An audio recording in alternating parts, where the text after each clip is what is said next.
Tensions continue to rise.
Ladies and gentlemen, please welcome to the stage the chairman of the Munich Security Conference, Ambassador Pistorius.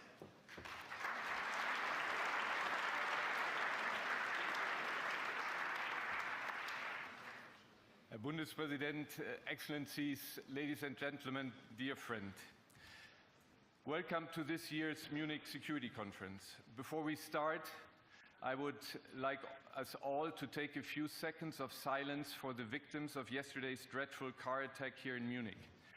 As you know, the Munich Security Conference is deeply connected to the city of Munich, and our thoughts and solidarity goes out to those affected by this tragedy and to their families.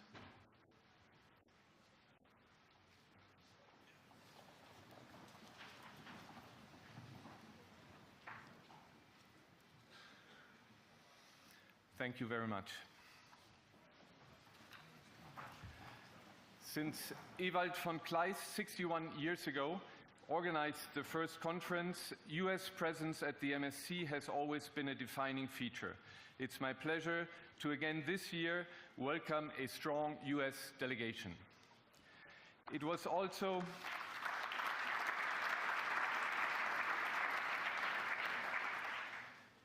Ewald von Kleist who later on put Europe on the agenda. Today, it's no longer a nice to have. Today, it's a must have.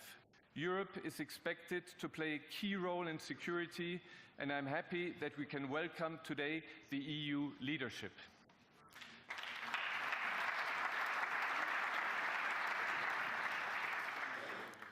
Horst Teltschik, the MSC's second chairman, after the fall of the Iron Curtain, included Russia. But the end of history didn't happen. Putin destroyed the European security architecture. He chose confrontation over cooperation. And unfortunately, during the coming days, we have to once again deal with Putin's war against Ukraine. I warmly welcome the Ukrainian delegation.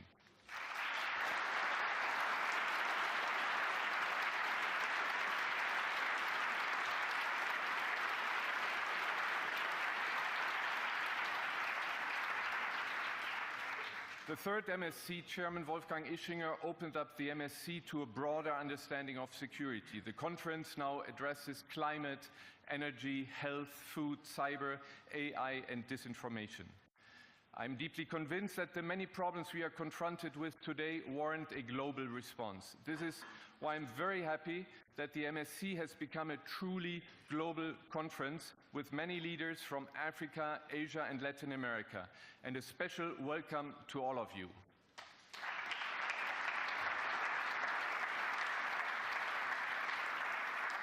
We have raised the number of representatives from these continents on our podiums to 30%. And by the way, I kept my promise, and for the third year in a row, there are 50% women on our stages.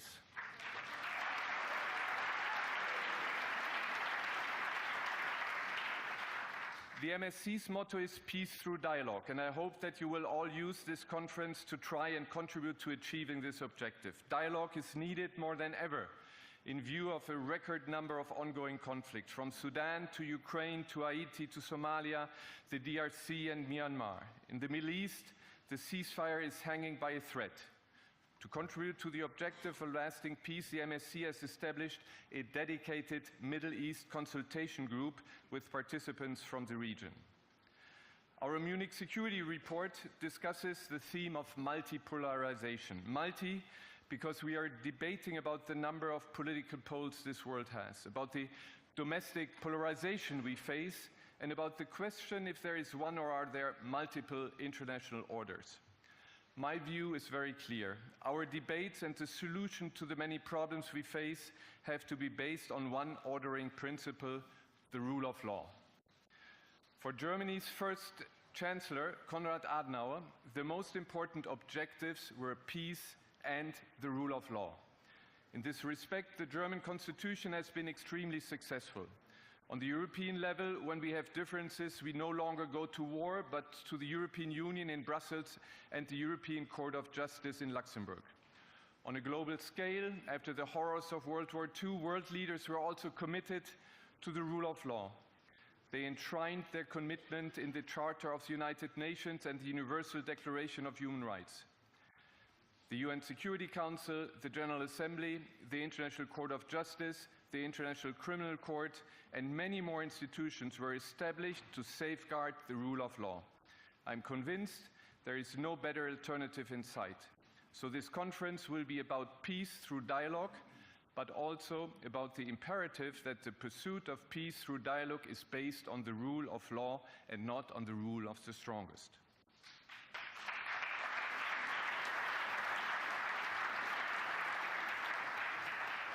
When opening my first two conferences, I recognized personalities who have made a difference in advancing the rule of law, democracy, freedom, and human rights. 2 years ago, it was Javier Solana. Last year, it was George Soros. And this year, I want to recognize a friend of the MSC, a supporter, very important, of Bayern Munich, but more importantly, someone who has done more than anyone else to promote and revitalize Jewish life in Germany, to promote reconciliation and resist polarization, and that is Charlotte Knobloch, a Holocaust survivor, for years President of the Central Council of Jews in Germany and Vice President of the World Jewish Committee. I was deeply moved when I paid a visit to your wonderful synagogue on 9th October 2023. Charlotte Knobloch.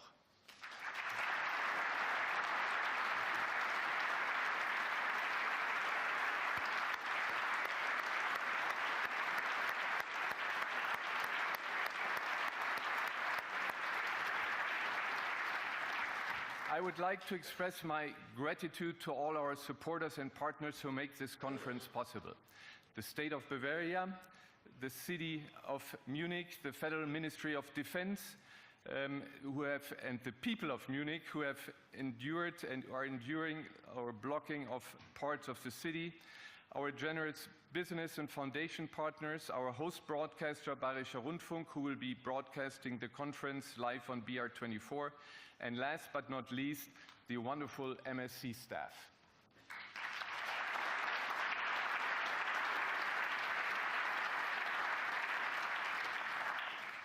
It is now my honor to introduce to you for the opening speech the German President Frank-Walter Steinmeier.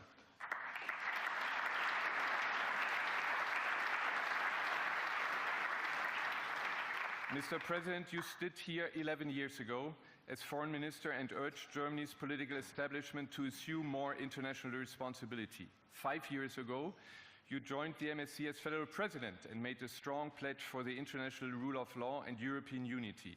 What will be your message today, 1 week ahead of German elections? Mr. President, thank you very much for joining us.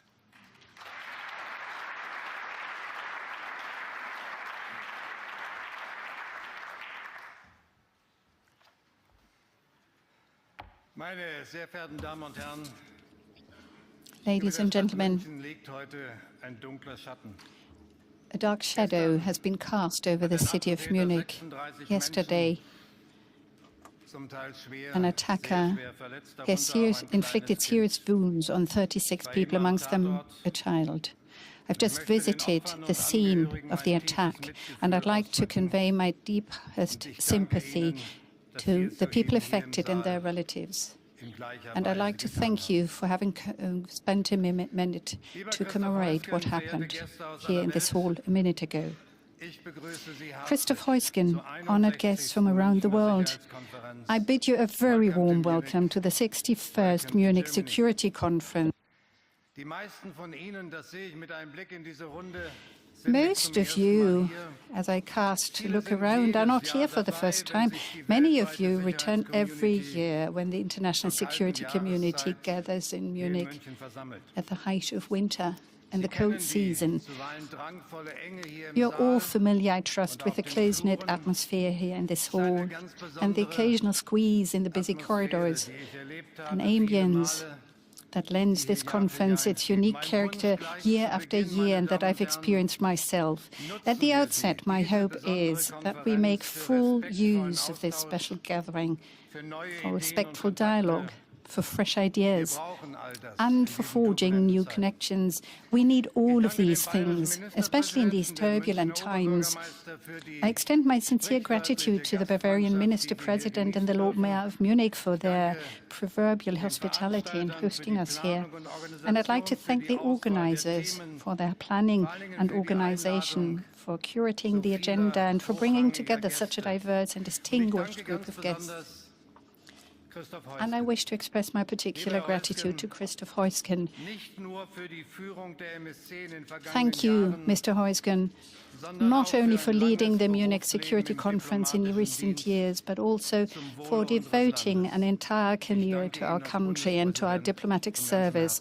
For this, I extend my sincere thanks as Federal President.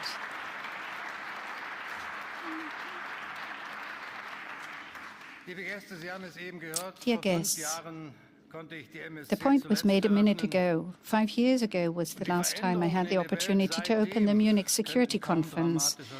And the changes that have happened in the world could be hardly more dramatic.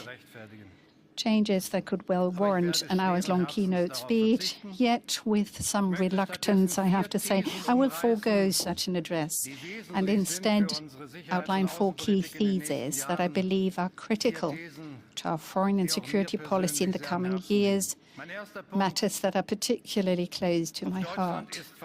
My first point is, Germany will remain a reliable partner. You can count on us. And I feel compelled to begin with this point, even though some may consider it self-evident. This conference, as Mr. Heusgen indicated, is taking place at a pivotal moment for my country. In just 9 days, Germans will elect a new parliament, more than 6 months ahead of schedule. In a country where stability is a given and meticulous planning is cherished, such an event is unusual. But rest assured, it is no cause for concern. To our partners and friends, I say this clearly: German foreign and security policy will remain European, transatlantic and multilateral. Even in a period of political transition, we will continue to pursue our interests, seek solutions, and broaden our international partnerships. And let me be absolutely clear. Europe plays a pivotal role in our policy and will continue to do so. Whatever its composition, the next federal government must conduct its work in a manner that respects and promotes European unity. From my own experience, I can say that European policy rarely results from prescribed consensus. Rather, it is forged through the search for and expansion of common ground. And though, ladies and gentlemen, this may remain a demanding task, let me assure you, Germany will continue to be a passionate advocate for Europe in the future too. My second point is that we heard the wake-up call loud and clear. We got the message. 24th of February 2022 marked a watershed moment, the day on which Russia, in breach of international law, invaded Ukraine, the day on which Putin reduced Europe's security order to rubble. For 3 years now, Ukrainians have been fighting day after day for their country and for their freedom. For those 3 years, Germany has stood beside them, providing humanitarian, financial and above all military support as the world's second largest donor after the United States. And after these 3 years, I can say Europe has heard the wake-up call, and so has my country. Germany has significantly increased its expenditure on security, by the way, backed by a large majority in Parliament and among the public. We understand it was necessary. But we also know that this is no cause for complacency. Expenditure on security must continue to rise. Our Bundeswehr, our armed forces, must become stronger, not to wage war, but to prevent war. As threats increase, our ability to defend against those threats must keep pace. The 2% target, which we formally agreed in Wales in 2014, belongs to another era that was confronted with different threats.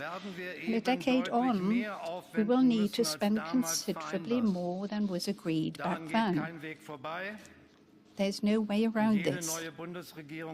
And any future government in Germany will have to provide the necessary financial scope it requires.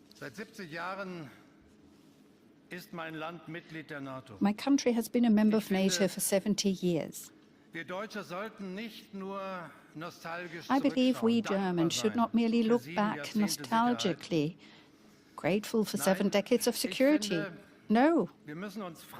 As I see it, we must ask ourselves what we owe NATO today, so that in another 70 years, it will still be able to defend freedom and security. Yes, we got the message. We need balanced burden sharing between Europe and the United States. NATO must stand on 2 equally strong pillars if it is to remain valuable to both sides. I am confident that my country will do its part. Naturally, ladies and gentlemen, this discussion is not just about increasing European troop levels, but also about reducing the American troop presence in Europe. I talked about this earlier today with Vice-President Vance. And I told him that regardless of what your decision may be, discuss it with us. We share that objective, so let us coordinate the path to achieving it. In any case, none of us can have an interest in weakening NATO's capabilities in the short term or in questioning the alliance in the long term. Such an alliance, ladies and gentlemen, dear guests, such an alliance born of the strength of democracies in the 20th century could not be founded again in the 21st century by anyone, not even the United States. And I continue to be convinced that even the strongest countries, including the United States, will need allies in this century. Shared strength.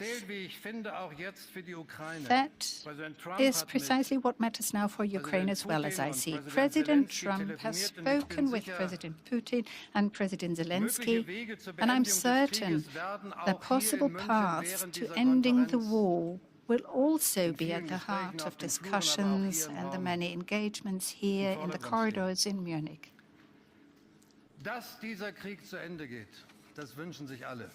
That outcome, an end to this war, is what we all hope for. How this war concludes will have a lasting impact on our security order and also on the influence of both Europe and the United States in the world. Well, please, feel free. Don't be shy.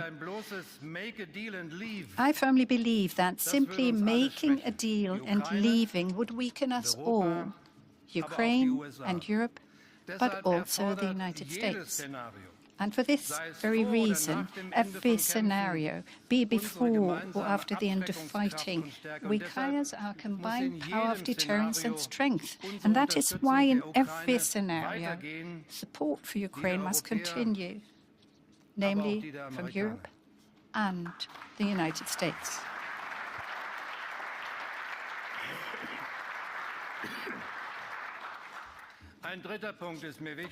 The third point is particularly important to me. Despite all the upheavals, I still believe in the international community. Diplomacy is not a cage fight. Dazed, with our eyes fixed on the White House, each morning's news since 20th of January has left everyone wondering, what is next and who is next? Not only does all of this feed the online outrage apparatus, it also has real consequences. I happened to be in Jordan last week on the very morning President Trump announced a plan to relocate Palestinians from Gaza into the neighboring countries. And on the streets of Amman, I could feel people's naked fear for their very existence and the very existence of their country. And I do not intend to comment and evaluate in detail every single announcement and every plan made public in recent days. Rather, I direct an appeal to us, the representatives of the international community of states represented here in this hall, and I ask us, how will it change the character of international politics? Might the next 4 years not only transform the relationship between the United States and other countries, but also the relationships among states themselves? Will the international community as a whole sustain damage? My answer, a simple one, but I believe it to be the right one. It is up to us. We are subjects, not objects in the international order. We must not allow ourselves to be paralyzed by the flood of announcements. We must not freeze in fear, or as the English saying goes, let's not be deers caught in the headlights. It is clear that the new American administration holds a worldview that is very different from our own. One that shows no regard for established rules, for partnerships that have grown over a long time, and for the trust that has been built over time. We cannot change that. We have to accept it, and we will deal with it. But I'm convinced that it is not in the interest of the international community for this worldview to become the dominant paradigm. The absence of rules must not become the guiding principle of a new world order, ladies and gentlemen.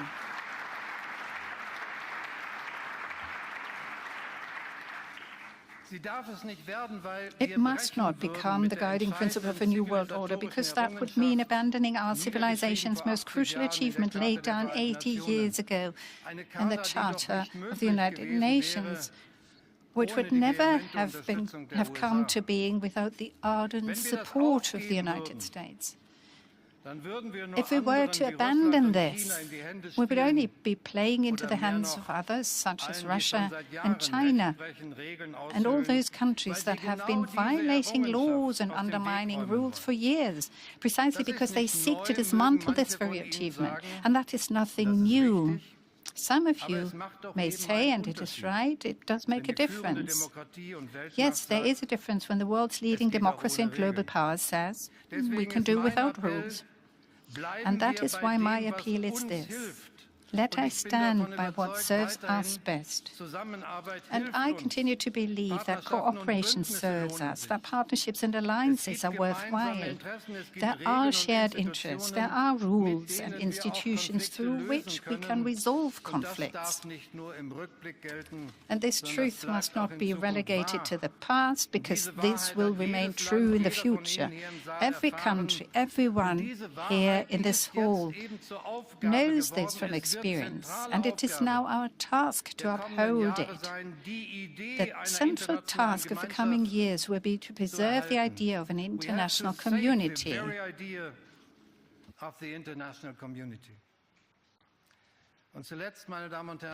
And finally, I would like to address an issue, ladies and gentlemen, that has been at the core of my presidency from day one: the future of liberal democracy. So my fourth point is, democracy is not a playpen for disruption. Disruption is a term that is currently lauded by tech entrepreneurs and political populists alike. Throw all things old onto the rubbish heap of history. Well, this mantra has fundamentally transformed and revolutionized many markets and business models. This is true. But it is equally true that democracy is not a business model. Democracy is not a playpen for disruption.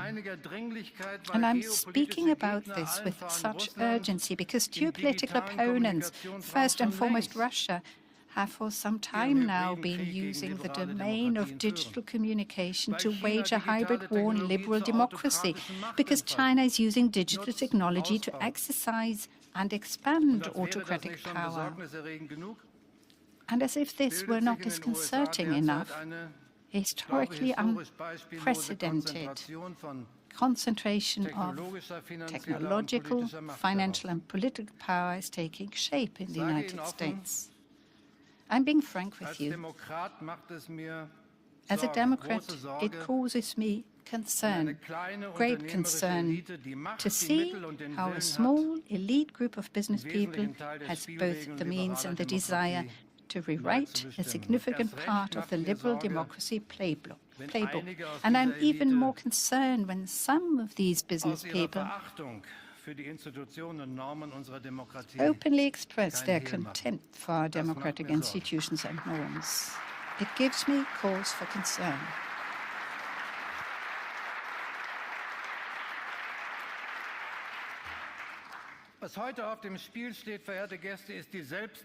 Dear guests, what is at stake today is democracy's ability to stand up for and assert itself. And considering the global headwinds we face, for democracy to assert itself, we need a strong Europe. I am convinced of that. This requires massive investments in our own technological capabilities and our digital independence. This week we've heard clear messages come out of Brussels and Paris in this regard, which have my full support, saying we are investing in European AI. We're indeed gaining ground on our competitors in the digital domain. We have the talents, we have the research expertise, the companies, the engineering expertise, and the huge market. The race is far from over yet. And I'm certain that the President of the European Commission will have more to say on this shortly. And of course, this is the logical consequence. We Europeans demand that tech companies, just like everyone else, that these companies comply with European law, whether their name be TikTok, X, or something else.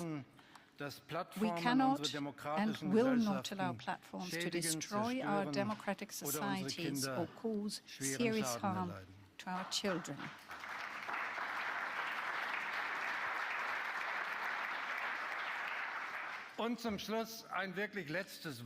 A final word on Europe, if I may. I've seen many storms pass through Europe. And every single time I saw Europe stand strong. How many Munich Security Conference, Mr. Ischinger, Mr. Heusgen, have we seen? Probably this one as well, where participants have foretold Europe's decline. And it has not come about. A new survey by the European Council on Foreign Relations reveals that the world takes Europe seriously as a global power. So So let us do the same. That is what I would ask all of us to do. Let us act accordingly. Let us not systematically Let us now systematically pursue the path of self-empowerment that we so urgently need in this challenging geopolitical landscape. Let us not make ourselves smaller than we are. I'm sure that we're up to the task. As briefly as I can, to our European colleagues, let's toughen up. To our American allies, we have different worldviews, but many good reasons to work together. And to our international guests, the world is changing, but Europe remains Europe. We are open for business. We are open for partnership. Thanks to all of you for listening.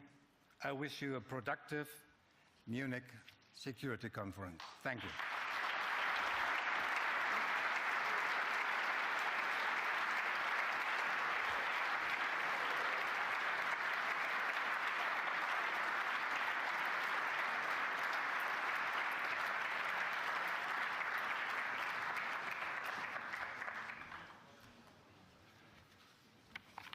Lieber Bundespräsident, thank you very much for your very optimistic speech.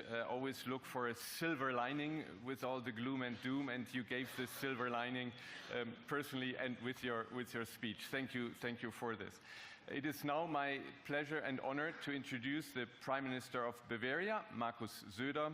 Markus Söder and his team have been a wonderful supporter and generous host for the Munich Security Conference now for 61 years, and we are very happy to be here in Munich again. Thank you to you, and you have the floor.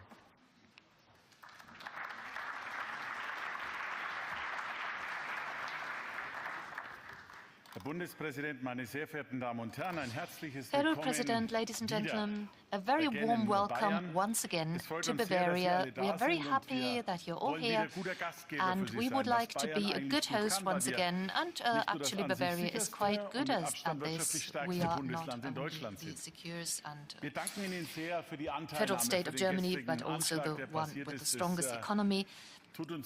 We have witnessed this terrible attack yesterday. This hurts very much. It shows us how vulnerable we are always. Thank you for your condolences. Thank you for your support. The Munich Security Conference is unique. There's nothing like it. Other conferences are usually quite traditional, but here everything is possible. And as the federal president said, let's make use of these possibilities. I'd like to thank Mr. Heusgen for his untiring work. I would like to thank Wolfgang Ischinger, who's always there, always supporting us as an elder statesman. And Mr. Heusgen has helped us to recruit Mr. Stoltenberg for the future, just as Bayern München has recruited Harry Kane, and that will be an invaluable asset. Ladies and gentlemen, this conference is always very interesting, and we are looking forward to the speech by the Vice President of the United States of America. One thing I can tell you, and that goes for Bavaria and for everyone here, we, just as NATO, value our good relations with the United States. We in Bavaria, we are US-minded. The service members of the United States are very welcome in Bavaria. We have close connections. Many of them have family connections. We have our training area in Grafenwöhr, and that is very important to us. And I am very US-minded myself. I grew up next to a hospital of the US Armed Forces, so from a very early age, I've been familiar with the food they had and lots of different soft drinks, and I've always loved that, and I have always retained my preference for American food. Ladies and gentlemen, we have a fresh start today, possibly, in our relations with the United States of America. There's one thing we should recognize. That is probably the greatest comeback in US history when it comes to democratic elections, and it was a clear vote by the citizens of the United States. So there will be a new course, probably a new reality. And we shouldn't be moaning, we shouldn't be complaining, and we don't have to be submissive either, but we should recognize the fact that we have a new reality, there's a new sound, possibly, maybe a new deal. We have known for quite some time in Europe that we need to change. We have known for a long time, we've felt for a long time, we can't carry on as we did in the last 20, 30, 40 years. We'll soon have federal elections here in Germany, and I think most Germans know that we need a change of direction. We need new leadership for our country, as the federal president has just suggested. We'll need a major update. We'll need more strength for Germany, but also for Europe, to be an attractive partner in the long run.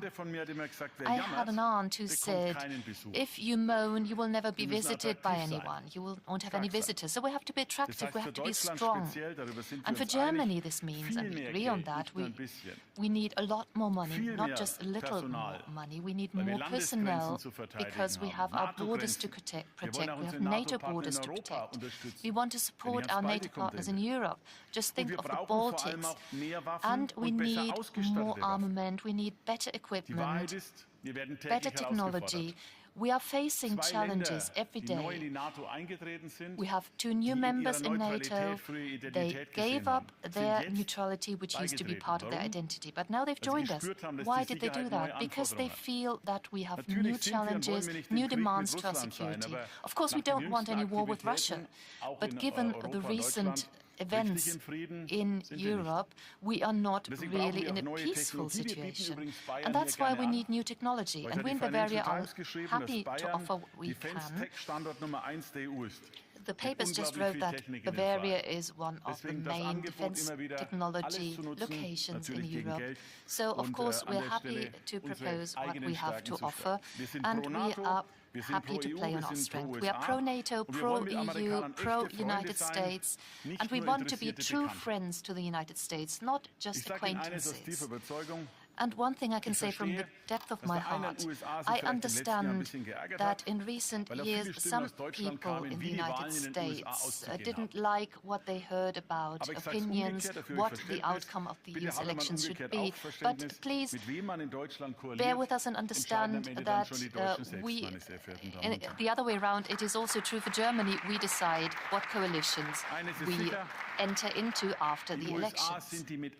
One thing is for sure, the United States are the strongest military power that we have ever had in history. And I think you are mega, even on your own, but with us, you are even stronger. So in many cases, we can support you, we can have your back, we can do more than you may believe. There's an old saying, if you want to walk fast, you have to walk alone. But if you want to walk a long distance, walk with someone. So let's walk together. Let's embark on this path together into the future. And I'd like to say that I have been and remain optimistic. Of course, everything is terrible, the challenges are terrible, but if you're afraid, you've lost before you even started. You need optimism. If you're confident, you can accomplish anything. And we want to keep our freedom, we want to support our partners, and together with the United States of America, we want to shape the future. That's the Bavarian way of life we have here. So, as always, I hope you'll have fruitful discussions at the Munich Security Conference. There will always be some excitement, some friction maybe, but that's a good thing. All the best for your conference, and let's have a good time together. Thank you very much.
this is another 45-minute speech. No.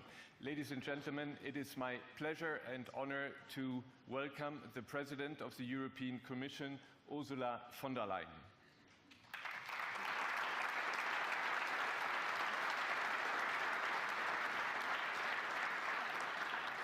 You are a frequent guest at the Munich Security Conference, and it's wonderful that you are speaking for Europe. This is the hour of Europe. This is Ursula von der Leyen's hour. Thank you for being here. Thank you very much.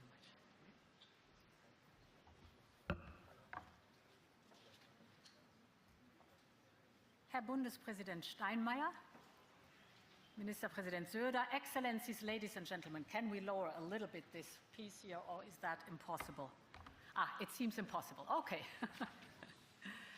Like many of you, I've been coming here for many, many years, and I see many familiar faces. I've been coming here from the times when it was an exclusively transatlantic audience, to today when we see political, business, and thought leaders from right across the world. This is a testament not only to the great success of the Munich Security Conference, but it also reflects on how the rest of the world impacts our security and our transatlantic relationship. Our task here in Munich is not just to describe this year's geopolitical landscape, but to shape it. And shape it in a way that ensures that our transatlantic values endure and our interests are defended. Because there is a clear attempt by some to build spheres of influence. Competing visions of the world order are leading to a more transactional approach in global affairs. And Europe has to change to thrive in this new reality. We have to be smart. We have to be clear-eyed about what is ahead of us. From a rogue Russia on our borders, to challenges to our sovereignty and our security. And we should not underestimate the disruptive potential of intense competition or even a bipolar conflict between China and the United States. This may be uncomfortable to hear, but this is a time for plain speaking. The good news is that as we approach this new year of change, Europe is already reforming. The pandemic, the war in Ukraine, the full-scale energy crisis have been brutal times for all of us. But in Europe, they showed us also that when we adopt an urgency mentality, we are a force that can move mountains. From the life-saving vaccines to the unwavering support to Ukraine or mastering the energy crisis, Europe has shown that it can meet the moment, and we must adopt this urgency mentality more permanently. And this is why what you've seen in the first 100 days of the new Commission is the tone and the speed I intend to set for the whole mandate. We're strengthening our competitiveness, we're stepping up on defense, we're enabling innovation for AI. Action is what really matters in this new reality. And we know a stronger Europe is better for all of us. A stronger Europe works with the United States to deter the threats we have in common as partners. And this is why we believe that trade wars and punitive tariffs make no sense.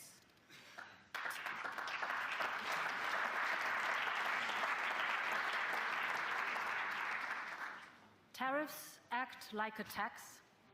They drive inflation. The hardest hit are inevitably workers, companies, the small income, the middle classes on both sides of the Atlantic. And we know how quickly tariffs can affect essential transatlantic supply chains. We do not believe that this is good business, and we want to avoid a global race to the bottom. But as I've already made clear, unjustified tariffs on the European Union will not go unanswered. And let me speak plainly. We are one of the world's largest markets. We will use our tools to safeguard our economic security and interests, and we will protect our workers, our businesses and consumers at every turn. Of course, we're ready to find agreements that work for all, to work together to make each other more prosperous and more secure. Ladies and gentlemen, at the heart of this is, of course, defense and the security of Ukraine, of our continent, and of the wider world.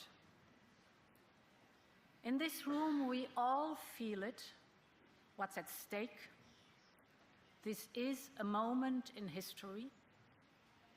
Great challenges loom. There has been a lot of talk in the last few days, but it is always instructive to look beyond the words and to recognize that we are just at the beginning of this process. Let's take stock of the starting positions. Contrast the approach taken by President Zelenskyy and that of President Putin. In the most difficult of circumstances, President Zelenskyy is prepared to work towards a peace that honors the sacrifice of his country and his fallen compatriots. As Volodymyr Zelenskyy said from the start, Ukraine wants peace more than anyone else, one that is just and lasting, so that the horrors of the last 3 years are not revisited ever again.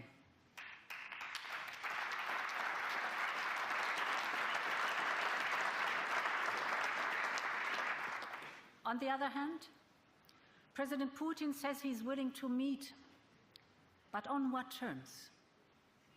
It is up to him to demonstrate that his interest is not to prolong this war. It is up to him to show that he has given up his ambition to destroy Ukraine. And let me be very clear. A failed Ukraine would weaken Europe, but it would also weaken the United States.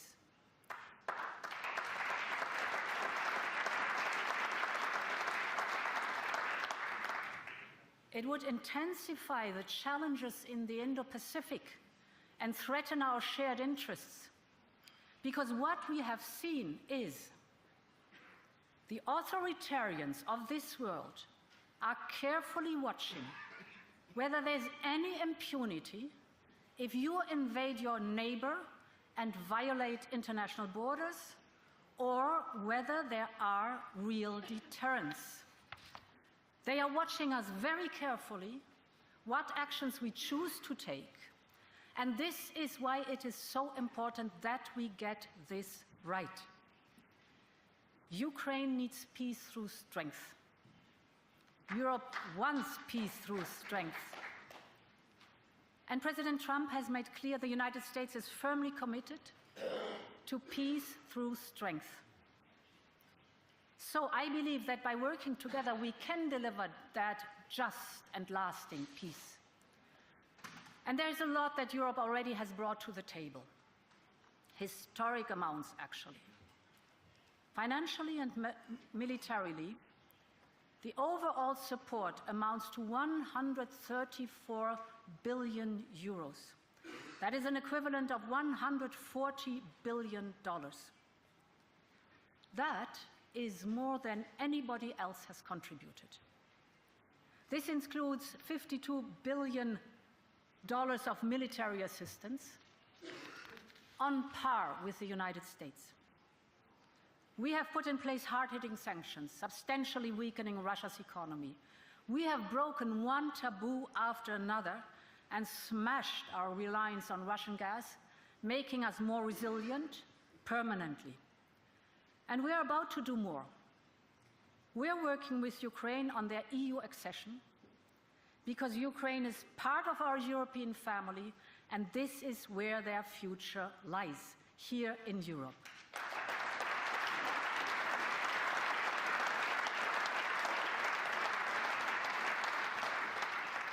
And ladies and gentlemen, this leads me to the discussions we have had in Europe over the course of the last few weeks.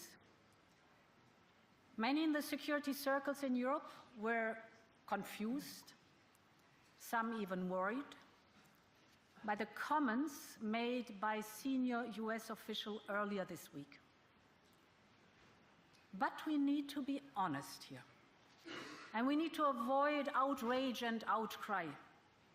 Because if we listen to the substance of the remarks, we not only understand where they are coming from, but recognize there are some remarks we can agree on.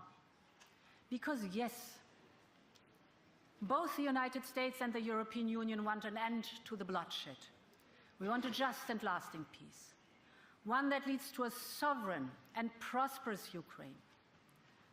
And Ukraine should be given solid security guarantees.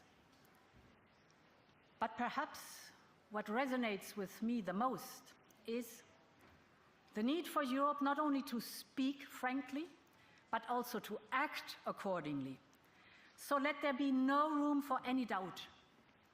I believe when it comes to European security, Europe has to do more. Europe must bring more to the table, and to achieve this, we need a surge in European defense spending.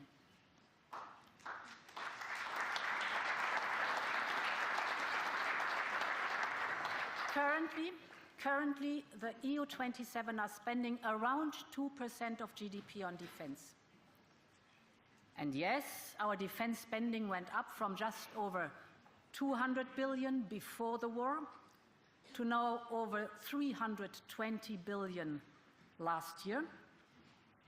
But we will need to increase that number considerably once again, because from just below 2% to above 3% will mean hundreds of billions of euro of more investment every year.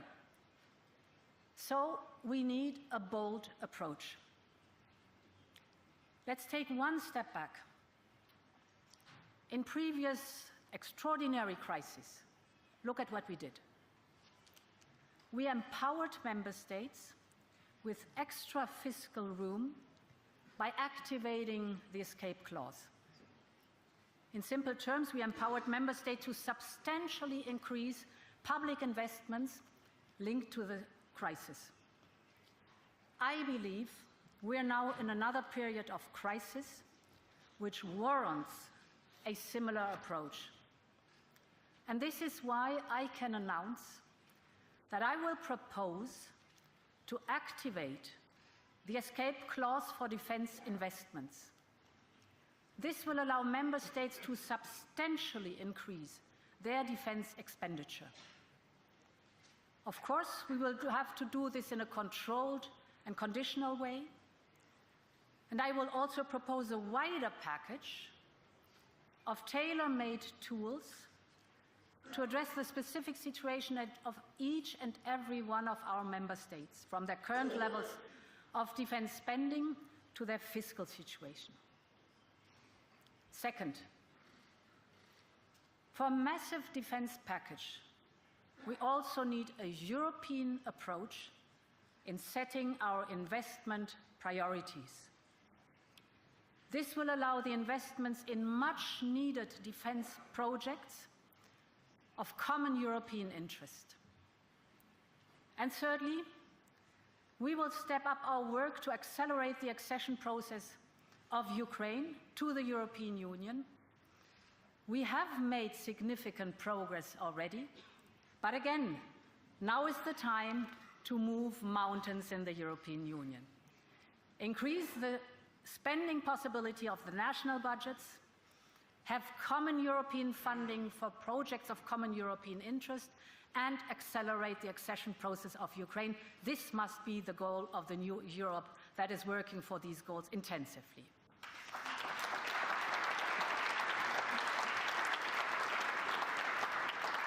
My message is, you see Europe adapting, you see Europe stepping up, you see Europe making a difference immediately.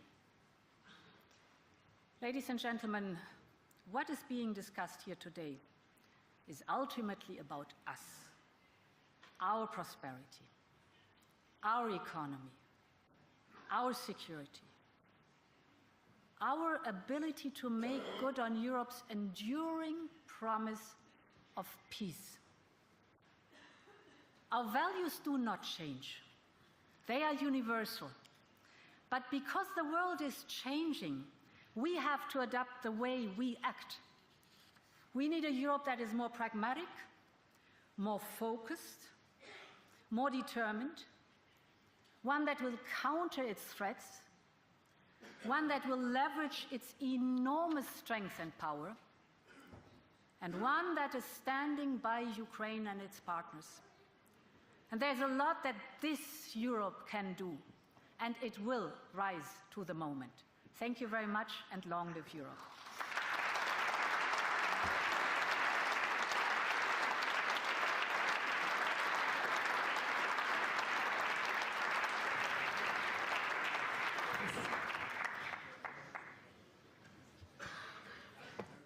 Ladies and gentlemen, my name is Yalda Hakim, and I'll be moderating a brief 5-minute session here with the President. We are running a little bit behind schedule, and we have the Vice President also waiting. But I'm really looking forward to speaking with you. You made a very consequential speech there. For several years in Munich, leaders have said it's time to get serious about European defense. Will it be different this time? Absolutely, because it is in our own interest, and we have the experience of now almost 3 years of an atrocious Russian war in Ukraine, basically at our borders. And this is only one of the challenges we see. So it's absolutely clear, and it is this mentality of urgency that I was asking for, that we have to develop and therefore step up defense. We have for too long, I mean the last 2 decades, kind of outsourced defense and security or underinvested in it. And now we see that there's an enormous gap that we have to close, and therefore us together as Europeans, we have to step up and we have to make these investments, because it's for our security that we are doing this and where that it is necessary. What do you think that should be? I mean, do you agree with President Trump that it should be 5%? Look, for us it's important that we close our capability gaps, and there's a process in NATO that has defined what the capability gaps are. So spending must increase without any question, but important is that we get the right capabilities for the investment that we are doing, and therefore filling these investment gaps, this must be our goal, as rapid as possible, with the norms and standards of NATO, because for me it's very important that we are absolutely complementary with NATO. We need each other. And therefore, I propose to flexibilize the possibility of the member states what their investment in defense is concerned, even if they have fiscal constraints. With this escape clause, this opens the door for targetedly investing more in defense. So this is individual for each member state. Then we have to look at big projects of common European interest, like advanced air defense, for example, which no member state can do on its own, but we need it all together. Then there's a point I have not mentioned here, but this is speaking with our banks, the promotional banks, like the European Investment Bank, that used to not invest in defense, now is changing their lending practices. And of course, we have also to speak with our big private banks that were hiding behind the EIB for too long, also to modernize and adapt their lending practices. We've only got a couple of minutes left, but Ukraine clearly wants and needs security guarantees in any peace negotiation. Is Europe capable of providing them without the US, even if that is not the preference? So I think for European, as it is not for me to discuss in detail the security guarantees with the United States, because this is a NATO matter, but I think we have to convince all of us that this is a matter of providing security guarantees by countries from the European Union. Including troops on the ground? But listen, this really is the competence of the member states. This is certainly not me making them or proposing them how they have to act with their troops. They have the complete competence of their troops. But I think in general, if you look at any kind of security matters concerning Europe and NATO, we all need each other. In other words, the backing of the United States is needed as the European Union, but also the UK or Canada, for example, to take others. Norway are also needed in the concert of supporting each other. Will Europe be at the negotiating table? Absolutely, because Ukraine needs a just and lasting peace. If we want to achieve this goal, and it's very important that we have a true peace, because as I said, others are watching, whether we stick to our principles or whether we give up. Then this is only possible with the European Union standing by Ukraine, because one of the components you just mentioned is security guarantees. Another component is the accession process of Ukraine to the European Union, preconditions to have a just and lasting peace. And therefore, the answer is given by itself. President von der Leyen, thank you so much for your time.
Excellencies, ladies and gentlemen, please take your seats.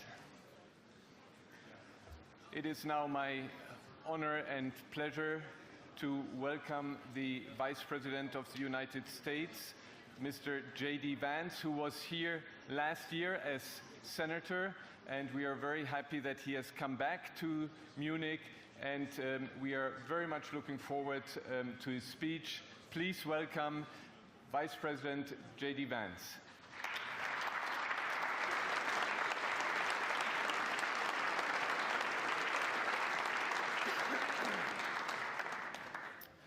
Well, thank you, and thanks to all the gathered delegates and luminaries and media professionals, and thanks especially to the hosts of the Munich Security Conference for being able to put on such an incredible event. We're, of course, thrilled to be here. We're happy to be here. And, you know, one of the things that I wanted to talk about today is, of course, our shared values. And, you know, it's great to be back in Germany. As you heard earlier, I was here last year as United States Senator. I saw Foreign Secretary David Lammy, and joked that both of us last year had different jobs than we have now. But now it's time for all of our countries, for all of us who have been fortunate enough to be given political power by our respective peoples to use it wisely to improve their lives. And I want to say that, I was fortunate in my time here to spend some time outside the walls of this conference over the last 24 hours. And I've been so impressed by the hospitality of the people, even of course, as they're reeling from yesterday's horrendous attack. And the first time I was ever in Munich was with my wife, actually, who's here with me today, on a personal trip. And I've always loved the city of Munich, and I've always loved its people. And I just want to say that we're very moved, and our thoughts and prayers are with Munich and everybody affected by the evil inflicted on this beautiful community. We're thinking about you, we're praying for you, and we will certainly be rooting for you in the days and weeks to come. Now, thank you.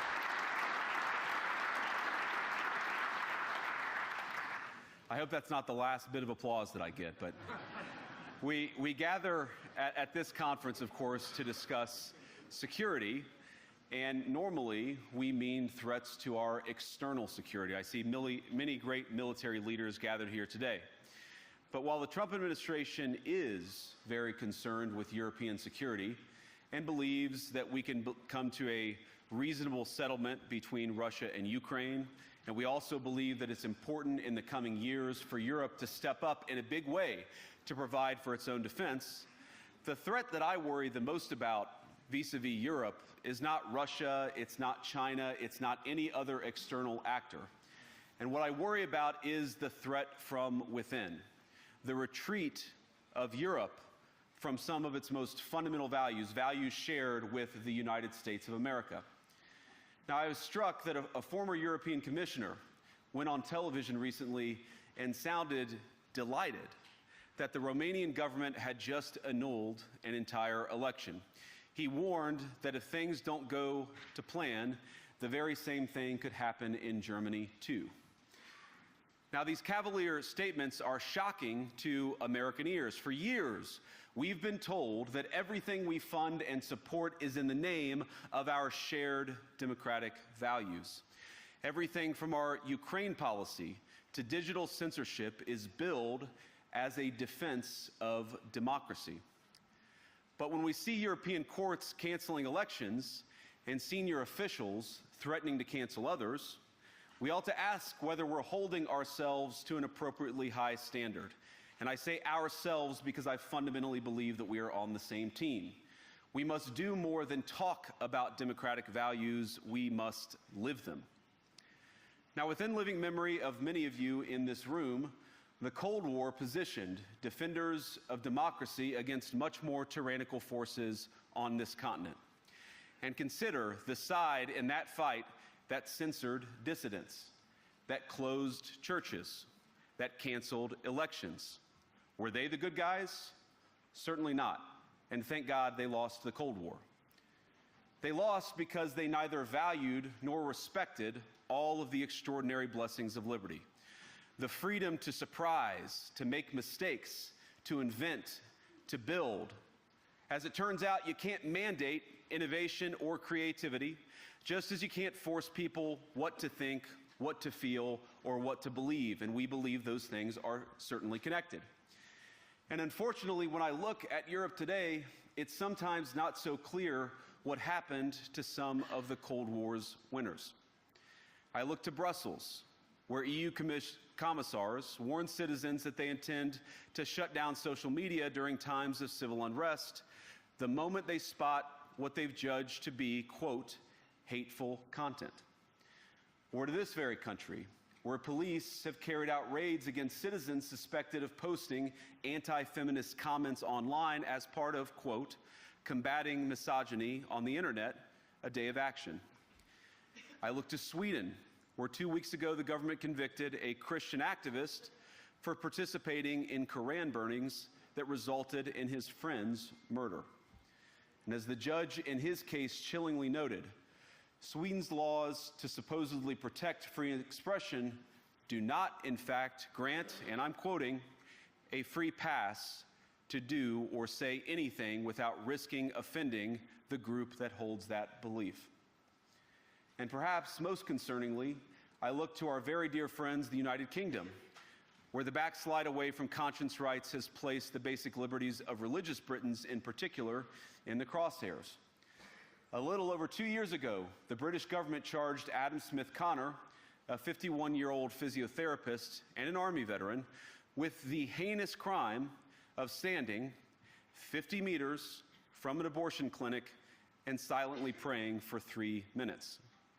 Not obstructing anyone, not interacting with anyone, just silently praying on his own.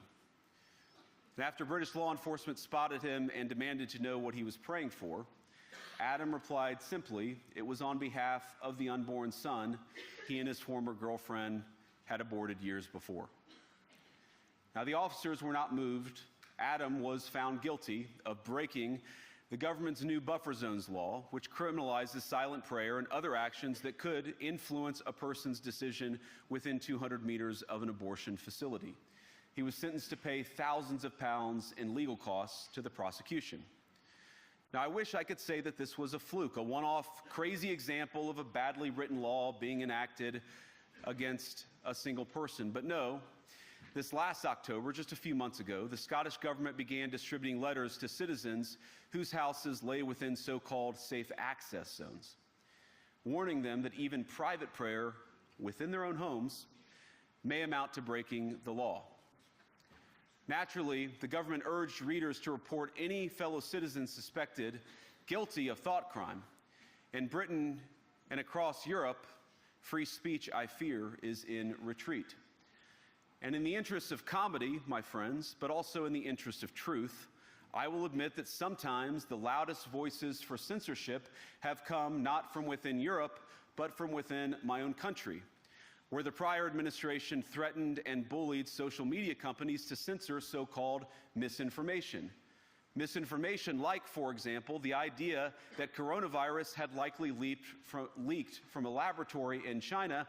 Our own government encouraged private companies to silence people who dared to utter what turned out to be an obvious truth. So I come here today not just with an observation, but with an offer.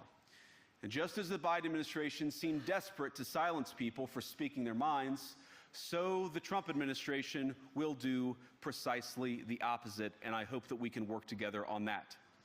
In Washington, there is a new sheriff in town, and under Donald Trump's leadership, we may disagree with your views, but we will fight to defend your right to offer it in the public square, agree or disagree.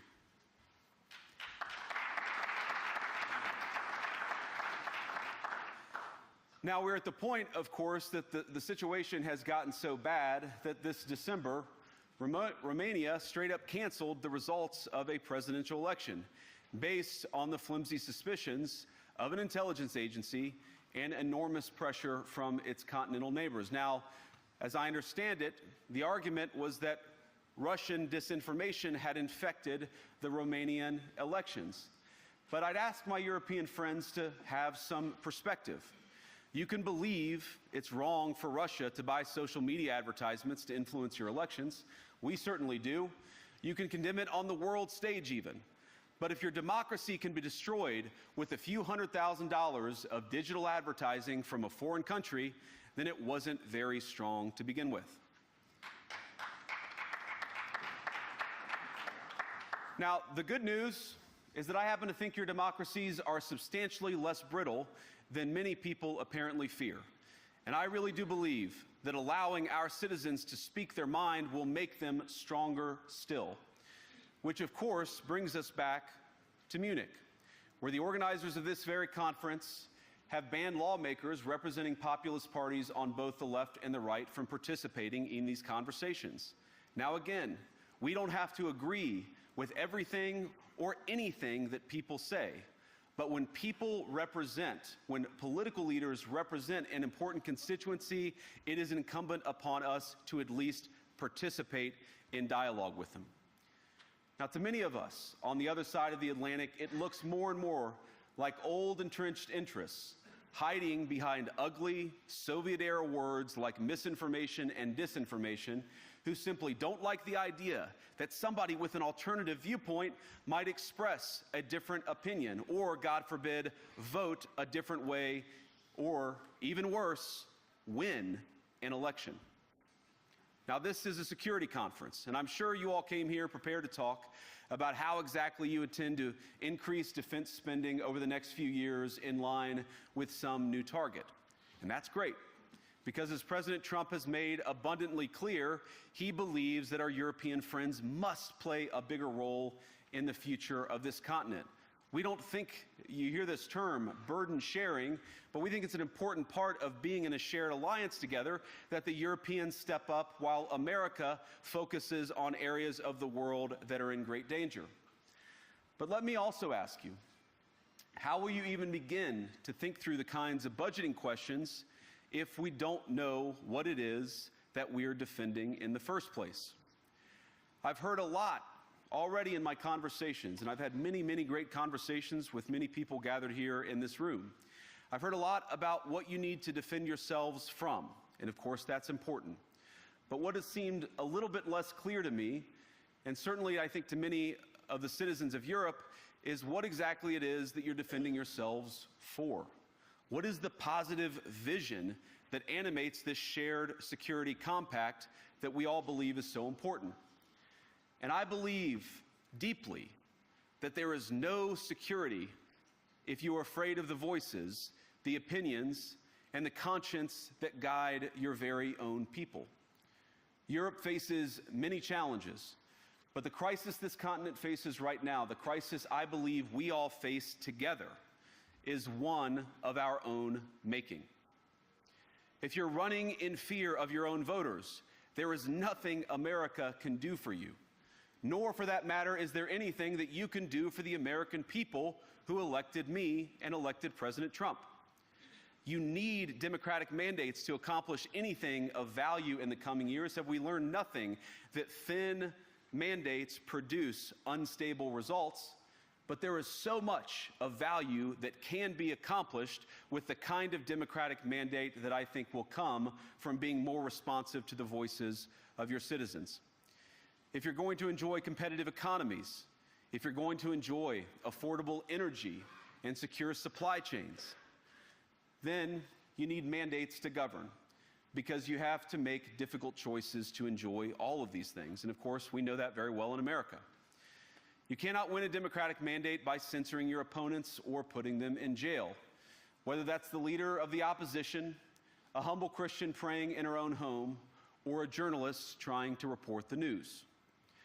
Nor can you win one by disregarding your basic electorate on questions like who gets to be a part of our shared society. And of all the pressing challenges that the nations represented here face, I believe there is nothing more urgent than mass migration. Today, almost 1 in 5 people living in this country moved here from abroad. That is, of course, an all-time high. It's a similar number, by the way, in the United States, also an all-time high. The number of immigrants who entered the EU from non-EU countries doubled between 2021 and 2022 alone, and of course it's gotten much higher since. And we know this situation, it didn't materialize in a vacuum. It's the result of a series of conscious decisions made by politicians all over the continent and others across the world over the span of a decade. We saw the horrors wrought by these decisions yesterday in this very city. And of course, I can't bring it up again without thinking about the terrible victims who had a beautiful winter day in Munich ruined. Our thoughts and prayers are with them and will remain with them. But why did this happen in the first place? It's a terrible story, but it's one we've heard way too many times in Europe and unfortunately too many times in the United States as well. An asylum seeker, often a young man in his mid-20s, already known to police, rams a car into a crowd and shatters a community. How many times must we suffer these appalling setbacks before we change course and take our shared civilization in a new direction? No voter on this continent went to the ballot box to open the floodgates to millions of unvetted immigrants. But you know what they did vote for? In England, they voted for Brexit, and agree or disagree, they voted for it. And more all over Europe, they're voting for political leaders who promise to put an end to out-of-control migration. Now, I happen to agree with a lot of these concerns, but you don't have to agree with me. I just think that people care about their homes, they care about their dreams, they care about their safety and their capacity to provide for themselves and their children. And they're smart. I think this is one of the most important things I've learned in my brief time in politics. Contrary to what you might hear a couple mountains over in Davos, the citizens of all of our nations don't generally think of themselves as educated animals or as interchangeable cogs of a global economy. And it's hardly surprising that they don't want to be shuffled about or relentlessly ignored by their leaders. And it is the business of democracy to adjudicate these big questions at the ballot box. I believe that dismissing people, dismissing their concerns, or worse yet, shutting down media, shutting down elections, or shutting people out of the political process protects nothing. In fact, it is the most surefire way to destroy democracy. And speaking up and expressing opinions isn't election interference. Even when people express views outside your own country, and even when those people are very influential.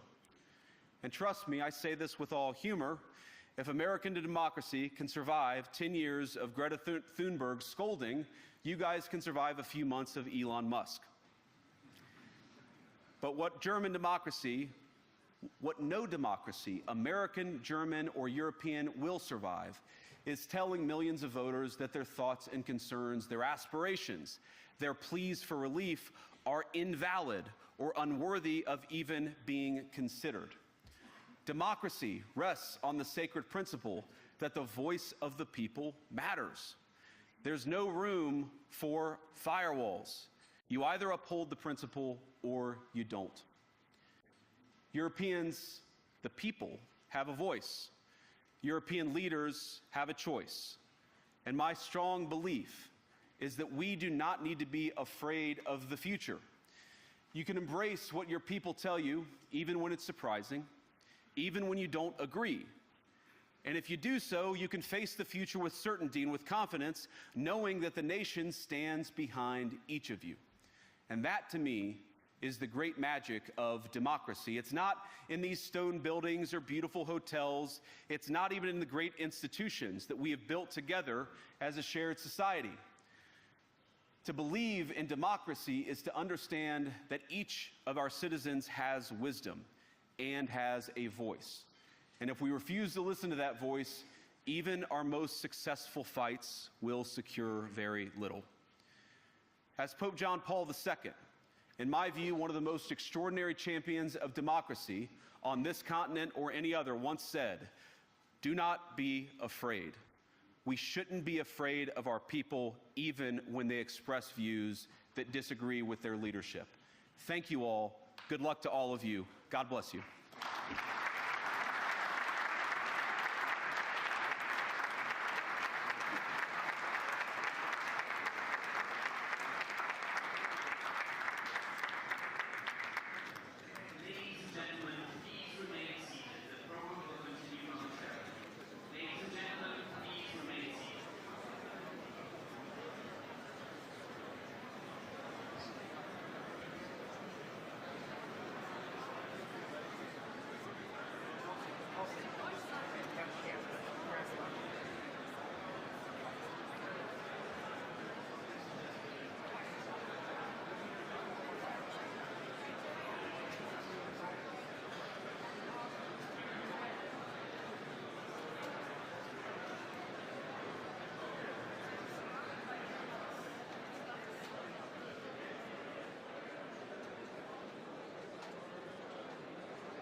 It is now my great pleasure and honor to welcome His Excellency Director Wang Yi.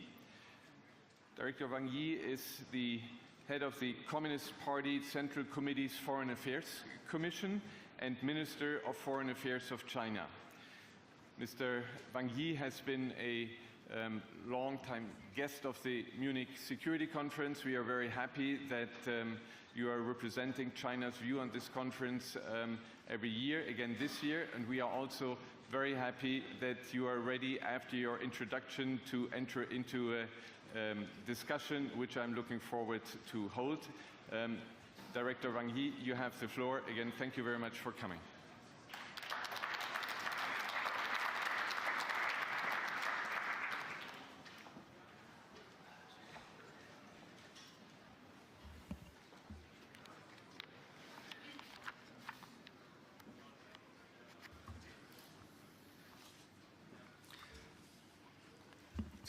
Your Excellency, Chairman Christoph Hoskin, dear friends, colleagues, the world we live in is an increasing mix of turbulence and transformation. Many people are asking, where is it headed? If I may borrow the theme of this year's Munich Security Report, it is headed toward multipolarization. When the United Nations was founded 80 years ago, it had only 51 member states. Today, 193 countries ride in the same big boat. A multipolar world is not only a historical inevitability, it is also becoming a reality. Will multipolarity bring chaos, conflict, and confrontation? Does it mean domination by major countries and the strong bullying the weak? China's answer is, we should work for an equal and orderly multipolar world. This is another major proposition put forward by President Xi Jinping, and it represents our sincere expectation for a multipolar world. China will surely be a factor of certainty in this multipolar system and strive to be a steadfast, constructive force in a changing world. Here I want to make 4 points. First, it is important to advocate equal treatment. Rivalry between big powers had brought disaster to humanity, as evidenced by the lessons of the 2 world wars in the not-so-distant past. Whether it is the colonial system or the core periphery structure, unequal orders are bound to meet their demise. Independence and autonomy is sought across the world, and democracy in international relations is an unstoppable trend. Equal rights, equal opportunities, and equal rules should become the basic principles of a multipolar world. It is in this principle that China advocates equality among all countries, regardless of size, and calls for increasing the representation and say of developing countries in the international system. This will not lead to Westlessness, but will deliver more positive sum results to the world. The Munich Security Conference has invited more participants from Global South countries in recent years, and this is a wise thing to do. Every country should have their voice heard. Every country should be able to find their place and play their role in a multipolar paradigm. Second, it is important to respect international rule of law. As an old Chinese saying goes, circles and squares cannot be drawn without compasses and rulers, which means nothing can be accomplished without following norms and standards. The purposes and principles of the UN Charter provide fundamental guidance for handling international relations and are an important cornerstone of a multipolar world.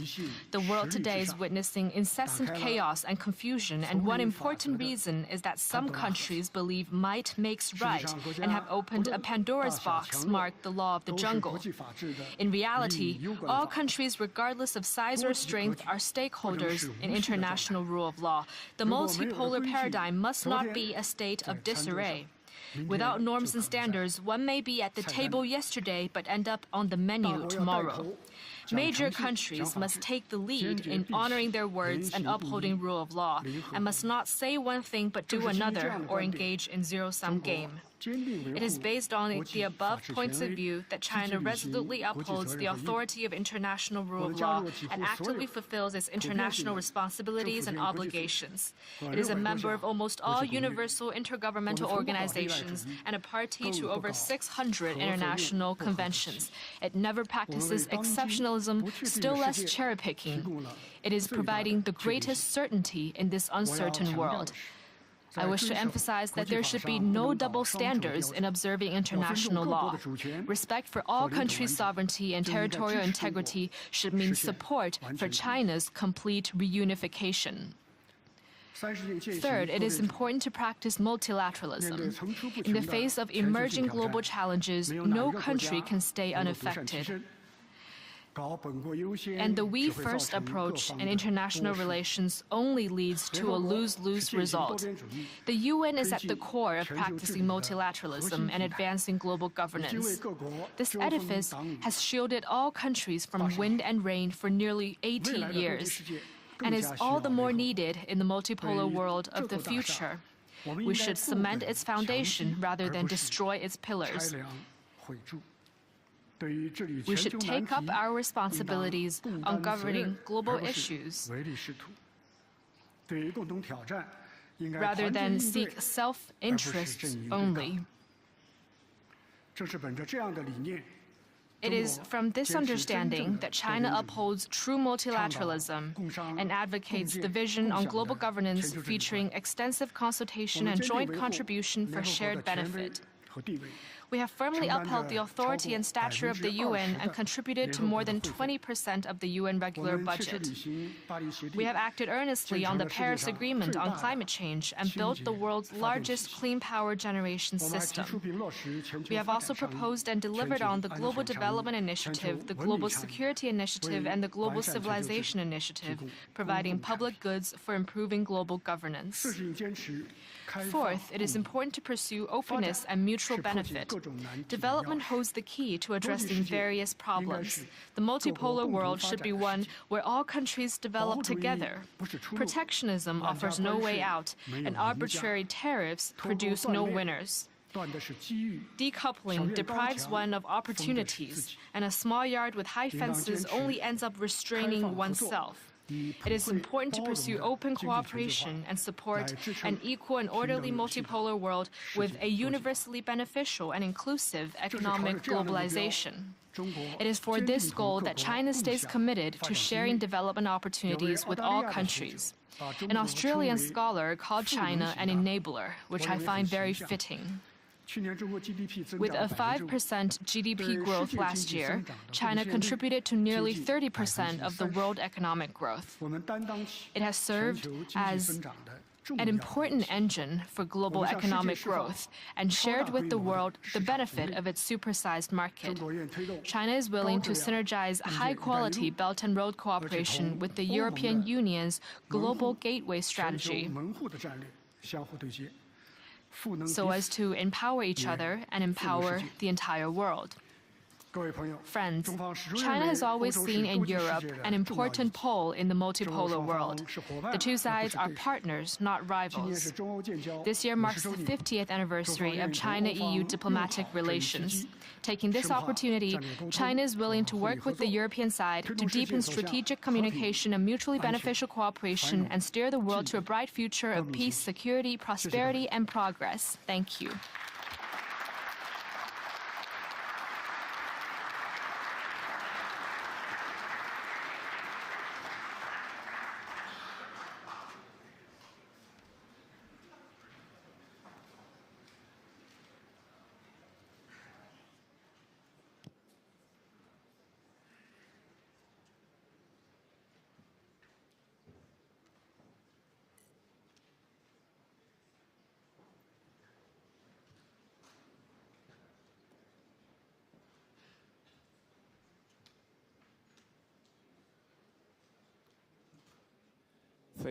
Thank you very much, Director Wang Yi, for your speech, and also thanking for clinging to the 10 minutes. We appreciate that. You mentioned the international order, and this is something that also in my introductory remarks I highlighted the need to respect the UN Charter, and we see now a lot of questioning of this. We see Russia invading Ukraine. We have seen from the American president these last weeks where he threatened to use force invading Greenland and Panama, and also the displacement of Palestinians. And your country has been also accused of violating the law of the sea, also the Universal Declaration of Human Rights. Now you are traveling from here to New York to the Security Council. Do you continue to believe in the United Nations? Do you believe in the Charter of the UN? And will you work also for reform of the UN Charter? How high is that on your priority?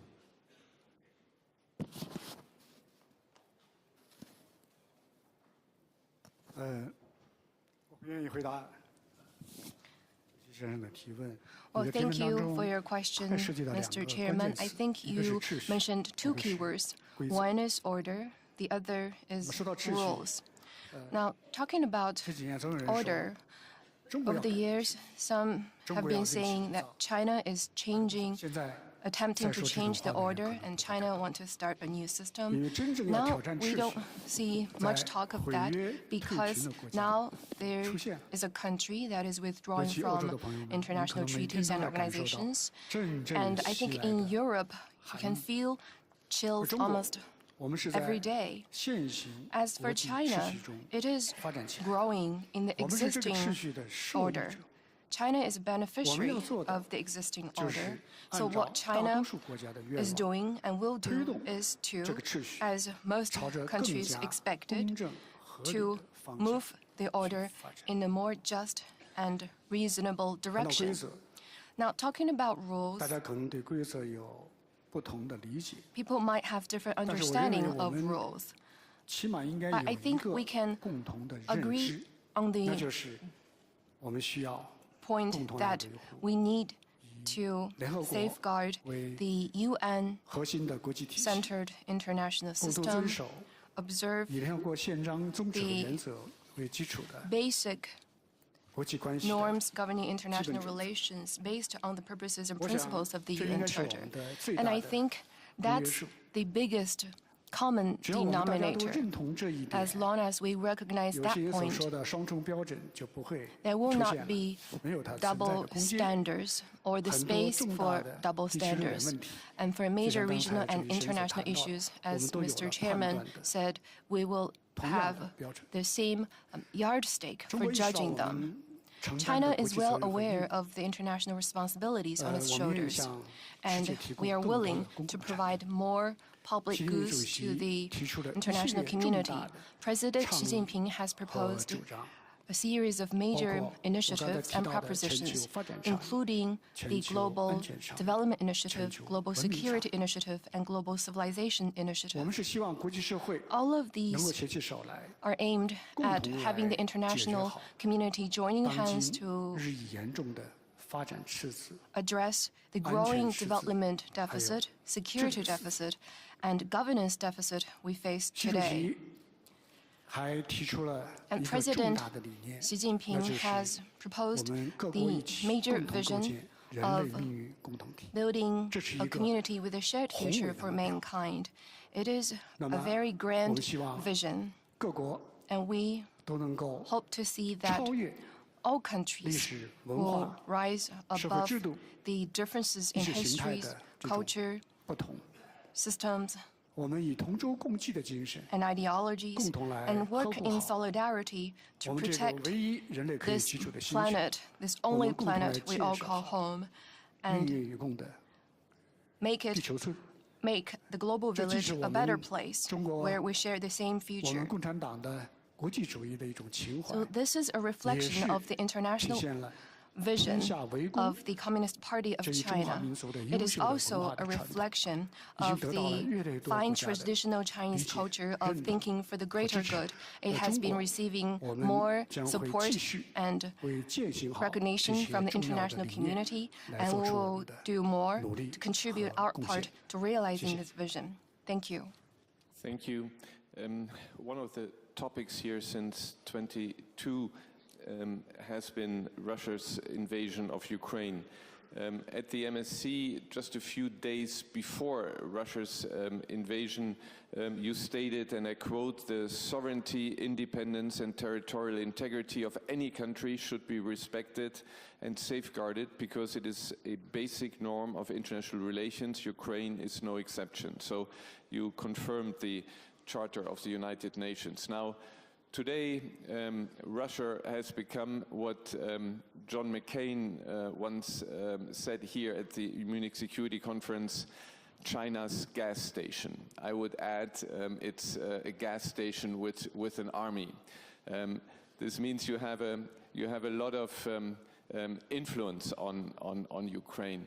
Do you see a possibility now that there is more pressure and finally more pressure to finish this war, that from your end you could maybe do something on your side of the gas station and maybe cut the possibility of Russia to supply gas to your country, or lower the price, or stop some of the dual-use goods that are coming there, so that there is more pressure on Russia to finally finish this war?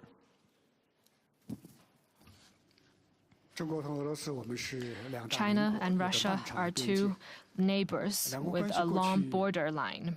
In the past, our relations had gone through twists and turns, and then the two sides drew on the lessons and decided no alliance, no confrontation, no targeting any third country. And based on our mutual trust, we built a comprehensive strategic partnership. So exchanges between China and Russia are normal exchanges between countries. You mentioned, can China stop buying gas from Russia? Well, I'd like to ask this. If China does not buy gas from Russia, which country can provide so much gas as to meet the needs of Chinese people? It's not possible. And it's not safe, because some countries tend to politicize economic and trade issues and treat them as a tool to suppress China. We cannot let that happen. We must be responsible to our people. That said, when it comes to regional hotspot issues, China has its own position. We have all along advocated that all disputes and disagreements should be settled through dialogue in a political way, because force and sanction cannot truly and completely solve the issue. The same goes for the Ukraine issue. From the day after the crisis broke out, which was the 25th of February 2022, China put forward the resolution through dialogue and consultation. President Xi Jinping put forth 4 points. It has been the most authoritative explanation of China's position. Namely, the sovereignty and territorial integrity of all countries should be respected. The purposes and principles of the UN Charter should be observed. The legitimate security concerns of all parties should be taken seriously, and all efforts conducive to peace should be supported. And following this as a guidance, we have been working to promote peace through talks. Even if there is only one ray of hope, we make 100% efforts. We have sent our special envoy to mediate. In various countries, together with Brazil and other global South countries, we launched the Group of Friends for Peace. Now, with the passing of time, we can say that China's position is fair, objective, and rational, and practical. They reflect the greatest common consensus of the international community. The ending point of any conflict is the negotiation table, and history will ultimately be fair. China would love to see all efforts conducive to peace, including, over the past couple of days, the United States had reached common understanding with Russia. And we believe that all parties and all stakeholders should, at an appropriate time, participate in peace talks process. This war is happening on European soil, and Europe should play an important role in the process. To work together to address the root cause of the crisis and discuss how to achieve long-term stability and security of Europe, find a way that is acceptable to all sides to achieve just and balanced and sustainable European security architecture. Thank you. Thank you. We have run out of time, but I would at least very briefly ask you to give us a sneak preview of how you think the relationship between US and China will develop. I know this is on many people's minds. Here, I'd like to tell you that China's policy, US policy, is consistent and stable. We don't easily flip-flop. And this reflects our strategic constancy and international reputation as a major country. Our US policy is the three principles put forward by President Xi Jinping, namely mutual respect, peaceful coexistence, and win-win cooperation. China and the US have different systems, indeed, and they have been chosen by our peoples. To change or even overturn each other is unrealistic. The right approach is to respect each other. This is the premise for China-US engagement. And peaceful coexistence is self-evident. You can't have conflict between two major countries like China and the US, otherwise the world would suffer. So dialogue is needed, and we need to strengthen exchanges to boost understanding and build trust. Mutually beneficial cooperation is because the world expects us to cooperate, and global challenges require China and the US to work together to address. And this is the due responsibility of two major countries like China and the US. China is ready to, following these three principles, build stable, sound, and sustainable bilateral relations with the US and find the right way for these two major countries to live alongside each other on this planet. Of course, we hope that the US will work in the same direction with us. However, if the US is not willing, if it is bent on suppressing and containing China, then we have no choice but to play along to the end. We will resolutely uphold China's sovereignty, national dignity, and our legitimate development rights. And we will resolutely respond to unilateral bullying practices of the US. We do so also to maintain international fairness and justice, and to uphold basic norms of international relations. The Chinese people have never been swayed by fallacies or deterred by intimidation. The People's Republic of China has grown by overcoming various difficulties and obstacles. In China, there's this old saying, as heaven maintains its vigor through movement, a man of virtue constantly strives for self-perfection. In China, there's also a saying, very vivid. It goes, Let the strong do as they will. We remain as unperturbed as the gentle breeze carasses the hills. Let the fierce act as they may. We maintain our poise as the bright moon illuminates the river. No matter which way the wind blows, north or south, east or west, we will remain calm and unshakable. I know this might not be the easiest to translate, and there might be different versions. In terms of translation, we welcome discussions for more versions, and you might turn to DeepSeek for some help. All in all, we are fully confident about the prospects of the world, and we are fully confident about the future of China-US relations. China and the U.S. have one direction to work for, and that is, as I mentioned repeatedly, mutual respect, peaceful coexistence, and win-win cooperation. And this is the greatest expectation of the international community as well. Thank you. Well,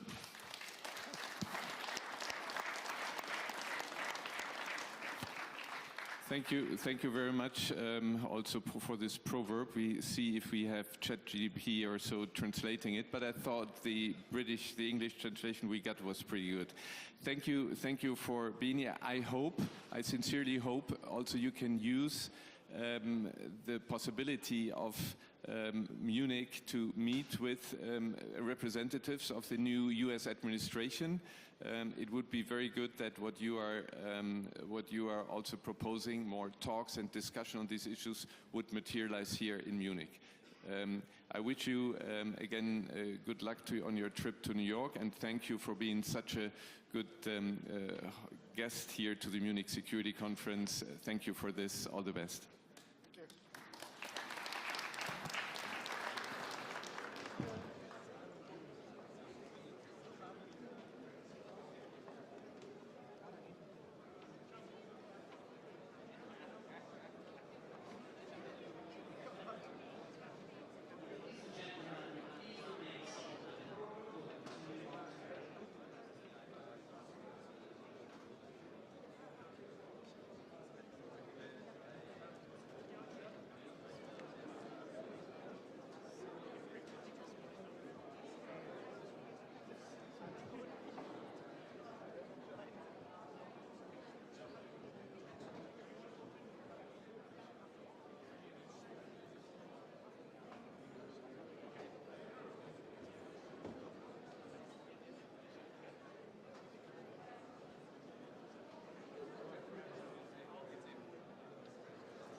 ladies and gentlemen, welcome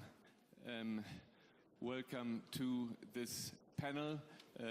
This panel is one that is very dear to my heart, and so far, as I've said in my opening speech, that I wanted to open the Munich Security Conference that was at the beginning a very transatlantic event, to open it much more to the countries of Africa, Latin America and Asia, because all the many challenges that we face cannot be resolved just by Europe and the transatlantic community. And therefore, I'm very happy, and I would like to introduce first Felix Tshisekedi, the President of the Democratic Republic of Congo, and I would like to present John Dramani Mahama, the President of the Republic of Ghana. Thank you to the two of you that you are attending.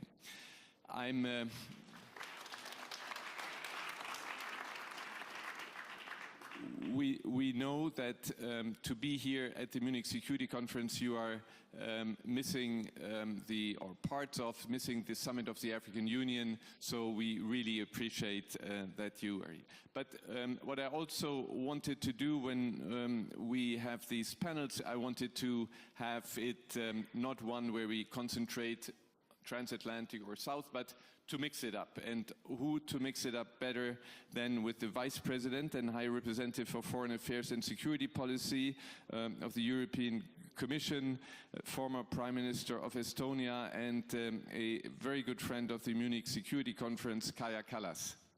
Thank you.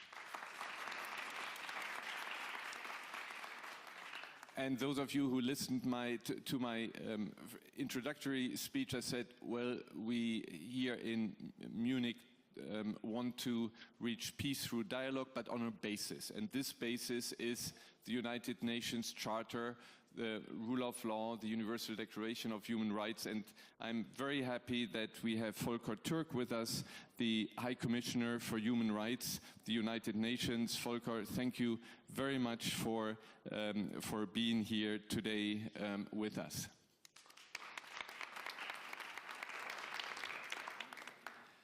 Now, one of the problems of the United Nations is that we have not been, while we have the Charter, we have had difficulties over time to reform the Charter, and in particular the composition of the Security Council today doesn't reflect the realities on the ground. President Mahama, you have long advocated for the reform of the UN Security Council. What would you preferred setup be, and what do you see how this should go forward, because we are turning in circles for many years? Yeah, I think that the UN itself has carried out many reforms in terms of trying to increase efficiency in all the agencies that it has. But one place that has remained static, archaic, and moribund is the Security Council. The developing world, the third world, have been advocating constantly for a reform of the Security Council in order that it responds to the realities of today's world. Unfortunately, we're not speaking with one voice. I think that the main issue that is a stumbling block to the reform of the Security Council is the question of the veto. And so I think that, one, let's expand the council, let's add additional permanent members, and after we have expanded the council, we can discuss the veto. The veto should not be a stumbling block in adding permanent members to the Security Council. But that is one aspect of the United Nations that is in need of urgent reform in order that it can respond to today's challenges. The UN becomes more relevant even today in a fragmented world, because when there's fragmentism, we need more multilateralism, we need more global cooperation. We have more challenges today, climate change and all that. We need to work together. We can't leave this planet. This is the only planet we have. And the only way we can save this planet is if we're working together. And that's why the UN is even more important today than it was even after the end of the Second World War. And so we need to take the bull by the horns. We need to reform the Security Council. and we all need to work together to make this planet habitable for us.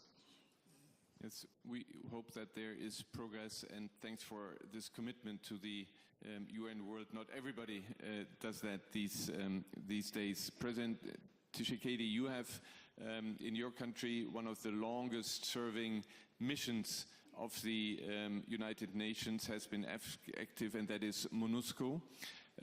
We see today that we again hear about a lot of violence there. Actually, it's a country, a region in crisis, with Goma being taken by force. When you look back at MONUSCO, what is your advice for future peacekeeping? How can the UN peacekeeping be more effective?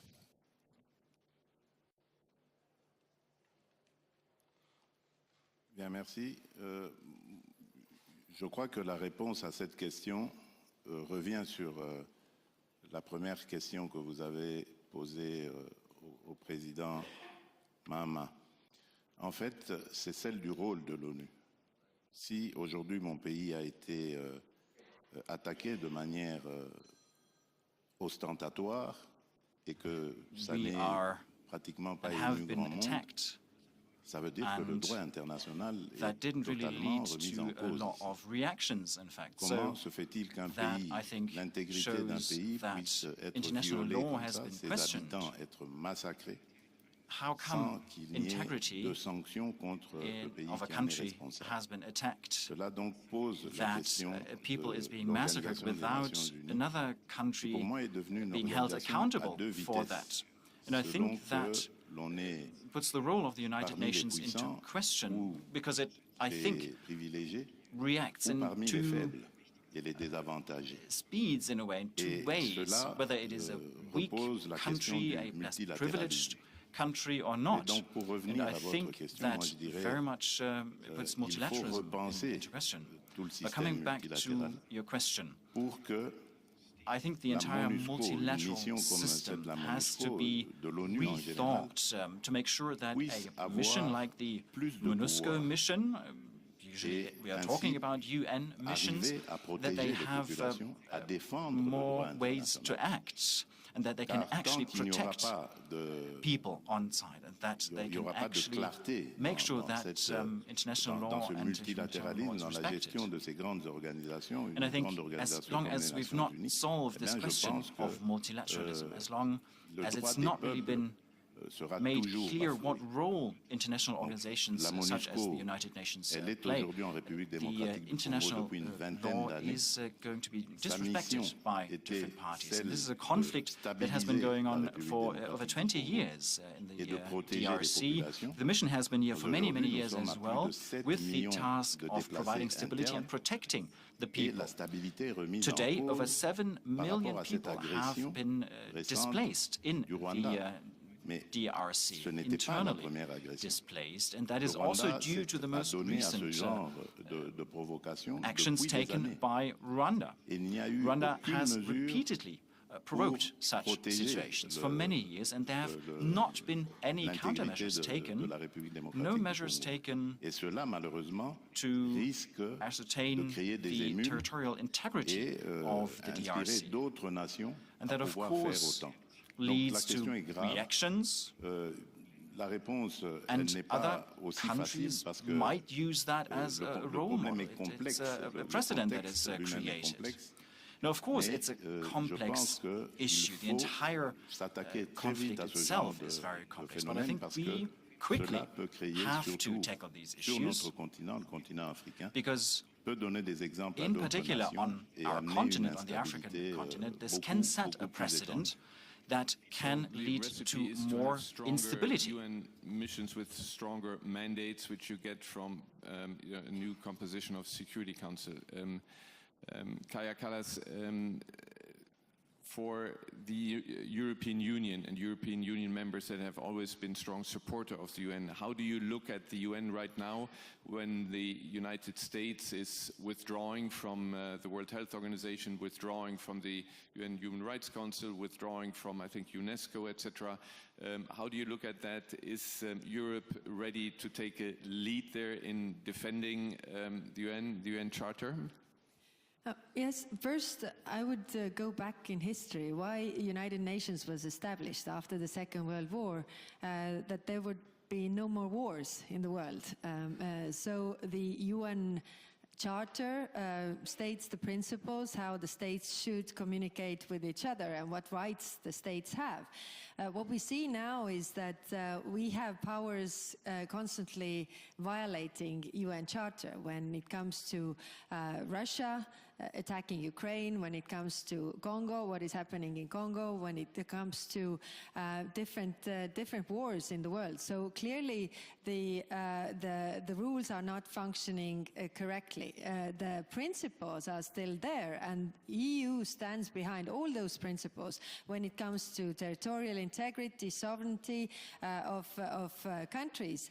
But we definitely have to really develop the international law further, because what we heard when President Xi of China visited President Putin of Russia, and he said there that you and I together, China and Russia together, we are leading the changes in the world not seen in 100 years.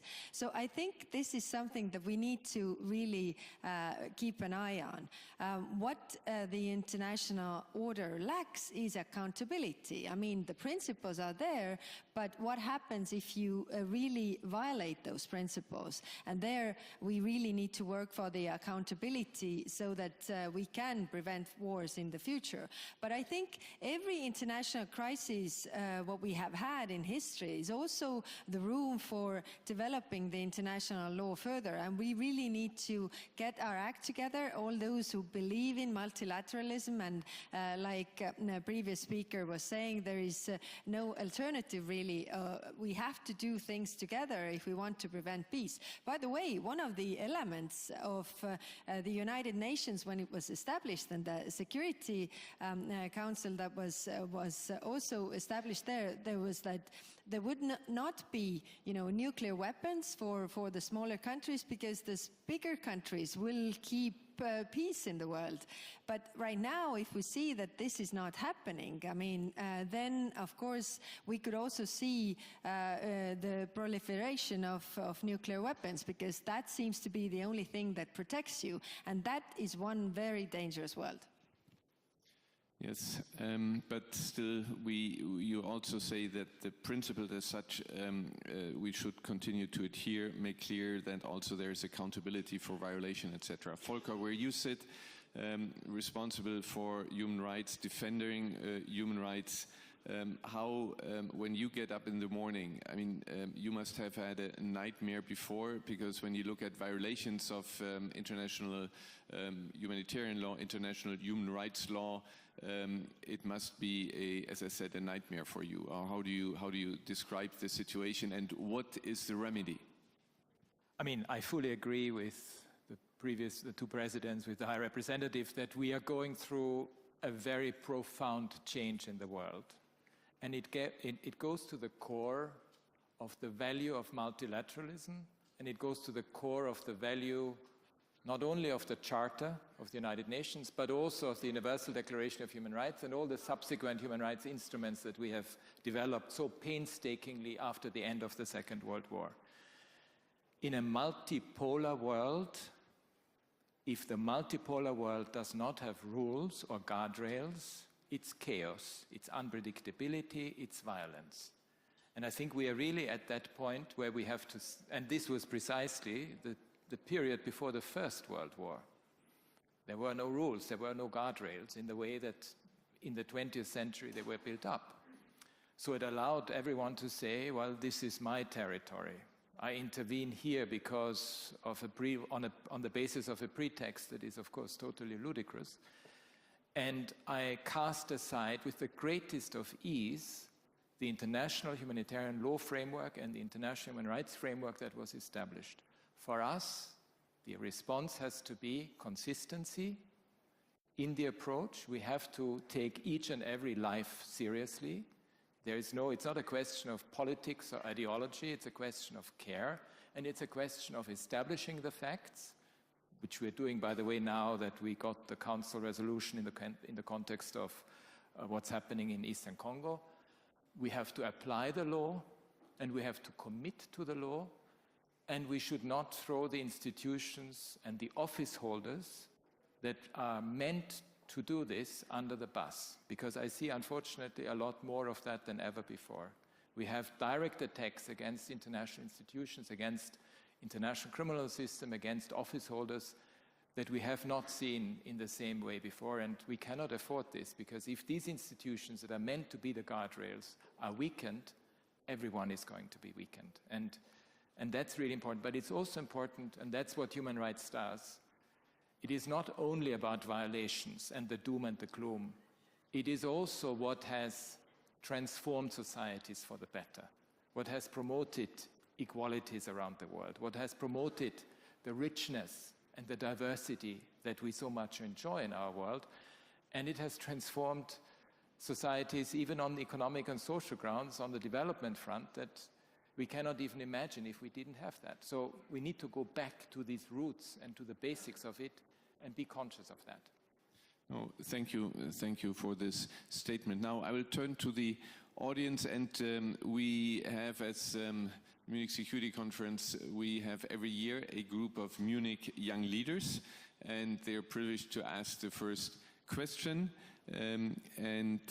We have Kasper Sitemba, who is a technical support specialist for peace building, United Nations Resident Coordinator's Office, Kenya, who can tell from the ground how it is. And please ask your question.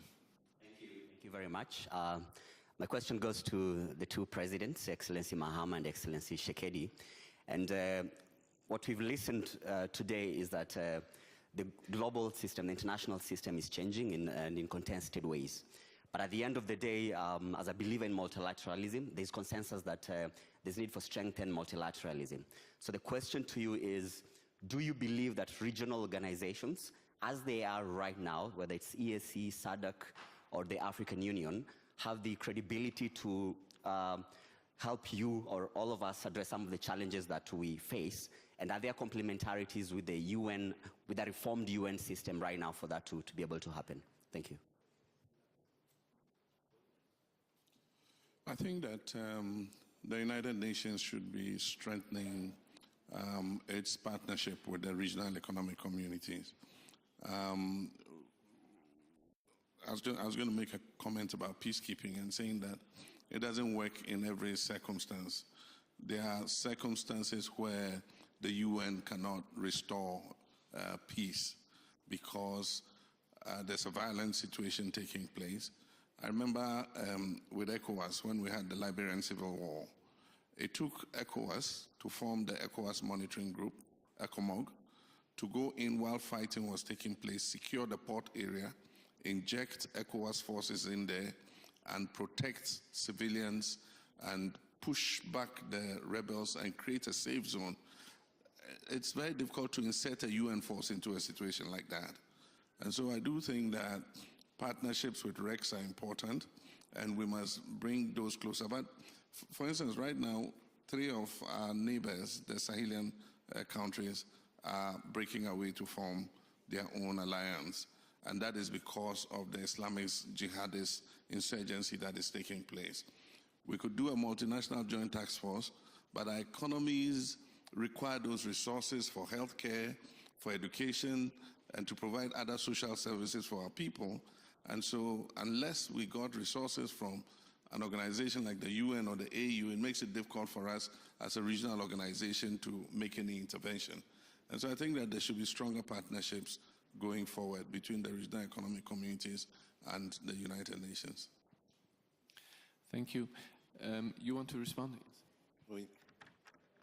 En fait, j'ai toujours pensé que pour un continent comme l'Afrique, yes, I've always believed that for a continent like Africa, in order for such a continent or a country on that continent can integrate properly, for example, through a free trade zone, that almost all African countries now are part of such a free trade zone. In order to do that, first of all, it's important to work together with regional economic organizations, such as the West African Economic Organization. But of course, you're right, they have to be credible. And this credibility can only be achieved if we uphold the principle that such communities have imposed on themselves, actually. If in such a regional organization you say, for example, we stand in solidarity, we are united, we have to reduce trade barriers or tariffs, and if then within that community one member state is being attacked, then there is no response to that, and that's not acceptable.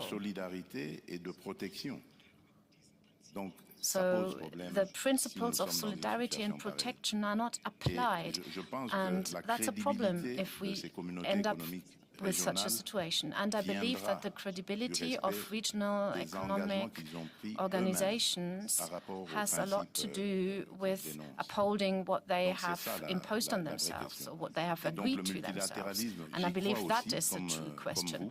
Multilateralism, yes, I do believe in that too, as you've asked the question. But today, there's a lot of hypocrisy associated with that. So we do have certain agreements that we made, but they only apply to some who feel that they are untouchable.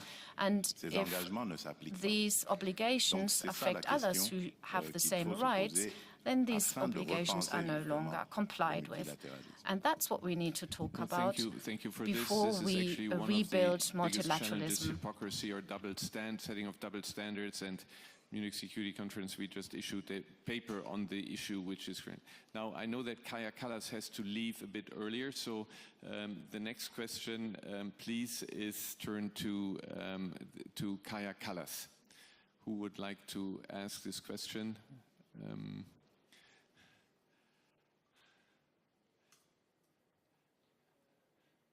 Nobody for the High Representative. Yes, we have one. Please go ahead. Hello, my name is Dubai Bilhoul. I'm the founder of Fikr Institute, a think tank in Dubai. And my question is, how do you see EU-GCC relations in the coming year? I know there was a lot of momentum towards the end of the previous administration. How do you see that relationship going forward, and in what areas of priority? Thank you. Thank you. First, I think, well, European Union has a lot of possibilities in these turbulent times. I think in terms of multilateralism, we definitely are the reliable partner that everybody's looking at. So we see a lot of countries, but also organizations behind our doors, and we have different priorities for different regions, because you know, some are more strategic to our interest than the others. Of course, the funding or the really the most important interest or worry we have currently is the war going on in Ukraine. We can't overlook at that. So all the relationship we have with other countries as well is in that prism as well, because that is the existential threat for Europe. But there is clearly very good cooperation points for different regions, be it energy cooperation, be it you know, in different spheres. And I really feel that there's an opportunity for the European Union to really be present, visible, and put the European flag up in the relationship with other countries, because we are the reliable, predictable partner. And what comes to also the multilateral organizations, I think you know, we can't, of course, fill the gap if the United States is leaving that gap behind, but we want to do what we can in areas that are also strategic interest for us. So we are definitely looking ways to act as a geopolitical player and increase our geopolitical power as well. Thank you. Next question. I think somebody wanted. Yes, please go ahead.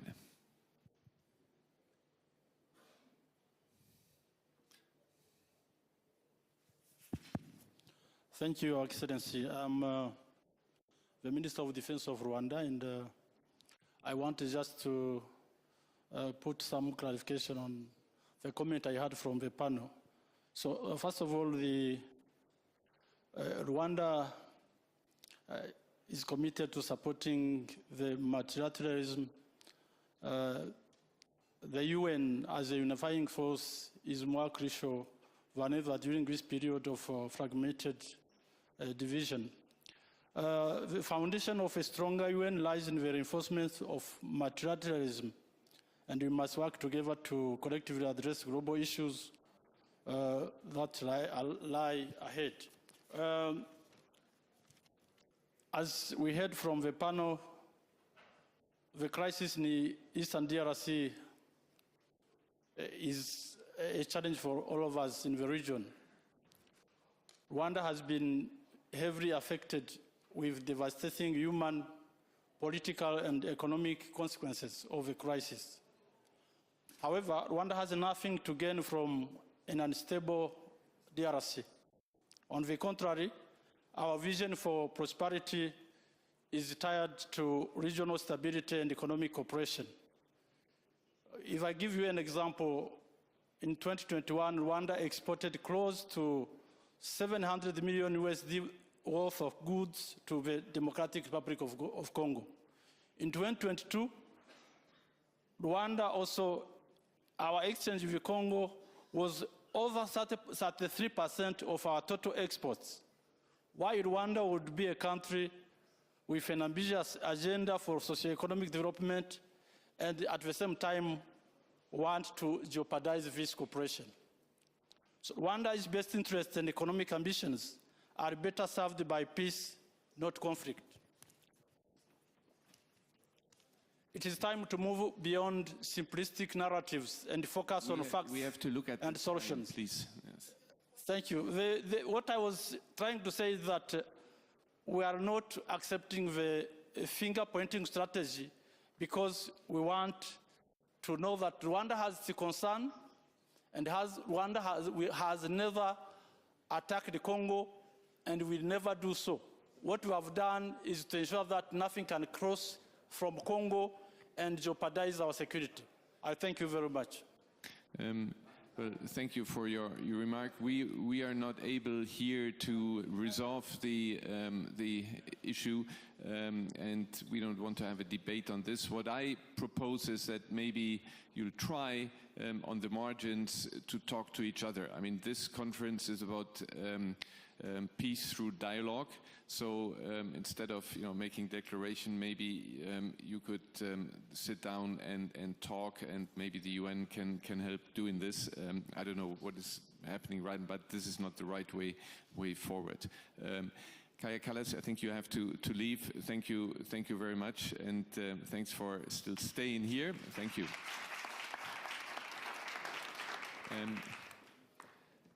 Another question, yes, please. The two ladies, and you agree between yourself who is asking the first one. Thank you very much. My name is Edith Kimani. I'm from Kenya, and I'm also a journalist. My question is to President Tshisekedi, because you said that it's important to work closely with regional organizations, but they have to be credible.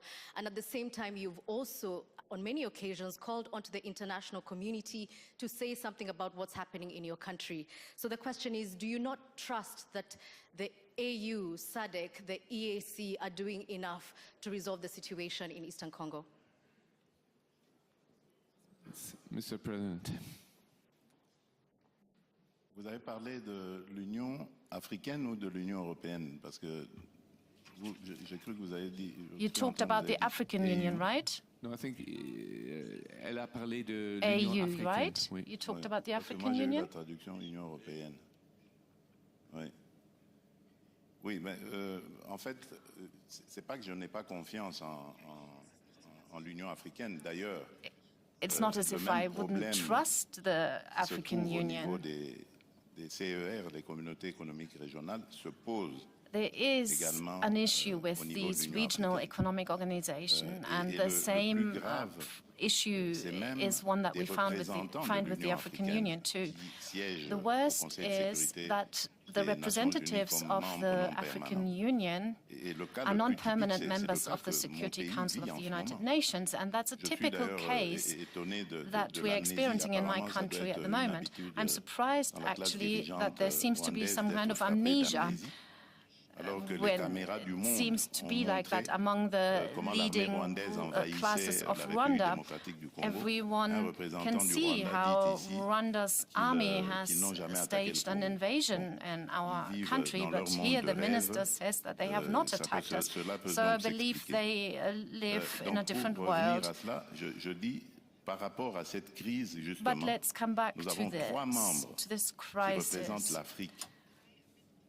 There are three actors, or three members that represent Africa in the Security Council. They are non-permanent members, and they are not able to come to a resolution that will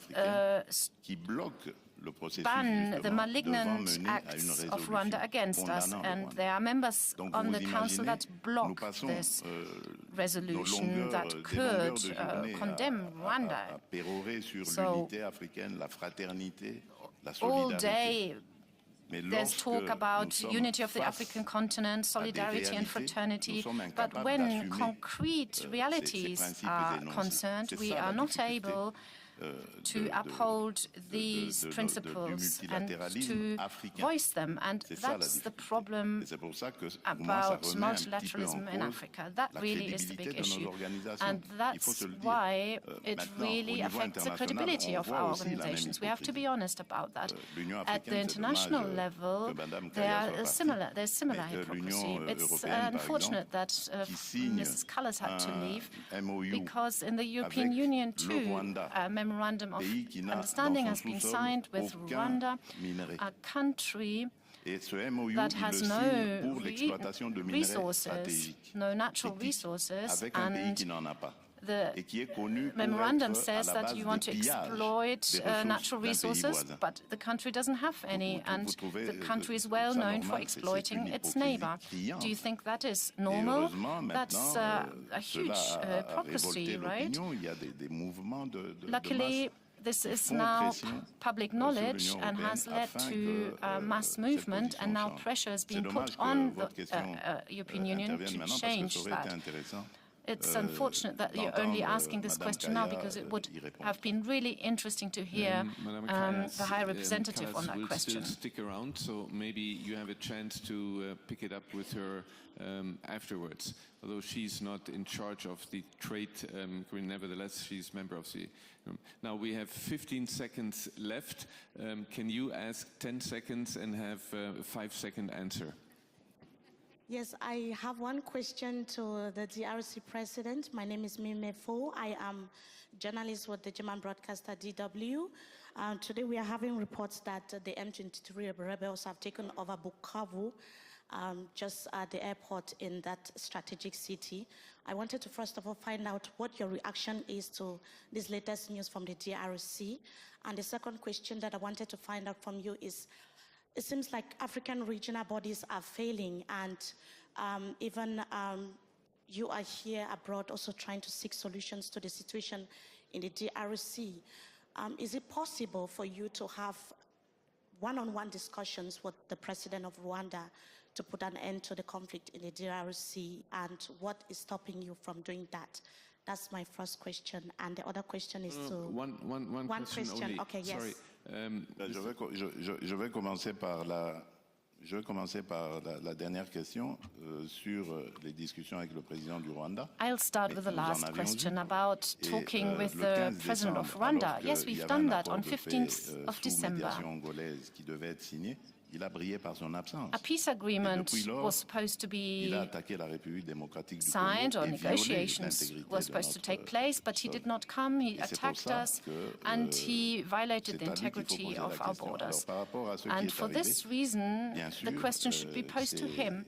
And given the most recent events, of course, that is an affront, and we now have to address that. We are resolved to regain the integrity of our territory, and we will achieve that. It's now up to the international community to take on responsibility. The international community is armed, and it has supported Rwanda in the past. Rwanda is exploiting Congo's resources, so it's up to the international community to do everything to prevent this conflict spreading in the region, because we will not accept this kind of behavior. But there are other countries too that feel threatened. Burundi, for example, they've closed their borders to Rwanda, and there are also other countries that are thinking of what kind of position to take. And of course, it could lead to a spillover in the region.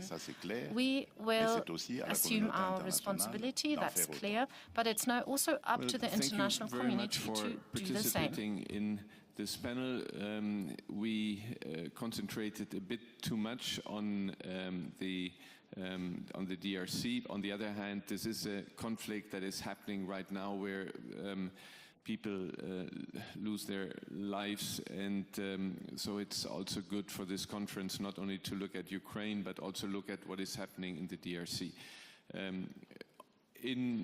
When I was in the UN, our African colleagues in the Security Council always said, well, African solutions to African problems.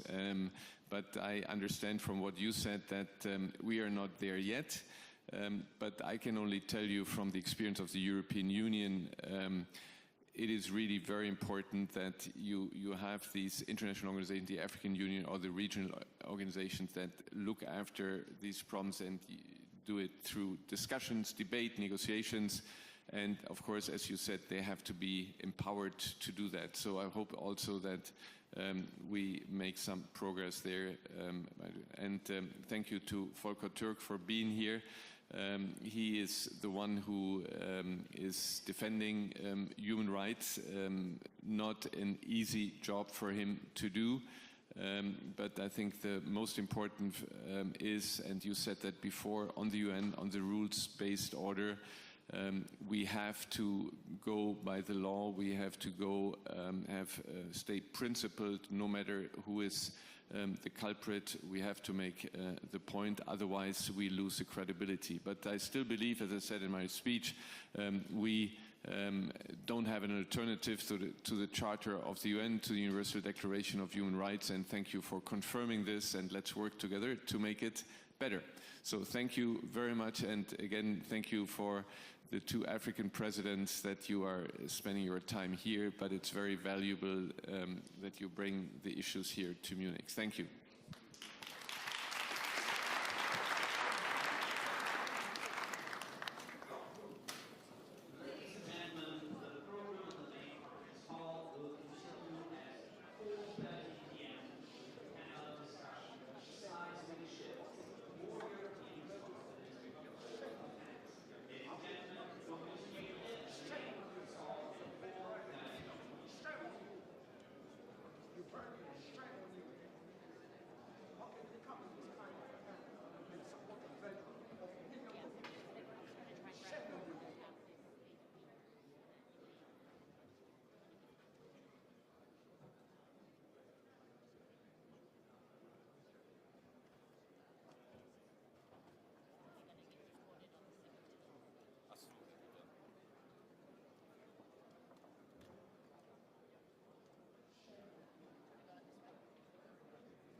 Thank you very much. I'm not used to applause, so thank you. Good afternoon, everyone. I am so honored to introduce our next speaker. Last year, he addressed this distinguished event by beginning with the words, "Ladies and gentlemen, this is not the time for sugarcoating today's reality. From the northern to the southern hemisphere, crises have been unfolding." This year, the crises still exist, but now they are compounded by questions about the strength and the commitment of some long-held alliances. To address this and more, please join me in welcoming the Federal Minister of Defense for Germany, Boris Pistorius.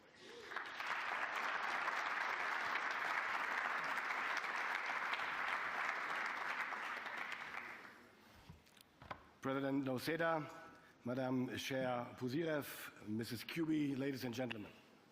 Ich beginne auf Deutsch. Ladies and gentlemen, let me start in German. I did have a speech that I prepared for today. It was a speech which was supposed to be about security in Europe. But to be honest, I cannot start my speech in the way that I originally intended to. I am a staunch believer in the transatlantic alliance, and I am a staunch ally and friend of America. The American dream is something that has always fascinated me and influenced me. And this is why I cannot just ignore what we heard before. I cannot not comment on the speech we heard by the US Vice-President. We fight for your right to be against us. That is the motto, one of the mottos of the Bundeswehr, and it stands for our democracy.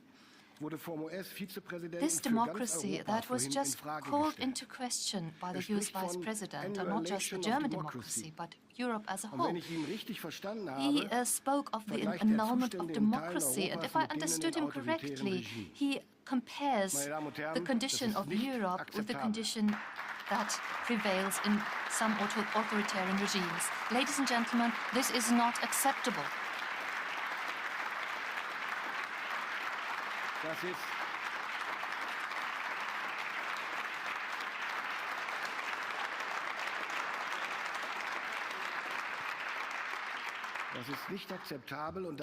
This is not acceptable.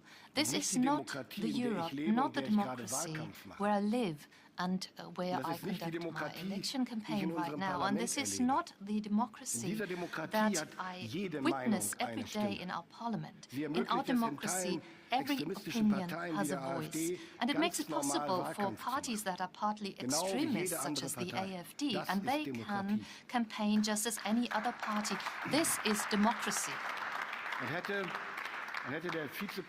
And if the Vice President had the opportunity to switch on his TV set when he arrived yesterday, he would have seen one of those candidates at primetime TV.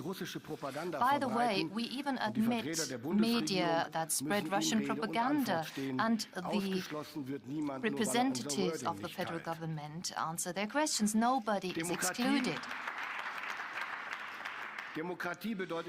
But democracy does not mean that a vociferous minority will automatically be right, and they cannot decide what truth is. It does not mean that anyone can say anything, and democracy must be able to defend itself against extremists that try to destroy it. I am happy to live in Europe where this democracy is defended every day against its internal and external enemies.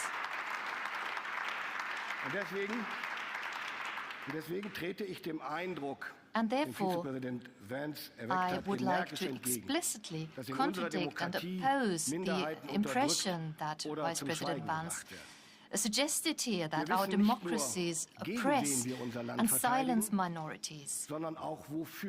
We not only know against whom we defend our countries, but also what we defend it for. It's for democracy, for freedom of opinion, for the rule of law, and the dignity of each and every one, ladies and gentlemen. Ladies and gentlemen, but unlike the Vice President, I would also like to focus my speech on the most pressing questions of European and transatlantic security. The last days have confirmed what many had speculated for months. The United States are pushing for a quick peace settlement between Russia and Ukraine, and they expect Europe to take the lead in securing any agreement that follows. These negotiations can be a turning point for our continent and for transatlantic relations, a historic turning point that can go into very different directions. The choices we make now will determine whether we live in peace or in crisis. They will determine our future and the future of the next generation in Europe, but also beyond. We must ensure that Ukraine is not left alone, ladies and gentlemen, because one thing remains unchanged. There will be no lasting peace in Europe without a strong and free Ukraine. There will be no sustainable rules-based order if aggression prevails. We must equally make sure that Russia does not emerge from this war as an even bigger threat than before. A fragile peace that only postpones the next war is not an option. Yesterday, there was strong consensus among NATO allies that imperialist powers will only respond to deterrence and strength, be it in Europe or in the Indo-Pacific. Therefore, we must and we will negotiate from a position of strength. Three things are crucial for that. First, European and Ukrainians must play an active part in the negotiations. Only united we will be able to stand strong. Only united will we negotiate a stable and long-lasting peace. Second, Ukraine needs to negotiate from a position of strength. Germany will therefore remain the largest supporter of Ukraine on this continent. And we will continue our engagement in the near future and beyond. Third, the transatlantic alliance must not take anything off the table before the peace talks have even started. Discussions about Ukraine's NATO membership or territorial issues must take place at the negotiating table with careful consideration and in close coordination among allies. At the same time, Secretary Hegseth made it very clear that the US will remain engaged in NATO and in Europe. But the recent statements are also a strong reminder of what has been clear for many years, if we are honest. We Europeans have to contribute the lion's share to conventional deterrence and defense in Europe. We need to shape the reality we live in before it shapes us. Yesterday in NATO, we agreed to develop a roadmap. That was my proposal, a roadmap to organize the burden shifting from the US to Europe in the years to come, and to avoid at the same time, by orchestrating it, that we run in capability gaps which are critical. It is time for fewer promises now and more action. That is why my French colleague Sébastien Lecornu and I established the Group of Five together with the United Kingdom, Poland and Italy at the end of last year, to chart a course for a strong Europe. We will use this format to develop the roadmap in the upcoming month and discuss it with our allies, especially with the United States. Ladies and gentlemen, in order to make European responsibility a reality, we are taking strong measures in all important areas of defense, with regards to money, material and operational readiness. Last year, Germany committed 2% of its GDP to defense. Within just 2 years, we nearly doubled our investments in procurement. Other European nations have made similar successful efforts. Security guarantees the future for all of us and for the next generation. We have the responsibility to invest in the future. For Germany, that means further increasing our defense spending. We need substantial financial means that cannot simply be cut out of the current budget.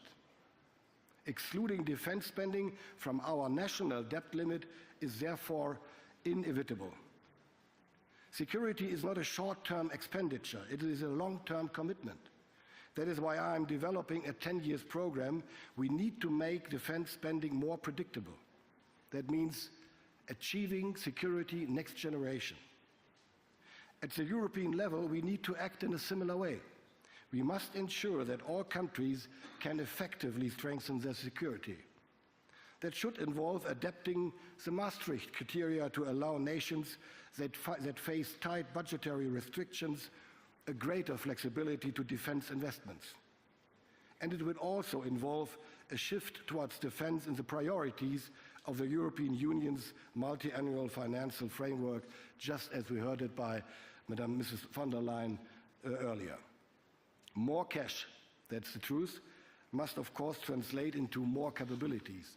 It's not about money, it's about capabilities. Germany launched a defense industry strategy to create the right political, economic and regulatory framework to quickly make our defense industry more innovative, agile and resilient. We streamlined our procurement processes, and together with industry, we are expanding our production capacities while pushing for a stronger European defense industrial base. Because one thing is certain, Europe needs a strong, more sovereign defense industry. We cannot afford excessive dependencies. This has never been clearer than today, as we see the geopolitical landscape shifting. Maintaining our technological advantage is crucial, particularly in areas such as artificial intelligence, space and quantum technology. These investments generate positive spillover effects across our entire research landscape and overall economy. We need more European solutions while maintaining strong cooperation with our transatlantic partners.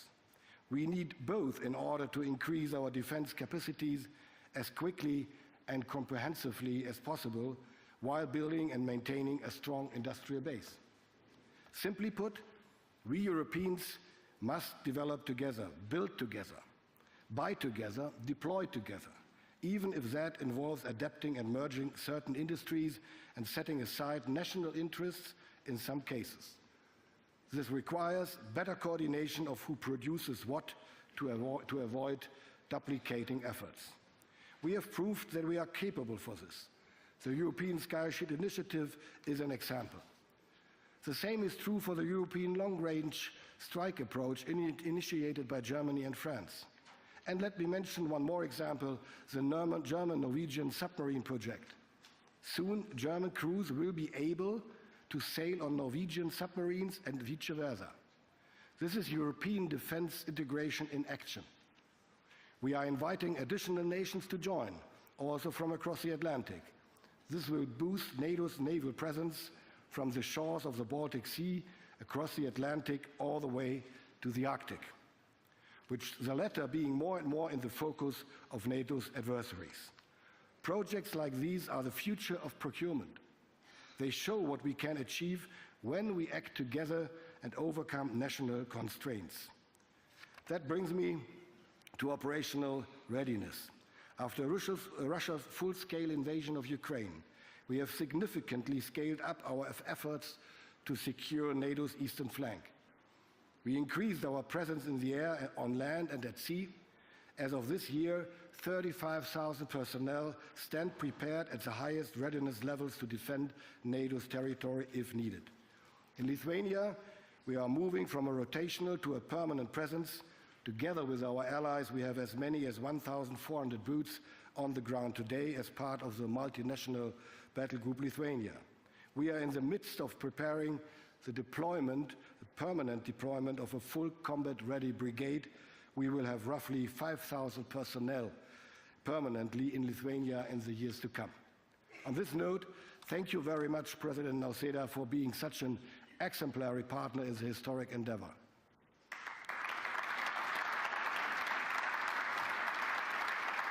But our commitment on the eastern flank does not and will not stop in Lithuania, also and especially after a potential peace in Ukraine. We are well aware Russia will remain a threat. We are assuming more leadership responsibility in the multinational core, Northeast, to bolster deterrence and defense in the region. This is a true example of our shared commitment to security. Ladies and gentlemen, this week has a week of decision. Next week, it will be the German voters that will make a choice. A lot is at stake in this election. I trust that the German voters will send a strong message. Germany will remain a reliable ally. Germany will continue to work towards a stronger and more secure Europe. And Germany will continue to take on more responsibility and leadership in Europe. The challenges of the coming months and years will be enormous, but so is our ability to tackle them. As long as we stand together, as long as we remain committed to our security and our values of liberal democracy, I have no doubt the future is ours to shape. Thank you.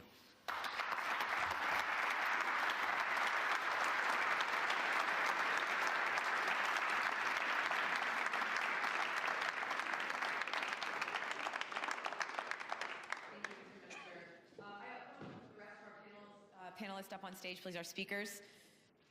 Come on up.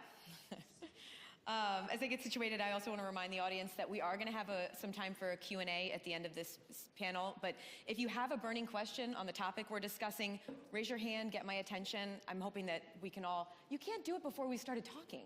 You can't. But we do hope to make this, please come up, Mr. President, to make this a conversation for everyone. So we are very fortunate today to have President Gitanas Nausėda, the President of the Republic of Lithuania. Thank you.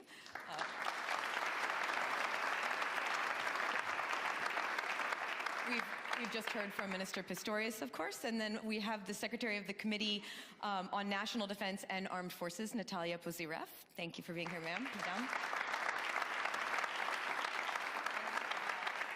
Many of you may be wondering, Minister Healy, the British Defense Minister, was actually scheduled to be here. He had a scheduling issue or a transportation issue getting here, which means for me, you each get probably one or even two more questions, since I don't have him up here, so any complaints about that can go right to GCHQ.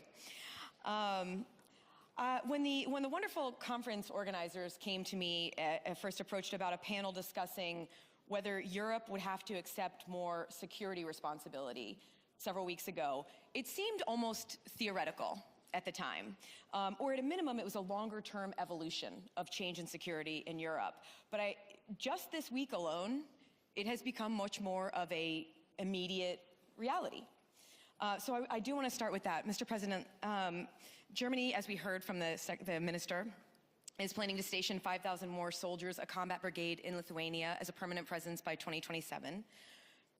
Do you see the comments that we're getting out of the United States right now, including possibly eliminating the European Defense Initiative and openly discussing pulling back the security presence here in Europe? Are you concerned that the US support for NATO has shifted from a tangible, visible presence to more of a commitment that's more words than action? I am in really a very tricky situation because I am representing the country which is probably one of the most transatlantically enthusiastic, and we all the time supported this transatlantic bond as one of the key pillars of European security. Yes, we receive a lot of signals which might be confusing for us, which might raise some questions about the future, about the perspectives.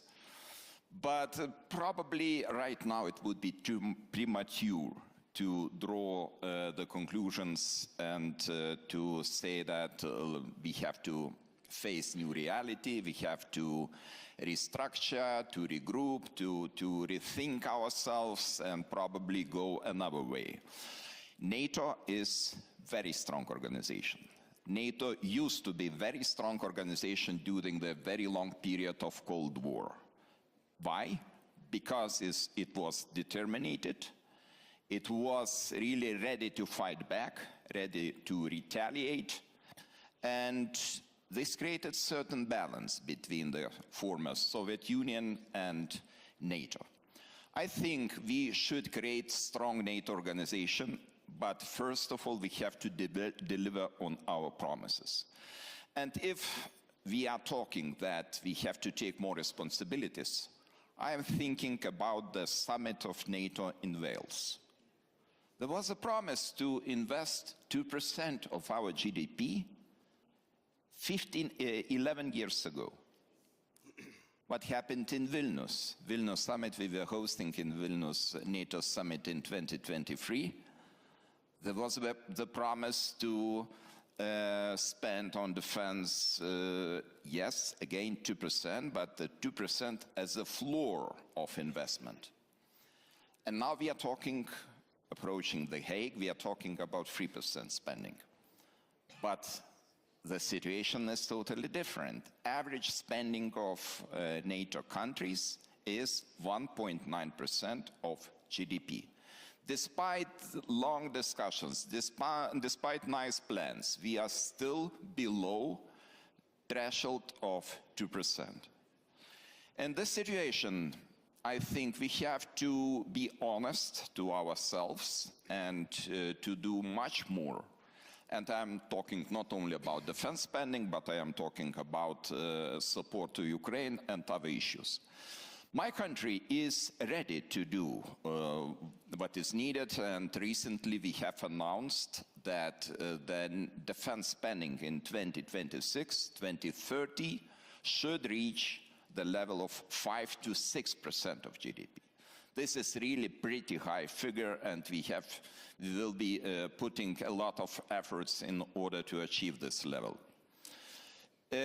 Another important element of Eastern flank countries, and especially Baltic countries, close cooperation with our friends. And I really have to say that Mr.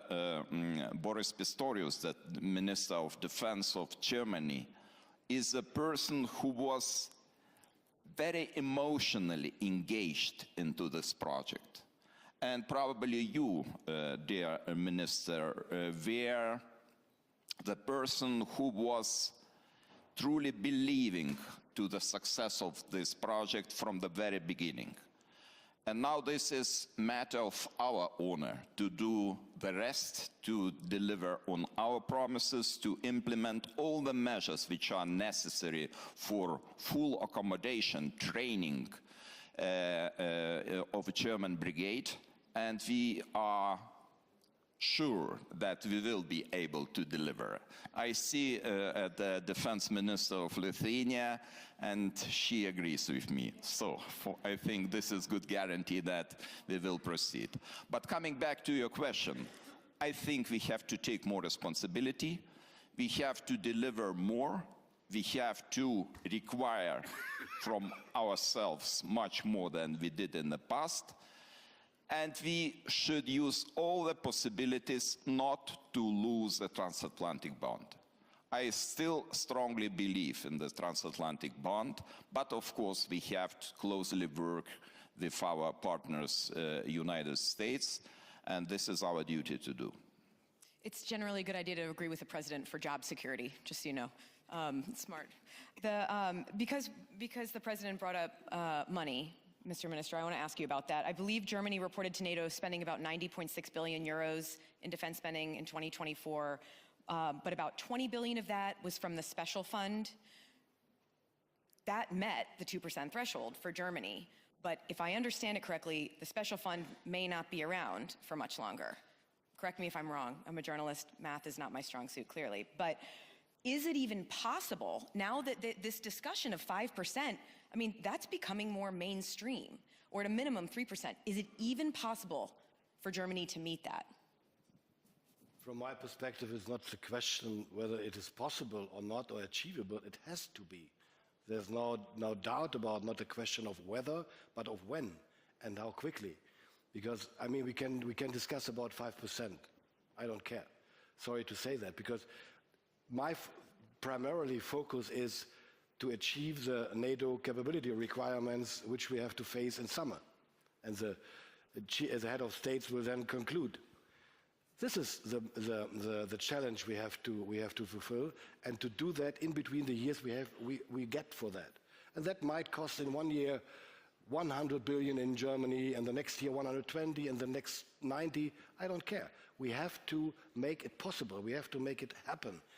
And therefore, I'm quite convinced, and I mentioned it earlier, we have to understand, we need to understand in Europe and in Germany too, that security is absolutely crucial. Without security, anything else is nothing.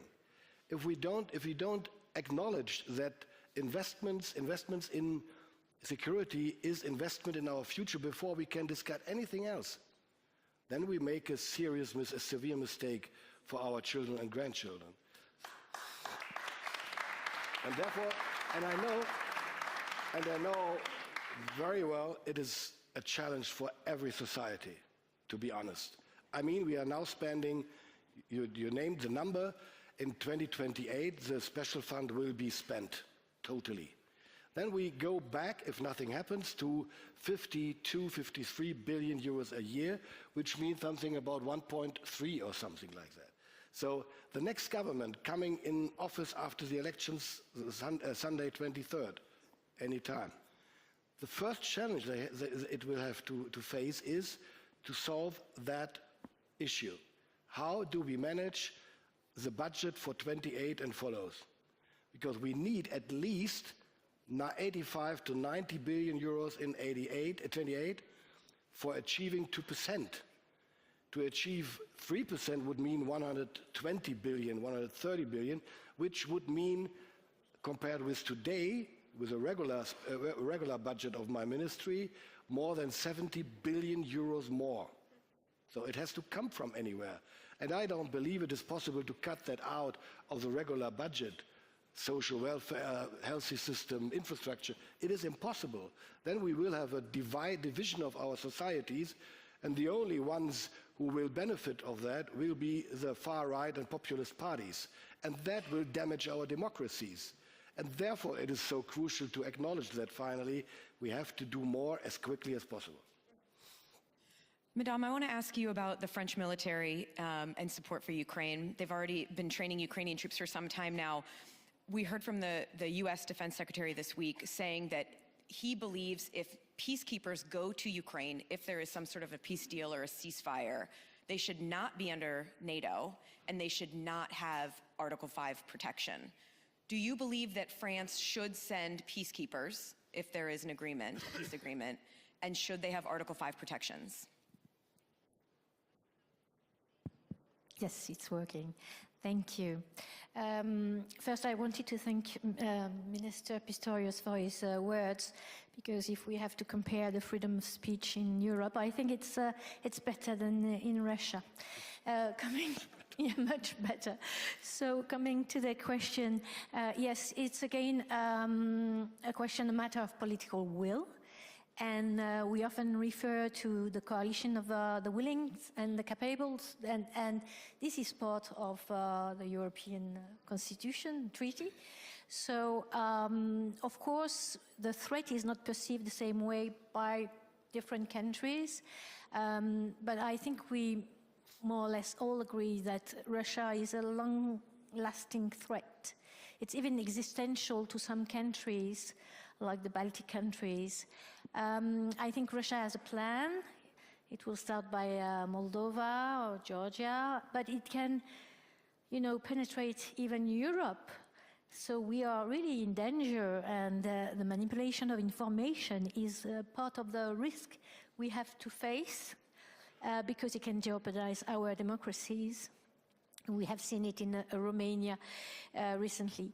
So coming back to what the coalition of willing and capable could do, because I don't see France going on its own for sure, so we need to have partners, and there are partners I know that are well prepared. We have within the Weimar Triangle, plus, I would say, and plus the UK, plus other partners. Of course, we should get some insurances, guarantees that there's a good, say, air cover, air transportation facilities. There are some solutions that I'm not able to discuss now, but you cannot send troops, even if our military are completely professional militaries, and they will do what they are tasked for. But of course, it's not that easy. The thing is that because of the threat, we have to give security guarantees to Ukraine. And if there's a way that European can make it on a way or another, securing the border, providing more equipment, of course. We shall consider it. And we have certainly, on the other hand, to ramp up our industrial capabilities. This is what we are doing in France, trying to produce more munitions, missiles, and so on. On the third point is really we have to invest in R&D, because there will be a huge transformation of the combat on the ground. I think we'll use more AI, as it was said, quantum computing, to speed up the process so that we can have this kind of collaborative combat, using drones and everything. And it will need a lot of investment in these technologies. And this is where we have to prepare for the future. We have really to take our responsibility, because it's for the next generation. We have to prepare for the skills. It's not only about, producing equipment. We need to have the competencies, the skills. We need to have the engineers. We have to have the technicians. They should not go abroad to be able to work on AI and so on. So this was part of also your remarks. So maybe I will stop there. Great. I promised I would take audience questions if you have something that's burning. Here, grab my mic. I feel like Oprah. I'm walking into the crowd. Thank you very much. Alexei Goncharenko, member of the Parliament of Ukraine. My question is, striking speech of Vice President Vance. He was very critical towards Europe, not so critical towards Russia. And he didn't mention Russia and Russian war against Ukraine almost at all. And so my question is, yesterday I heard from Pete Hegseth, new Secretary of Defense, that Uncle Sam will never be Uncle Sucker. And I completely agree, but also Uncle Sam should never be Uncle Shame, So that is important. And my question is, what will be done by Europe in order in 1 year not to listen to speech like this? Thank you. Maybe you should address that question to another place. I don't know. I mean, what should I do? I mean, we admit all the time that the critics are right, that we have to do more and that we did too little in the years before. Much too little, to be honest. 2% is not enough, everybody knows it. And up to date, the President mentioned it earlier, not even all countries in NATO members in Europe have already achieved the 2%. And it's a challenge, as I mentioned too. So we don't disagree. And I even, when I talked to Pete Hegseth yesterday, I said to him, I fully agree that you will shift your focus more from Europe to the Indo-Pacific. And together we need to shift more focus, more attention to the Arctic too at the same time. So to expect from European side that the US will engage as much as in the past, in the future too, while at the same time doing more in Indo-Pacific and Arctic would be naive. And we have to take that responsibility. So therefore, acting is better than words in that place. If we do that, I don't know what's happened. And I don't know whether we will have to listen to a speech like that again. But anyway, it's better to have a hot heart and a cool head than the other way around. Can I ask you, just since you mentioned that you were with Secretary Hegseth yesterday, this week, what did you think when he said that the United States does not believe that NATO membership for Ukraine is a realistic outcome of a negotiated settlement? Well, it's no secret what I think about that. I emphasized it already several times. I'm not the world's most important and famous deal maker. But if I were, I would know that I don't take any essential point of negotiations off the table before the negotiations begin. I would never do that. And Did it damage Ukraine's standing? to all? I don't know whether it damaged anything or not, but it makes it much more complicated and difficult. And afterwards, I heard some news from Washington, Wall Street Journal and others, that might be the final position. So what we experience in the moment is like we have in Germany, the nice word like cacophony, multiple voices all over the world. And maybe we should step back a little bit and wait until all the noises get lower. Please, sir. I would like to comment a bit on you mentioned in your initial speech about a quick deal or a quick peace in Ukraine, and it's closely related to your question. I think this is very dangerous idea to achieve the quick peace in Ukraine, and I have discussed this issue today with the President Zelenskyy. Ukraine will never take such quick peace at any cost. And we are talking about territorial sovereignty and integrity of the country, which is suffering, which is, of course, fighting back and which is trying to survive. And in this situation, we have to put Ukraine in the position of strength. Right now, Russia feels to be on the stronger side and tries to dictate the conditions. In this situation, we have to negotiate tough, and we have to be at the table of negotiations. Because a lot was said about the role of Europe before the war end and after the war end, and the responsibilities of Europe are very high and very important. So without Europe, I cannot imagine any negotiation process. And of course, it would be really misunderstanding if the negotiations will take place without Ukraine itself, because Ukraine is fighting, and Ukraine is really putting a lot of efforts to withstand this enormous pressure of Russian Federation. And we have to be very strongly on the side of Ukraine. So our deliveries are not only the deliveries to ourselves, our responsibilities, our homework to do, but we have to deliver on our promises to Ukraine. And unfortunately, I have to say, and I have to admit that not in all cases we were able to deliver. We heard so many declarations during the last 3 years. And if we calculate closely what those declarations, declarations were fulfilled, the result is not very encouraging, unfortunately.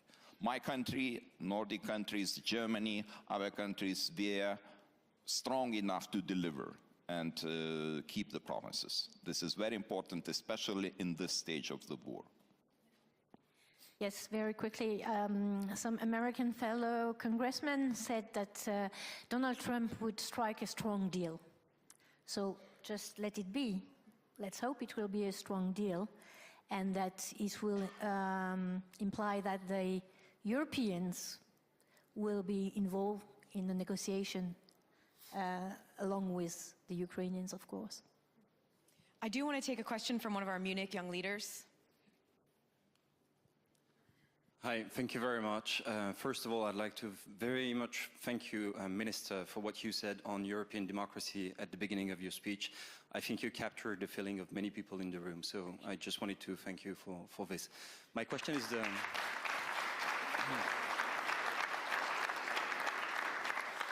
you. My question is the following. It's on security guarantees, because we discussed about increasing the responsibilities of Europe in defense in the midterm, but this question may come earlier. So my question is the following: how concretely can European countries play a strong role into providing such guarantees that would ensure a lasting peace in Ukraine and prevent further aggression by Russia?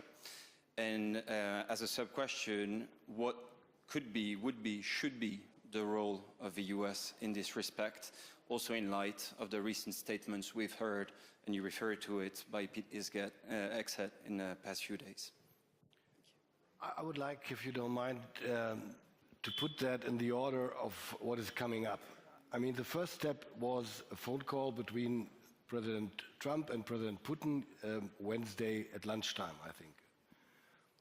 Nothing happened since then, as far as I'm informed, except correcting the first decision that Ukraine is will now be at the table anyway. It's a good correction of what they said before. But we have to wait what's going to happen now, because if European countries, I don't want to name it, 5 or 7 or European Union or whatever, but if no European participation is guaranteed and is achieved in that process of negotiations, it's hard to imagine that Europe will then afterwards have the responsibility to achieve the guarantees. I mean, this is quite crazy. So it is about negotiating together with Ukraine, Russia, and the US, of course. And Pete said yesterday there will be no US boots on the ground in Ukraine. And the European allies has to achieve that on their own. And I said to him quite frankly and publicly that we have to acknowledge and realize that we have a gap of deterrence capabilities in the among the European NATO members. That means without the US deterrence capabilities, we won't be able to achieve that security guarantees in Ukraine, at least for the next years to come, not alone. So that's the same challenge we have with NATO and doing less by the Americans in the years to come. In both cases, we need a roadmap. We need a concept which we work on together, hand in hand, and which we go alongside, step by step together. Then everything is thinkable for the future, but not for the short-term future. Yes, I would like to come back to the fact that I said earlier that Putin has a plan. His plan is to demilitarize Ukraine, to make it neutral, to get rid of Zelenskyy, to put a man in place, and not to allow any NATO, of course, but any European troops in Ukraine. So we are far from, a negotiation that can deliver what we think it could be. But of course, we are at this defining moment of, thinking about a possible resolution, but we are far, far from it. Therefore, I'm so cautious to speculate about what we might do in a couple of years. I don't take part in those discussions, at least not publicly. We only have about 2 minutes left, and I have 12 pages of questions left. Okay, so let's exceed. I'm going to, yes. It's unless my we have fault. 3 more hours, I'm going to do a quick lightning round with all of you. First, the speech by Vice President JD Vance today. Yes or no? Did you expect that he would come up here and criticize Europe for the need for more free speech and democracy? Madame, I'll start with you. Very quickly. I thought he would speak at least about Ukraine and Russia. I could not believe he would speak about the freedom of speech in Europe and point out, Germany and UK. Of course, he would not mention France because it's better not to mention France. But it's Why? not my. No, for me it was unexpected. Mr. Minister, I think we heard your feelings, but yes, were you? I'm fine. Yeah. I exceeded my speech, so please, Mr. President. Mr. President, did you expect to hear that from the Vice President today? First of all, I would like to expect that we come to the table, we discuss all the issues honestly, frankly, as our friends do. And even probably right now it does not look like this, but I remember 2019, London, summit of NATO. The conversations were not very polite at that time also, between Donald Trump, between former Chancellor of Germany, Angela Merkel. But at the end of the day, we managed to take very important decisions in London and afterwards. So let me hope that we still have the potential to cooperate together, because everything is at stake. And right now we don't have the right to make the mistakes. And one of the cruelest mistakes would be just to abolish our transatlantic bond with United States. I know that I am unpopular here, talking about strong transatlantic bond. No, but believe me, it's very important for the Baltic states, which currently host 1,000 American soldiers battalion on the persistent basis. We are hosting them beside German soldiers. So we rely heavily on our friends, all our friends, not trying to emphasize one of them. You are not unpopular at all with that statement, not at all. No one's ever going to say you're unpopular when you're on stage, you know? Okay, we're totally out of time, but I'm going to ask really a yes or no question for all of you. President Trump has talked about having closer relations with Vladimir Putin. Yes or no, does that concern you going forward? Just a yes or no? Well, it's a concern, for sure. And it's the first step to normalization of Putin that has happened, already taken place. I mean, the experience we made in Europe with Vladimir Putin is quite clear.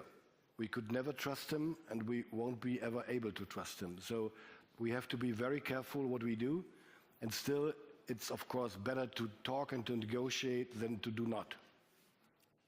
I fully agree with Minister, because you cannot trust Vladimir Putin. We have so long experience in communicating and having the relations with Russian Federation, and you cannot trust.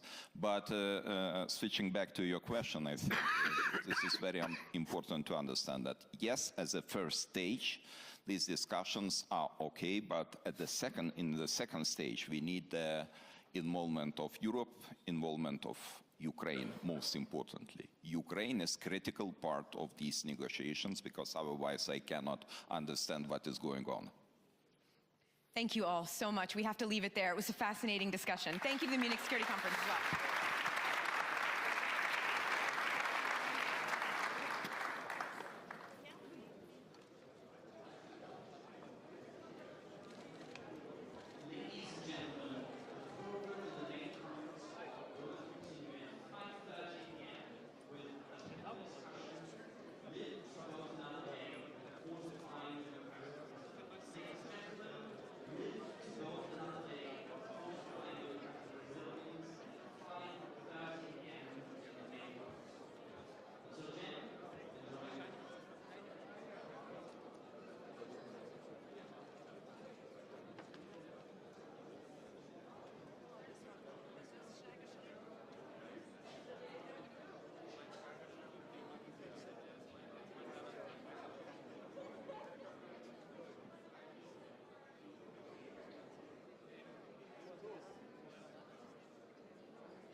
and we will host the panel today on the question of democracy, the state of democracy, and I hope more people come because the room looks awfully empty for such an important issue.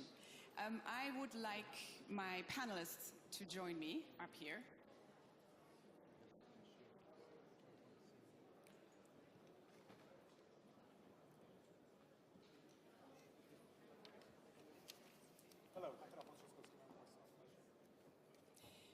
Do sit down.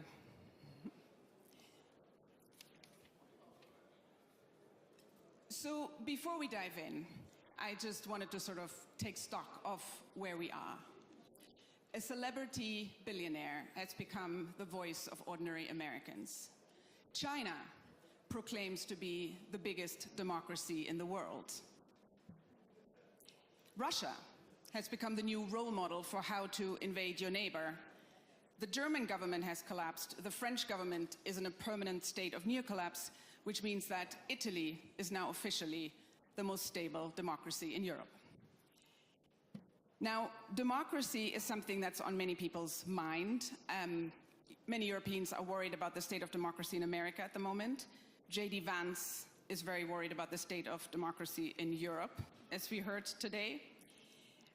Something that's going on and that I hope we can touch on today is this fight over what makes a democracy a democracy.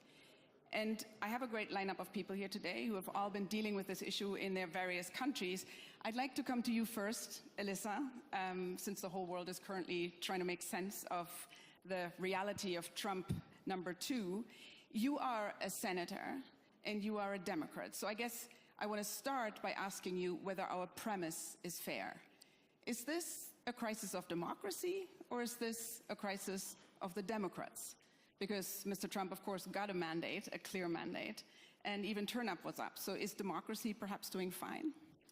Yeah. Hi, everybody. Thanks for having me, and thanks for including me in the panel. I think, I mean, just by the sheer scope of instances and countries you just went through, I think it demonstrates that we have a crisis of democracy. I don't think it's just the United States, although certainly we do in the United States. I think it's something that's going on globally where people are not feeling the benefits of a democracy in the way that we were taught. And while I am a Democrat, I also won on the same ballot just now in November with Donald Trump. My voters voted for Donald Trump and Elissa Slotkin on the same ballot.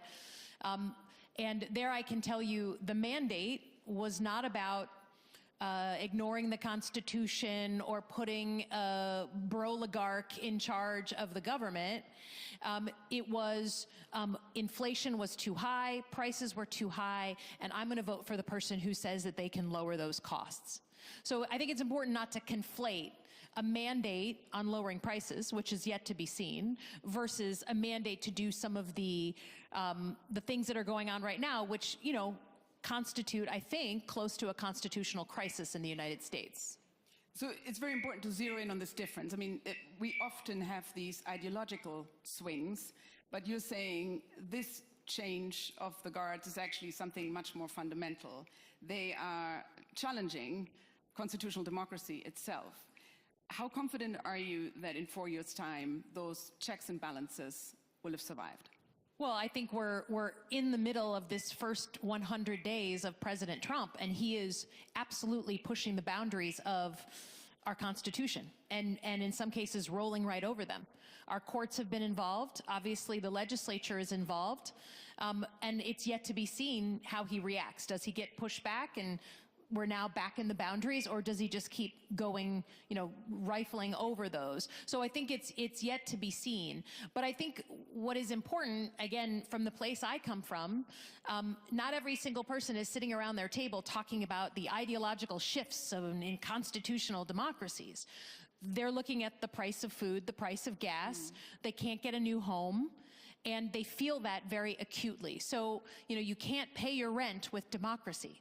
So while people may not be thinking about it every single day, that doesn't mean we don't have a responsibility to have conversations like this, but it's just a reminder that we need to have the conversations outside of our capitals and bring home these ideas to people's pocketbooks and their kids. Because at the end of the day, at least in the United States, that is how people vote.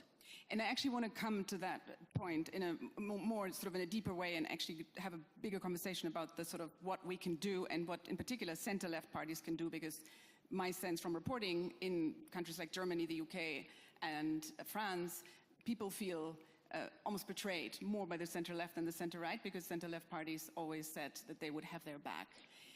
But I want to go first to you, Rafał. You are the mayor of Warsaw. You're also running for president in your country. And Poland has been here before.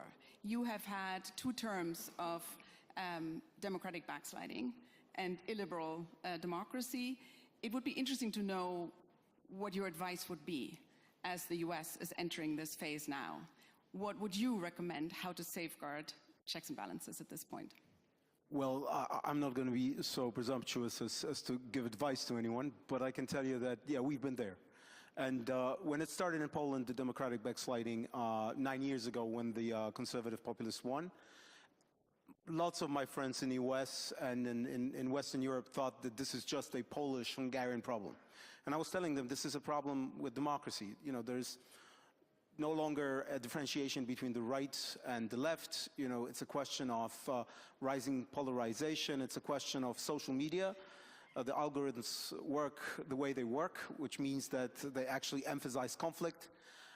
And of course, it's time of multiple crises with which we have to deal, and the time of parties which are anti-establishment, which are winning everywhere. So we need to deal with that. And of course, Poland is a good case because we proved to be very resilient, and at the end of the day, the Democrats won. We still have 1 more election to go because we need to win the presidential elections to close the cycle and entrench democracy in Poland. But we've won. Why? Because we have a very strong civil society. We had very strong non-governmental organizations, and we were very smart in the 90s when we've regained full independence after the communist rule, because we really devolved power. So there's a lot of power in the hands of the local governments. And it so happens that populists do not really win, regional elections that easily. So most of the power in the cities and in the regions was in the hands of the Democrats, which staunchly defended our principles. And also because, those crises made us very careful and resilient. And at least there was an agreement, even with the populists. We were on the same page when it came to security, when it came to strengthening our defense capabilities and so on and so forth. So there was this thread of understanding, which of course was so crucial in the moment of crisis and when Russia invaded Ukraine. I mean, after these 2 terms, when a lot of rollback happened, when, particularly in the media and in the judiciary, what would you say, how easy it is to come back from that? Because that is the other concern, of course, and it's important perhaps to educate American voters and others about, these are institutions that took a long time to build. And we're seeing a lot of potential damage being done in the first few weeks already. So I guess the question to you is, how are you doing in reversing some of the damage that was done in those 2 terms? And how easy is it actually to repair institutions? I mean, the real problem is that, populists sometimes do not have any qualms about breaking the Constitution. So if someone is breaking the Constitution, what do you do? I mean, we do have our checks and balances, and some of them held pretty strongly in Poland, right? But I mean, the populists were simply breaking the Constitution. So now our problem is that we are doing it, but it's difficult to revert some of the things that they were doing because our president holds the right of veto, and we want to do it by the book. We want to introduce bills which are going to introduce changes back to where we were for example, when it comes to the independence of the judiciary and so on and so forth. It is difficult, but we're doing it. I mean, the important thing is that the dualism, if someone breaks the Constitution and, for example, nominates new judges, breaking all the rules, or nominates cronies for the Constitutional Court in Poland who were not even judges, I mean, to reverse that is very difficult, and it's of course terrible for democracy. It's terrible for the rule of law, for economy, and so on and so forth. So we've proposed a way out to the president, but he was not ready to accept it. So we are slowly reverting to the rule of law, and we reverted in many cases. But in order to entrench that, we need to win the presidential elections. Well, and that's where you come in. If you don't, which is a possibility, would that just mean that in the judiciary, that would just become a fact of life? You wouldn't be able to do anything about that constitutionally? You wouldn't be able to reverse those? Well, unfortunately, yes. Unfortunately, that would mean that we would have, sort of like, two dual states with two types of judges and so on, which is untenable for democracy. And fortunately, as I've said, local democracy, the media, held strong. I mean, Poland is a completely different case than Hungary, because we devolved power, because our society held strong. Even, I always give this comparison. Warsaw's budget is $7 billion a year. Budapest is just $1 billion. And they just, are fully reliant on subsidies from government. So it shows you that the devolution of power, so for example, we when the government cut spending to non-governmental organizations, to free culture, independent culture, and so on, we started financing it. So we were much stronger because we made smart decisions 35 years ago. But it's, of course, the onslaught of populism. It's, we've never tested it before. So, I mean, there's one thing when you're trying to stretch the limits of democracy, stretch the limits of the Constitution. It's something completely different when the populists just break it, break all the rules. Because, how are you going to make sure it doesn't happen again? It's just a question of investing in education, in investing, like, kids need to know that they have to verify the data that they see. So this is really, I mean, something different. It's not just meddling with the Constitution or with the law. It's investing in public opinion, education, and so on and so forth. Non-governmental organizations, local government. That's the only hope for fighting populism in the long-term strategy. It's a long-term strategy. And Stora, I would like to come to you now because Scandinavia, you're part of the world. I mean, you're the Prime Minister of Norway. One, of those countries that we all look to and think, wow, they're rich, they have great welfare states, they've sort of got something right. So, in some ways, it is a haven of social democracy, it long has been, but even in your patch of the world, the far-right parties are gaining, anti-immigrant parties are gaining ground. But as somebody who stands for a party that is on the center-left, tell us a little bit what that message is that the left needs to stand for.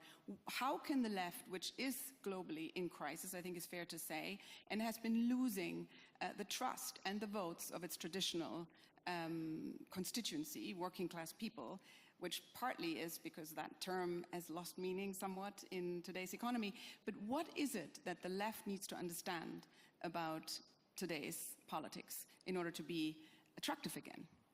Well, it's a big question. I'll try to come at it from a few angles here. First of all, I think all societies and all political systems are under tremendous pressure from technology, from what the Munich Conference has identified as the main challenge in today's world, pretty similar to what the World Economic Forum did, putting on #1 misinformation, fake news. And all of that coming at us at the core of democracy, which I think is a huge challenge, especially when political parties take a grab at that approach to politics to really manipulate facts. So that is pressure on the social fabric, so to say. Although just to jump in there, I mean, JD Vance, I thought, had a point today when he said that kind of interference only really works when there's at least some basis to the grievance and the problems that misinformation hits into, right? I mean, there are some underlying issues. Absolutely. So that's what I want to come to, and where I believe that the left, the social democracy that I represent, really, we have the elements to put together the answer. But I think the senator pointed at this. You don't eat democracy for breakfast. It is not democracy that fixes your children when they don't succeed at school.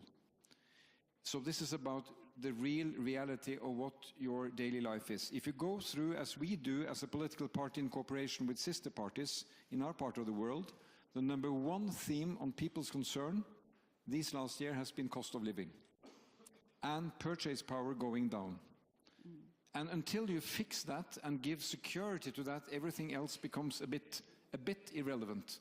And you become vulnerable to misinformation, to quick fix which does not necessarily reflect. So for me, I think what we've had over this last year with the inflation coming back, it's a cancer in the system functioning of democracies, speedily going up and rapidly coming down, it should be said, but it is destabilizing the social fabric of our countries. So for my government, it has been top priority to get inflation down and in the meantime have social policies that really are there to make welfare state work for those who really need it.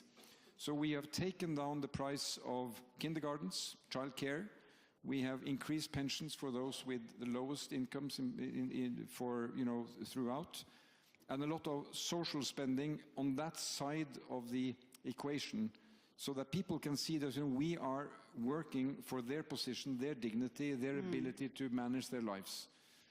When you get back stability, and we've been able to go through that inflation phase without increasing unemployment, but still in our country, which is a stable country, you can sense the instability that inflation is creating because cost of living is getting out of control. So that's where we have to get back. Then I think the second dimension for me here, if I may, is that, and I'm picking the example from Timothy Snyder's recent book on freedom. He was in Oslo and he was on a panel, I was on a panel with him, which is this balance between freedom to and freedom from. And if freedom only becomes a discussion of freedom from, we are not safeguarding democratic sustainability. There has also have to be freedom to. Freedom to take an education, freedom to get a decent job, freedom to be at work with decent work, not to be, put aside. And Schneider's example is from this Ukrainian village that had been deoccupied. Russians had pulled back. So the question is, are they free now?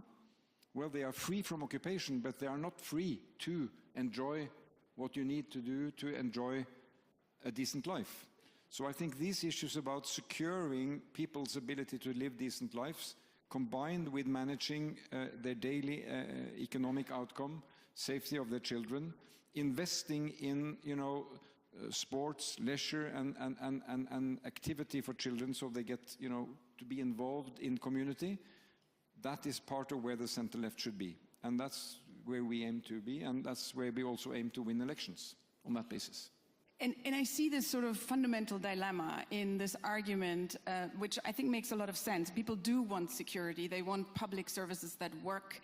They want free and good, strong public education, all of which requires, man and woman power. And in Europe, increasingly, immigration, because, our populations are shrinking. And we're faced with this, on the one hand, voters who are very hostile, quite opposed to immigration, and at the same time they want welfare states that function, and they want growth. And both for functioning welfare states and for economic growth, you need some immigration. So how do we, as politicians, particularly on the left, sell that? But I think, here's one issue I have with the Vice President's speech. I have a few, but this one, let's mention this one. He speaks as though we are not focused on immigration in Europe. I mean, this is the big theme in every country, that we want to have control of our borders, we want to have controlled immigration, and this is a key theme, I think, all across Europe. But then he makes the remark that there was a significant increase of immigrants, unvetted immigrants to Europe in recent years. Where did they come from? Ukraine. Look to Poland. 2 million or more Ukrainians have been accepted into Poland because there is a bloody war going on, which he did not mention, which I think is not really addressing reality which is coming to Europe. But we have to, in Europe, country by country, but also as a community, to have a very thorough discussion about controlled immigration. And as you say, we cannot close Europe, because Europe's challenge in the future will probably be to have enough people to do the jobs we need to do. And to pay taxes. Exactly. Yeah. But again, I think that the fact that we have, in my country, we have 100,000 people for Ukraine now. If you take that per capita, it would mean in a German setting 2 or 3 million. In every municipality. So, how do you? This is a part of the solidarity that you have to mobilize spontaneously, and those Ukrainians coming, men, women, and children, they will turn up at some kindergarten, in some school, at some medical office, and there will be discussion, you know, what are they doing here? Are they taking our places? But if you really explain why we do this in this very dire situation, it can also be understood. And I'm proud to see that, you know, that has not unleashed, you know, negative reactions in my country. So Jonas, we'll come back to you in a bit, but I want to go to Jay now. There's one of my favorite stories about Mahatma Gandhi was when he traveled to Britain and somebody asked him, what do you think about Western civilization? And he said, I think it would be a good idea. We're still waiting. Yeah. So let me paraphrase that slightly. As we're having this discussion, this tortured discussion, what do you think about Western democracy? Well, look, before I do that, let me, because I think I appear to be an optimist in what is a relatively pessimistic panel, if not room. So I'll begin by sticking up my finger, and don't take it badly, it's the index finger. The mark you see on my nail is a mark of a person who's just voted. We just had an election in my state, just over. Last year, we had a national election. In Indian elections, roughly 2/3 of eligible voters vote. At the national election, electorate of about 900 million, about 700 million voted. We count the votes in a single day. Nobody disputes the result after it's announced. And if you look, and by the way, from the time we started voting in the modern era, 20% people more vote today than they did decades ago. So the first message that somehow democracy is in trouble globally, worldwide, I'm sorry, I have to differ with it. I mean, right now, we are living well, we are voting well, we are optimistic about the direction of our democracy, and for us, democracy is actually delivered. Senator, you said that, you know, democracy doesn't put food on your table. Actually, in my part of the world, it does, because it actually, today, because we are a democratic society, we give nutrition support, food support to 800 million people, and for whom that is a matter, you know, of how healthy they are and how full their stomachs are. So the point I want to make is, look, different parts of the world are going through different conversations. Please do not assume that this is some kind of universal phenomenon. It is not. There are parts where it is working well. Maybe there are parts where it's not. And the parts which are not, I think people need to have an honest conversation about why it's not, you know. But I would argue that as to an extent as someone dispassionately viewing it, which was your question, there are some problems. A lot of it is an accumulated problem of the model of globalization that we've followed for the last 25, 30 years. I think a lot of chickens have come home to roost. Yes, there are issues, but from our perspective today, for us, democracy is delivered. We have a visibly less elitist society. We have one where the public has faith in the political process, where actually every election, in a way, has been a kind of a verdict on the quality of governance. That, I mean, I told you we just voted in one, my party won that election. We were in the opposition earlier. We had a national election, my party won that election too, and we were incumbents. And we feel, you know, if the Prime Minister Modi got elected for the third time, the ruling party got elected, and to a large extent it is because of the delivery through democratic systems. So it is healthy, it is well, maybe not all over the world, but let's not make that universal. No, I think that's a good point. And in fact, I was going to ask you a follow-up question here before I'm going to open it up to the floor, so do get your questions ready. when you know, because we in the West, for lack of a better term, in Europe and the United States, I think we tend to sort of preoccupy ourselves with ourselves a lot, especially these days. And I think, you know, all the middle powers that are, you know, increasingly important, especially in our foreign policy, you know, in the various conflicts that we're involved in, for better or for worse, I think they have their own views of what systems work and what don't. We used to assume in the West that our system is the one that everybody wants to adopt over time. So I guess the question to you, India, of course, being the largest democracy in the world, is your sense among your counterparts in, again, for lack of a better term, the global South, that democracy is still a system people aspire to, countries aspire to, or are there now powerful alternatives, such as the Chinese model, which may be more attractive to people? Well, look, to an extent, all big countries are unique to an extent, but we would certainly hope, I mean, to the extent we think of democracy as a universal aspiration, ideally a reality, but at least an aspiration. It is in large part because India chose a democratic model after independence. And it chose a democratic model because we had fundamentally a consultative, pluralistic society. Now, there was a time, and I have to say this in all honesty, where West treated democracy as a Western characteristic and was busy encouraging non-democratic forces in the global South. It still does. I mean, in many cases, I can point to some very recent ones, where actually everything that you say you value at home, you don't practice abroad. So I do think the rest of the global South will view, you know, the successes and the shortcomings and the responses of other countries. They will also ask themselves which ones of them they relate to, you know.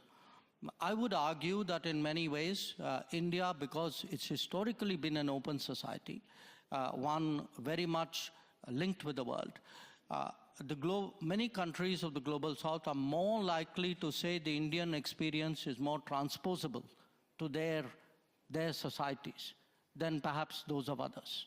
So I do think in our progress as a democracy, the fact that, you know, for all the challenges that we've had, even at a low income, we have stayed true to the democratic model, which is almost, if you look at our part of the world, we are pretty much the only country that has done that. So I think it's something the West should look at, because if you do want democracy eventually to prevail, it's important the West also embraces successful models outside the West.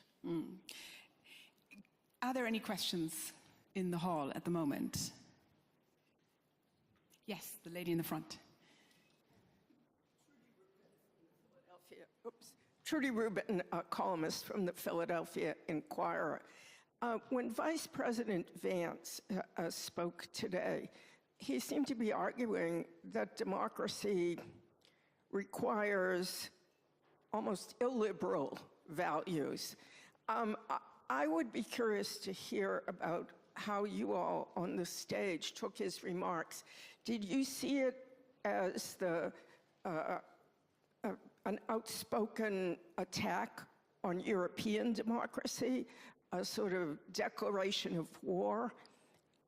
And when you look at the United States now, as the foreign minister said, sometimes we used to assume that our model was the only one.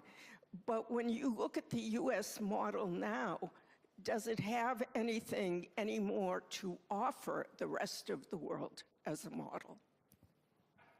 Do you want to take that, Rafa? Well, I can tell you just one thing, that we in Poland have an experience with different models, because, you know, I grew up under communism. So, I mean, I don't have to be, and the society in Poland doesn't have to be really convinced about the merits of democracy, because we know what it means to live under an illiberal regime. Our problem is, and I think that this is the gist of our discussion, is that it is sometimes very difficult to explain to the people what democracy really means, because it's so abstract. And, you know, when people use the word like, you know, the judiciary, the rule of law, and so on and so forth, people are lost. As the Prime Minister was saying, you know, people think about the economy, they think about the security, and so on and so forth. So it is the most difficult task for us is to explain that when someone is proposing an illiberal regime, that would actually mean taking our basic freedoms away from us. And I would submit to you that that's why we were successful in Poland, because we were able to tell the people that this is not just some abstract rule of law, but that by introducing a medieval anti-abortion law, you know, the basic freedoms were taken from our women to decide their lives and to decide on their health. That by introducing indoctrination in schools, you know, we were coming back to the communist system, where we would want to have a school which teaches us skills, not indoctrinates our children. That when populists, you know, talk about national interest, somehow, quite often, they prove to be completely ineffective when it comes to influencing the outside world, because they cannot construct the winning coalitions that you need to be constructing in order to actually promote your interests. That if you want to really talk about migration, that you cannot simply allow populists to hijack that issue, because that can be dealt with by Democrats as well. And that we should be focusing on some of those most important concerns. And I think that our task today is not to sort of like, you know, catch others, you know, and sort of like interpret the words, but to focus on what we can do in order to prove that we are better. We, on the democratic side, are actually better at resolving issues, and that we can be as effective or even more effective at providing security, at providing growth. I mean, you know, this is the winning argument, and that's what we should be focusing on. Because if at the end of the day, ultimately, I mean, the question is whether my life was better under a different regime, then I mean, the only winning argument is that we can provide it, and we are not taking at the same time the people's basic freedoms away. So this is the argument, and I think that you know, turning to us is always a good point in question, because we lived under both regimes, so we can tell the difference.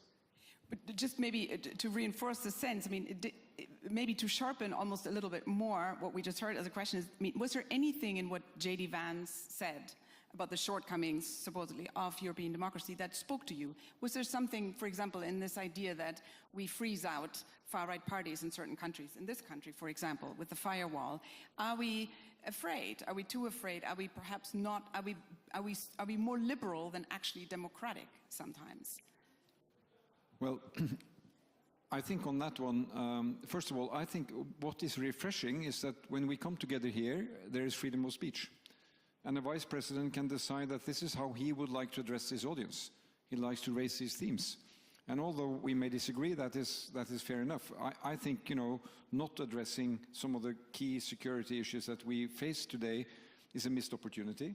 I don't agree with him that what's happening in Ukraine, what's happening in Russia, what's happening in China is less important than the presumed loss of freedom of speech in Europe. I disagree. The other element which I think is interesting here is that, you know, coming from the US perspective, reading a parliamentary system in Europe, it is different. So this party is free to run in elections in Germany, but other parties are free to tell their voters whether they are, you know, open to cooperate or not. This is part of parliamentarism. You know, I run a minority government in Norway. I have to find solutions in parliament, and I seek solutions where I can have them with parties that share my platform. That is how that works. So I think, you know, this was a kind of a simplified approach which I don't share. But what I do share is that constantly focusing on, you know, accepting different views, accepting even outrageous views in our debate, accepting that people have faith and beliefs. He made points of that. I think that's what we should remind each other. I mean, he is here now speaking to Europe. If we were going to your country to speak about what we see in the US about, you know, tech dominance, is there access to media for people? What's happening to our youth under control of social media? Is that, you know, challenging freedoms and democracy? I think that's also a discussion to be had, but, you know, not here. Jay? Can I make two quick comments here? Look, I would challenge the equation of, liberalism in a kind of an international way with democracy. I do think different societies have their own cultures, their own values, their own ways of doing things. And the idea that there is some kind of universe, one truth and one judgment and one norm, and that should be preached, propagated, evaluated, and judged. I think that is one of the big issues we are having today in politics.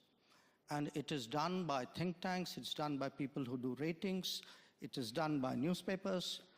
So I think there is a reaction in many parts of the world to self-appointed custodians, people who've never fought an election, who are nothing to do with democracy, actually telling the rest of the world what is right and what is wrong in democracy. And I think it is, to me, inevitable that it will be challenged. My second issue, is, look, every country has its mainstream politics. It has its outliers, okay? If I were to look, for example, at how much Europeans, Westerners, reach out to outliers in those societies. If I were to look at what do Western ambassadors do in India, if my ambassadors did a fraction of that, you would all be up in arms. So I think there are double standards here. I think it's interesting, and I think, to your point, of course, within a parliamentary system, every party is fully in its right to refuse to cooperate with another party. The problem is that some of these formerly outlier parties are now the second biggest parties in our democracies, and their voters, perhaps rightly, resent the fact that they're being ostracized from government. And in this country, in Germany, and I'm German, I can say this, it goes so far as to cause a scandal when you're trying to pass a bill and you pass that bill with votes from that party. So it goes into a sphere that is very hard to explain to voters, right? I just want to give the audience another chance. There's another lady here, and then the gentleman. Maybe we have those two questions together, and then... Thank you. Maggie Feldman-Pilch from the Wilson Center. Over the last day and a half, we've heard so much about this need to explain how democracy pays rent better. And Senator Slotkin, I don't know that anyone does that better than you. As you mentioned, voters voted for you and President Trump at the same time. You flipped your district when you ran for Congress. You did it even by a greater margin the second time, and now you're a senator. No one seems to be able to answer this question of how do we make democracy and national security make sense? Would you mind giving us a quick little lesson? Yeah, I did not pay her to say that. So I would just say, and again, this isn't, I'm not trying to say anything about anyone else's democracy. I'm just saying in the United States, democracy is inextricably linked to a strong middle class. We believe, and no one has in our country has lived under anything other than our democracy, that the thing that that democracy allowed was that anyone from anywhere could do well and their kids could do better. So when they don't feel like that's happening, they feel like the entire system is broken. Right or wrong, that's just how it is, particularly in the industrial Midwest, where we make things, we grow things, and we used to be paid much more handsomely for those things. So when people can't buy a house, when they can't send their kids to summer camp, when they don't understand how they're going to, send their kid to college, they start questioning the entire system.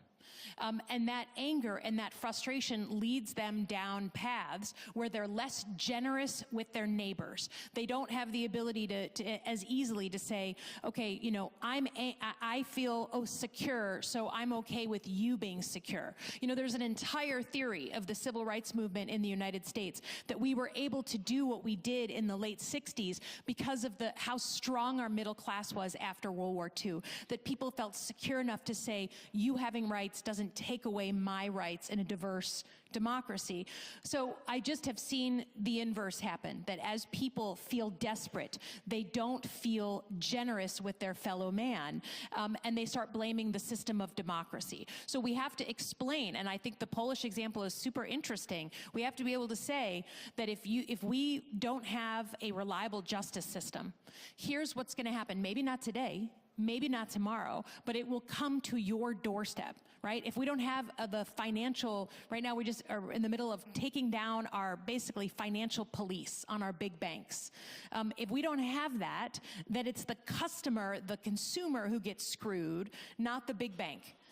We need to communicate those things. We're struggling clearly with how to do that. Is it just communication? Because this is, to me, kind of the crux of the issue. And it's a question I ask about the Democrats, about, the Labour Party in Britain, about, the Social Democrats in this country. Did you guys sort of lose your way when you kind of signed up to the neoliberal consensus, and you went too far with the deregulation and the kind of free market religion almost that, the Reagan-Thatcher consensus brought in? And was there something in this hyper-globalized, financialized economy that we've gone for that actually undermined your ability, even if you want to, keep that middle class strong, to keep that middle class strong? And do you need to rethink that? There is most definitely a question mark on globalization, especially from a place like the Midwest where we feel like we've lost so many jobs. There is a question every day about our relationship with China. There's a question every day about NAFTA and whether we should have signed that free trade agreement. Every single day in my state, that's a question. And that is why you're seeing this conversation in the United States about tariffs, including on friends. It's why you see a growing sort of spirit of protectionism. It's because people are fundamentally rethinking whether globalization allows us to have the secure future. I think that's an issue of real debate. I don't think there's a black and white there. And I can tell you tariffs on a place like Canada would screw Michigan before any other state in the country. But I think that's a legitimate conversation about whether democracy continues to thrive in a globalized world plus social media. That's a big-ass question. Yeah. But so, I mean, that's why the response is this, that basically we, on the Democratic side, we have to prove that when it comes to providing, economy, when it comes to providing security, that we can be even better than the populists and more effective. And that we are not going to take away the freedoms, but we hear what the people are saying because the world is changing. I mean, we've seen it after COVID with Russia attacking Ukraine, with more assertive, to put it mildly, China and so on and so forth. We have to, learn the lessons and tell the people, listen, we hear you. It's not just the populists who hear you, and we are going to deal with that. We are going to focus on migration, we're going to focus on the economy, we're going to focus on security, but we are the ones who actually are going to deliver that in a much more effective manner, and we are not going to undermine your freedoms. And, this is the thing, to concentrate on the issues. Because if you say, I mean, if there's any lesson, and from Vance and so on and so forth, I mean, it is true that sometimes the populists were even better at framing the issues. They were not very, and at least pretending that they were hearing the people. But then, of course, they were terrible at providing, the real solutions to that. So we need to prove that we can hear, we can frame the issues, but we are better at solving them, at the same time not undermining the individual freedoms. That's the name of the game. I want to end, and I'm literally out of time. I just want to end with like a very quick, just because again the U.S. looms so large in this new administration. Alyssa, if you wouldn't mind, is there something that the Democrats can learn from Trump? Oh, yes. I mean, I think what I'll be very frank, and I've said this openly about my own party. We speak about issues, and maybe others do too, as if we're speaking from the faculty lounge, right? It's an esoteric intellectualism around issues that just doesn't translate if you're not a good communicator. It just doesn't, right? We write 11-paragraph policy papers to explain something. Donald Trump fits it on a hat, right? And people would come up to me in the state of Michigan, they're like, you're a Democrat, what's your hat? Donald Trump was Make America Great Again. What's the Democrat's hat? What's your hat? Good question. I mean, I think there's a bunch of different things that I used in my own election, but without getting into it. But to me, it is just like team normal. Let's just be realistic, serious, common sense people, team normal people. I don't care if you're a Democrat or Republican, just like, let's solve some problems. I'd get that hat. But I think Donald Trump and simple communication, clearly, not to mention his use of social media.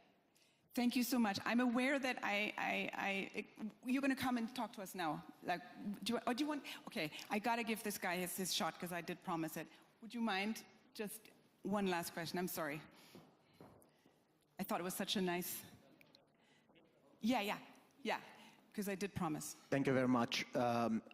First of all, I would like to, I'm Stepan Safarian from Armenia. First of all, thank you very much for this amazing, fascinating discussion. Since we are talking about democratic resilience, just all the panelists, as their countries knows, my country, our country, Armenia, faced a lot of attacks by autocracies and hybrid threats coming from autocratic countries. And we appreciate your support in meeting these challenges in Armenia. But coming back to the statements made on this floor by US Vice-President Vance, one of his policy recommendations was obviously about not being afraid of external interference, as he just described in case of Romania and other countries.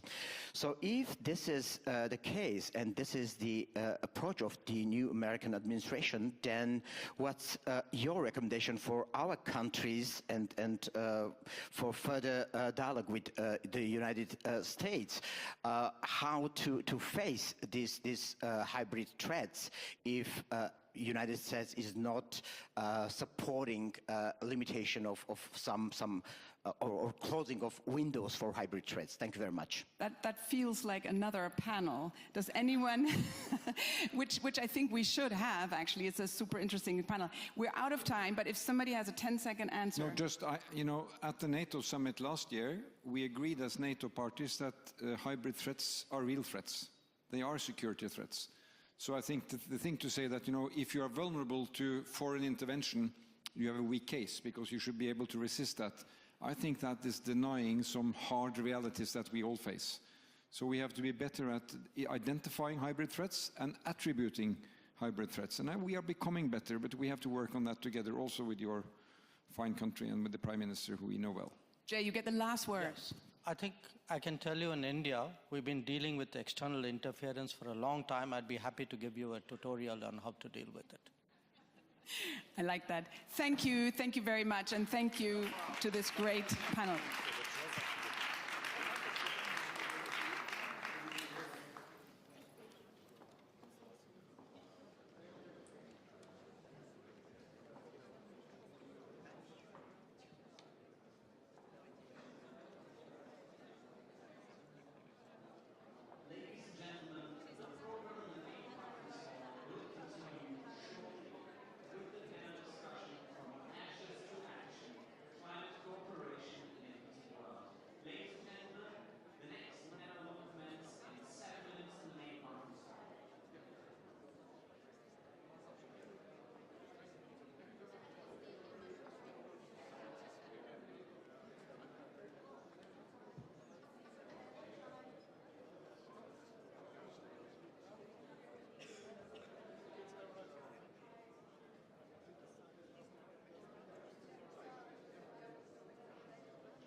Ladies and gentlemen, please welcome to the stage of the Munich Security Conference, anchor at Deutsche Welle and East African correspondent Edith Khan.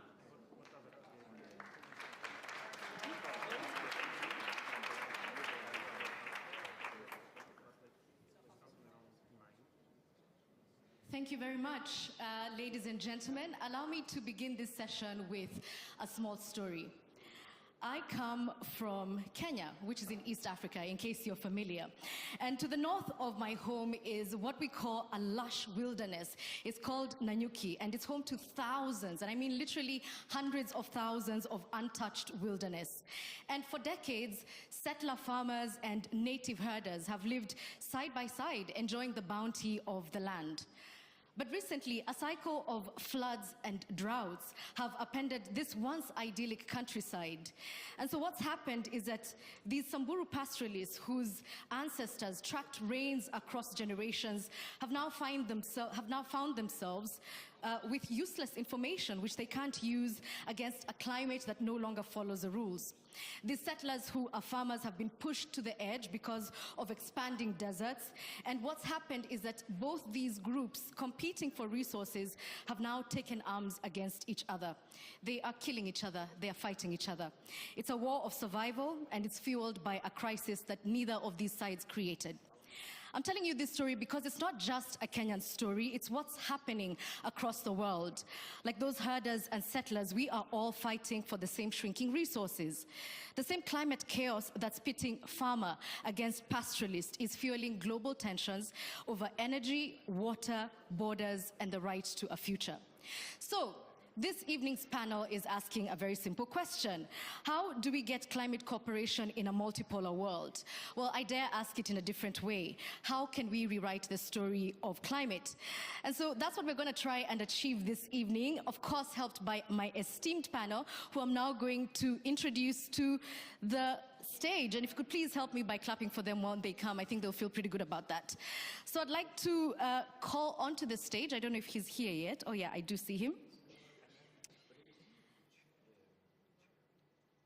The Prime Minister for Fiji, who's also the Foreign Affairs Minister, Sitiveni Ligamamada Rabuka. Round of applause for him.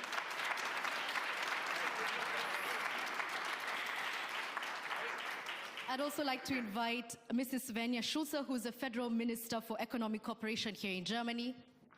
Welcome.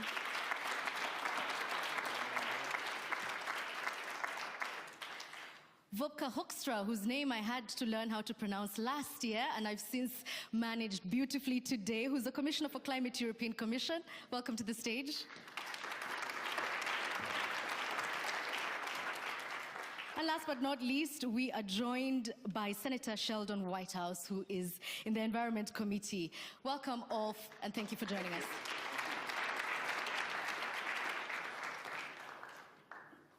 So, Prime Minister, I'd like to begin with you because we have been talking all morning about a multipolar world.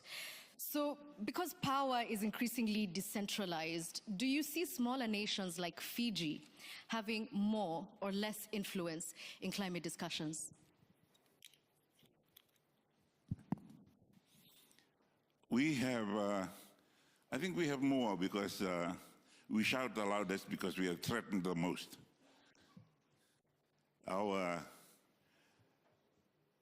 When we shout, we are really in trouble. It's, for us, you all heard the term existential threat. It is a threat to our very own existence. That's, so we're desperate. We need people to listen. But then, relatively speaking, Fiji is not as bad as the other smaller coral atolls. And it's a daily threat. Every tide is a threat to the existence of those coastal villages. So given this desperation that you're describing, do you think that the climate structures are still useful and relevant? They are very relevant, and we need to just step them up a bit more. And the world is listening. We have Senator Kerry, who's still around, and he's listened to us and he's been on the panel with us in many of the areas where he has been.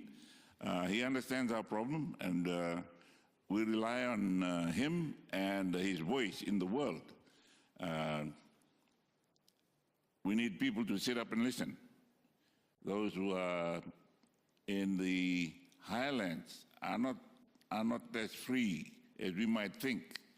Those on the coastlines are threatened with the rising sea levels, and those up in the mountains are threatened with the heavier rains that are causing erosion, and their sites and tribal lands, as you mentioned in your story, quickly disappearing. Right, so you did mention Secretary Kerry, but of course the US is a big player here. And I'd like to invite Senator Whitehouse here. How can the US domestic climate policies be realigned? Is this even possible to support international ambitions? I think if you look at the work that Potsdam Institute has done, it shows that there are only about a dozen remaining pathways to climate safety for the world. And every one of those, out of 1,200, by the way, so we've lost 99% of our safe pathways. We're down to the last 1%. All of them share two things in common. One is direct air capture of excess carbon, because we're going to overshoot. So you have to claw back. So that's an important thing to be working on. In the US, that's bipartisan. So we can make real progress there, and I look forward to continuing to make real progress there. We just had a hearing on that in my committee under the Republican chairman. So far, so good. The second thing that they all require is a price on carbon.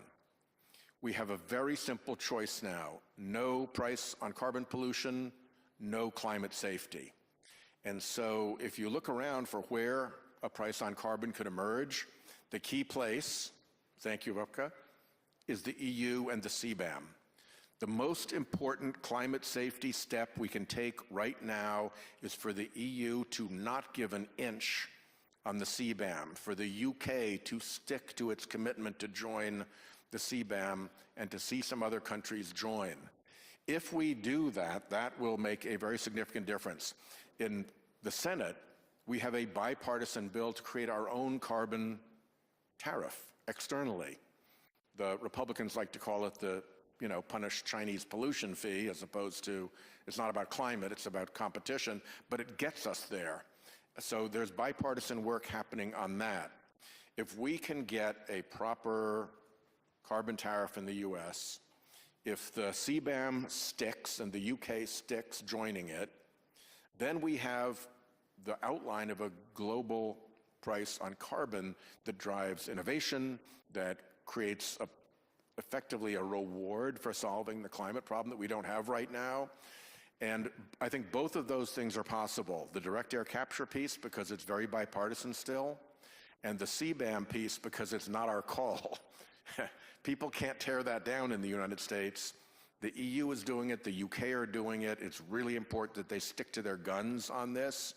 And if Trump pressure is brought to bear against that, there's a very simple response, which is that the discrepancy in tariffs actually helps the US economy. Right, so because you've introduced CBAM, the Carbon Border Adjustment Mechanism, Commissioner Hoekstra, I do have to ask, because there are people who see this as climate imperialism by developing nations. How do you respond to this?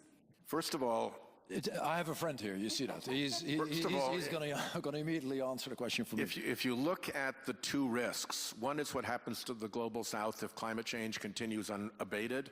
That is the far greater risk. That's the far greater risk by 100 times or more the economic potential dislocations from a CBAM. Also, you've got countries like Morocco that are seeing investment to build solar because of the carbon pricing mechanism.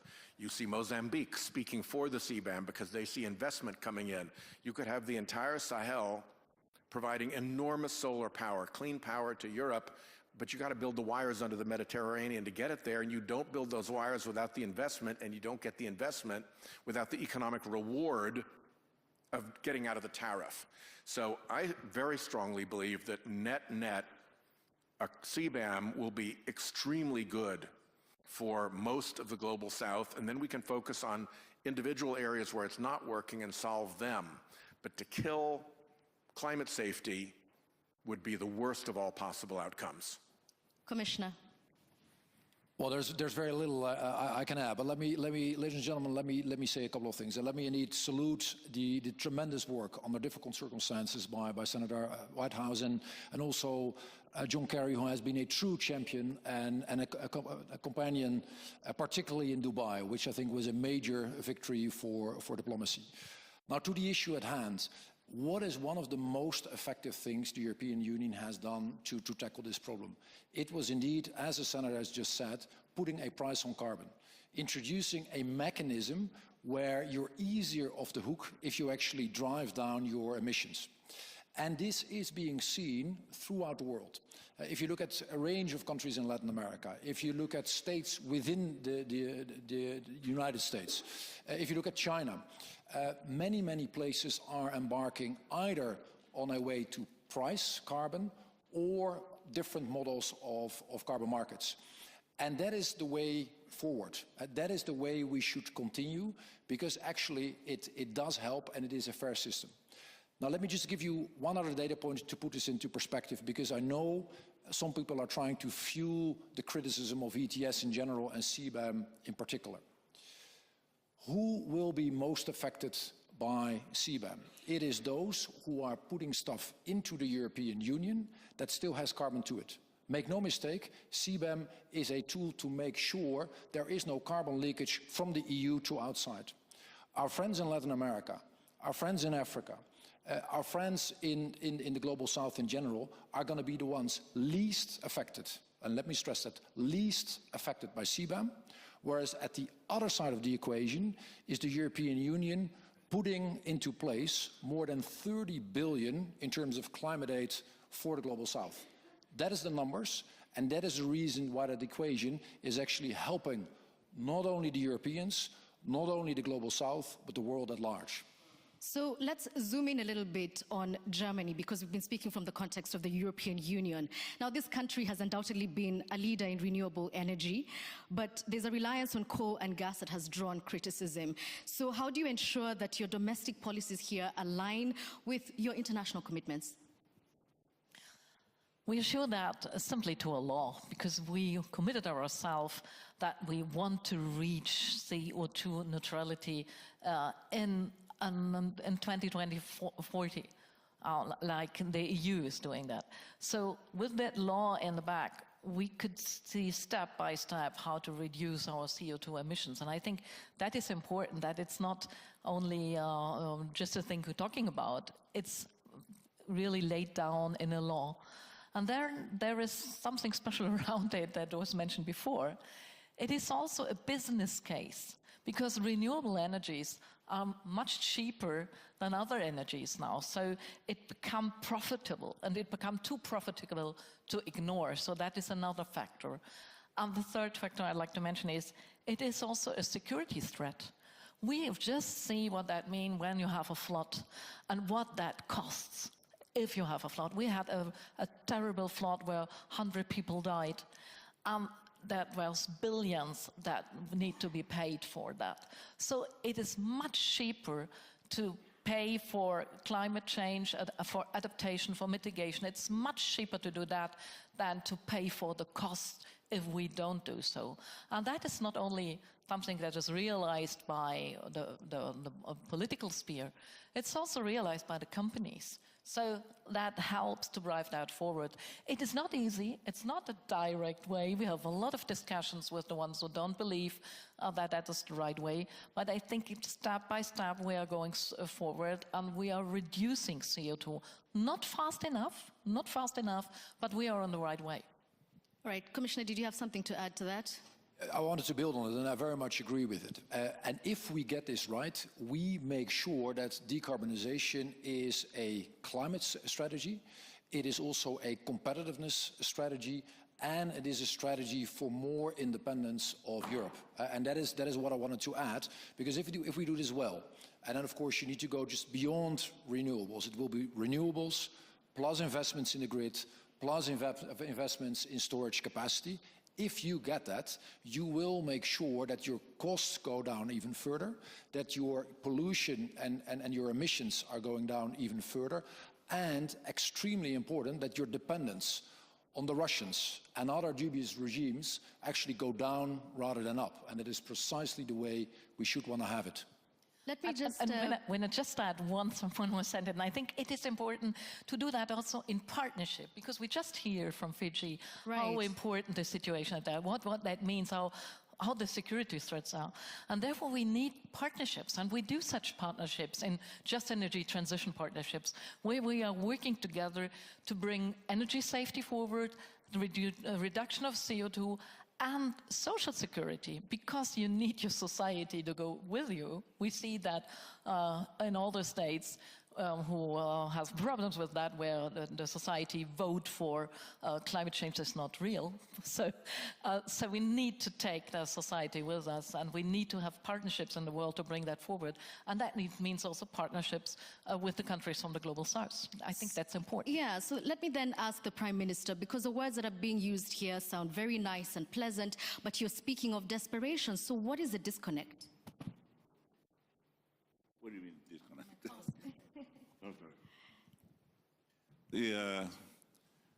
The disconnect perhaps is how much reliance we now have, how much we would rather not be relying on those long logistics chains, which makes cost of living at home very, very high, because the cost of transportation of fossil fuel all the way to Fiji is very, very high. So we have to look at the cost of setting up our own solar fields and all the renewable energy sources that we can get. Those are also expensive. So nothing comes cheaply now for the small island states, particularly the island states of the Pacific. We have to balance up what is good for us. Somebody told us that, okay, don't cut your trees. I said, how do we pay for the fuel? Do not harvest your forests. Those are what we have, the assets we have almost naturally, to be able to keep up with the requirements of modern societies that are growing up in that far-flung corner of the world. The world is just one village now. We eat the same food, we read the same books, we go to the same requirements at school. So but our energy sources are different and different in prices. How do we help those that are least able to help themselves? Let me throw that question to the senator, because this brings me back to about 10 years ago when the conversation about climate was really pitting economic development against environmental protection. So is it possible for a nation to be climate leaders, to be a climate leader while continuing to exploit, as the Prime Minister here is saying, its natural resources? Yes, and I think we have to. I mean, if you look at a corporate consulting firm, Nothing Green, the Deloitte consulting firm, they look forward 40 plus years, and they said, if we get climate right, that will add about $40 trillion in GDP to the world. If we continue to screw up and fail on climate, that will reduce global GDP by around $180 trillion. So there's a $220 trillion swing between getting it right and continuing to fail. So if you're talking about economic development, you want to be developing in a world that has $220 trillion better GDP than a world that is in climate failure. So if you look at the big picture, it is obvious that climate success is the way to go. To the minister's point, Lindsey Graham and I wrote an op-ed piece some time ago saying that if we move to clean energy tomorrow, we'd have a safer world. Russia is funding what it's doing in Ukraine because, as our friend John McCain used to say, it is gangsters with a gas station and an army. And if the gas station can't pay for the army, they're just a little country like Switzerland with a tiny economy. So there are real advantages in every economic measure of focusing hard on climate change. And again, back to our EU friends, the CBAM becomes so essential to all of this.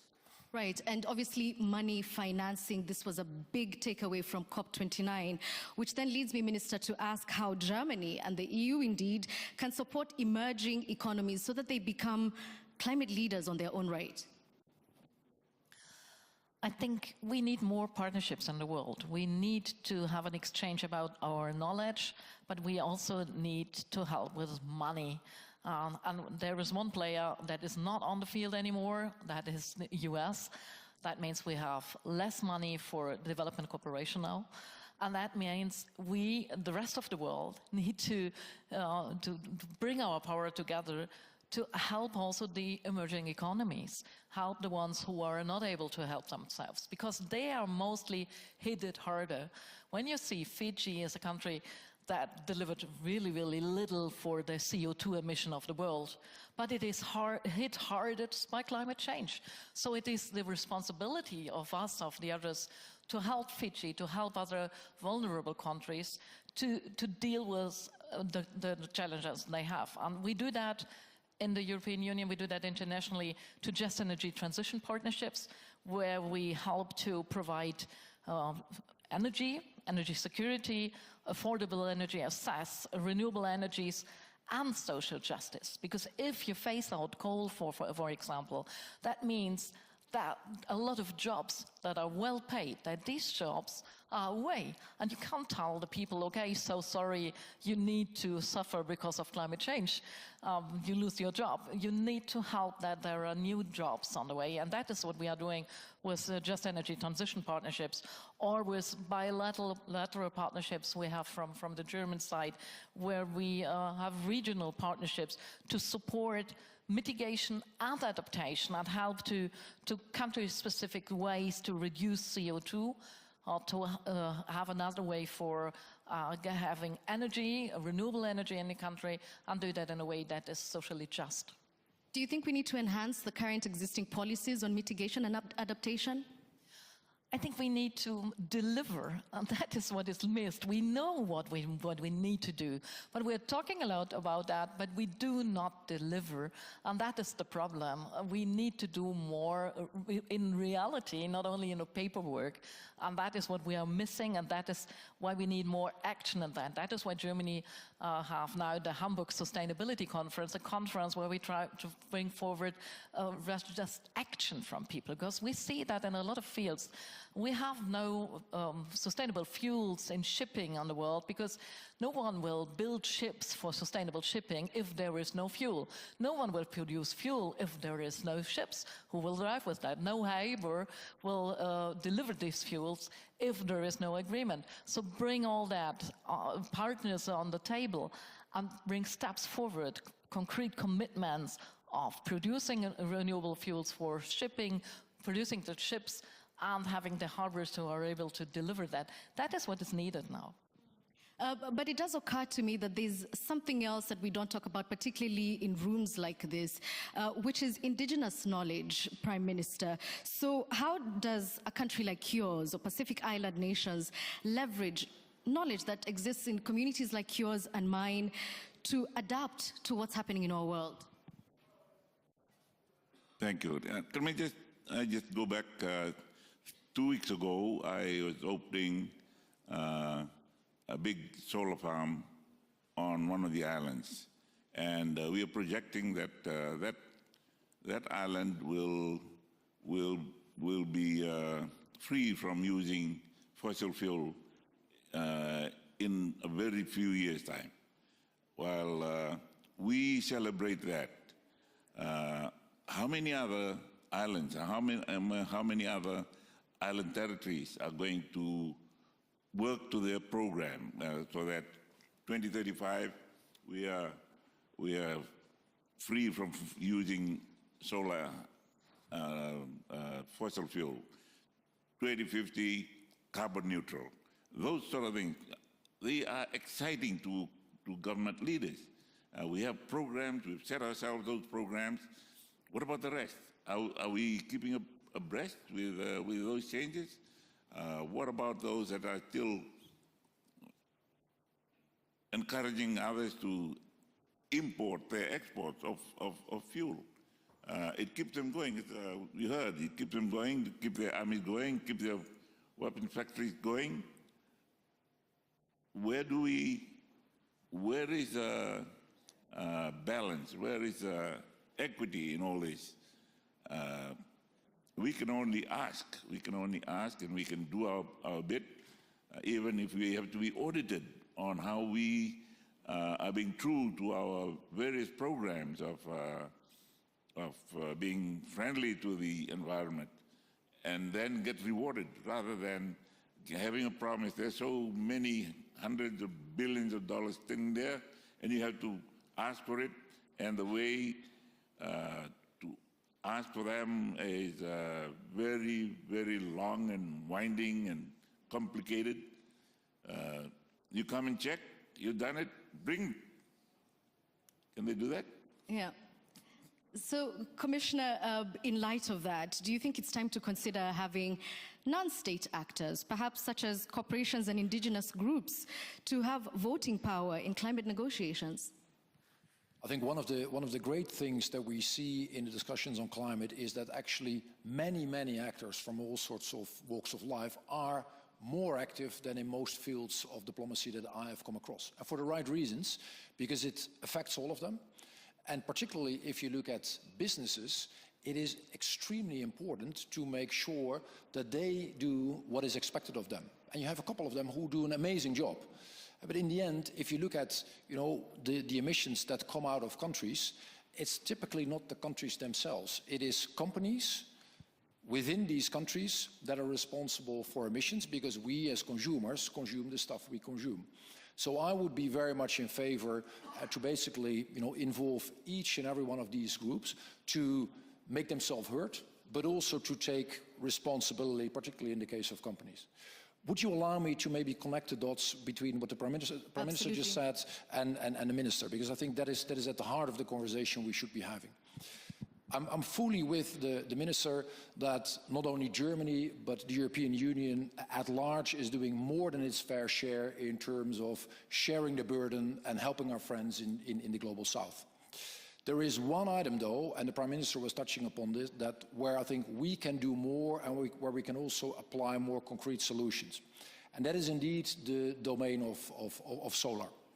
We all know that if you look at the cost curves of solar have gone down rapidly. And every single time you look again, they are outperforming our wildest expectations. And that is extremely good news.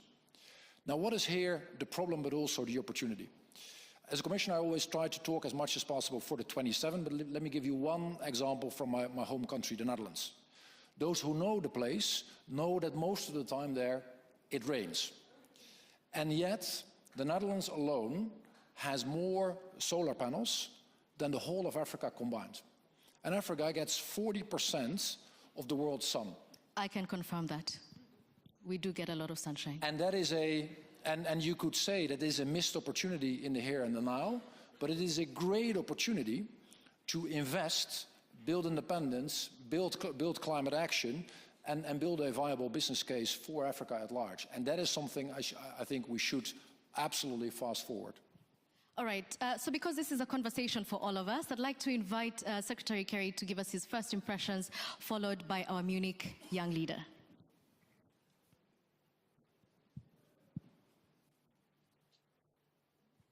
Well, my first impression is the correct impression. This is a terrific panel. I agree so much with everything they've been saying. And Sheldon Whitehouse and Wapke and Mr. Scholz, Mr. Prime Minister, you've all been real champions, and we really don't have a prayer of getting where we need to go without champions. Just very quickly, I'd say to everybody, no country in the world has enough money to be able to implement or affect the transition that we face. It's somewhere between $3 to $5.5 trillion every year between now and 2050 in order to achieve the 2050. So we have a daunting reality. We need money to be able to push the technology. The IRA in the United States is an example of that. We need to be able to push the technology curve because we've been put in a position where the politics of this issue on a global basis, together with the reticence of a lot of people to sort of sign on and face reality, is presenting us with one of the toughest public policy implementing challenges I think I've ever faced or any of us have ever faced. We're facing daunting negatives. And most people around the world are now becoming personally familiar with them because Mother Nature is teaching us weekly, monthly lessons as you see the floods, the droughts, the impact of intensity of storms, all of which is traceable to the changes in our climate and weather. When you have the reality that 90% of the warming from the sun that's taking place goes into the water, into the oceans, 90%. And that increases the amount of moisture that is then going up into the atmosphere and then falls in these bomb bursts that flood people out of their homes.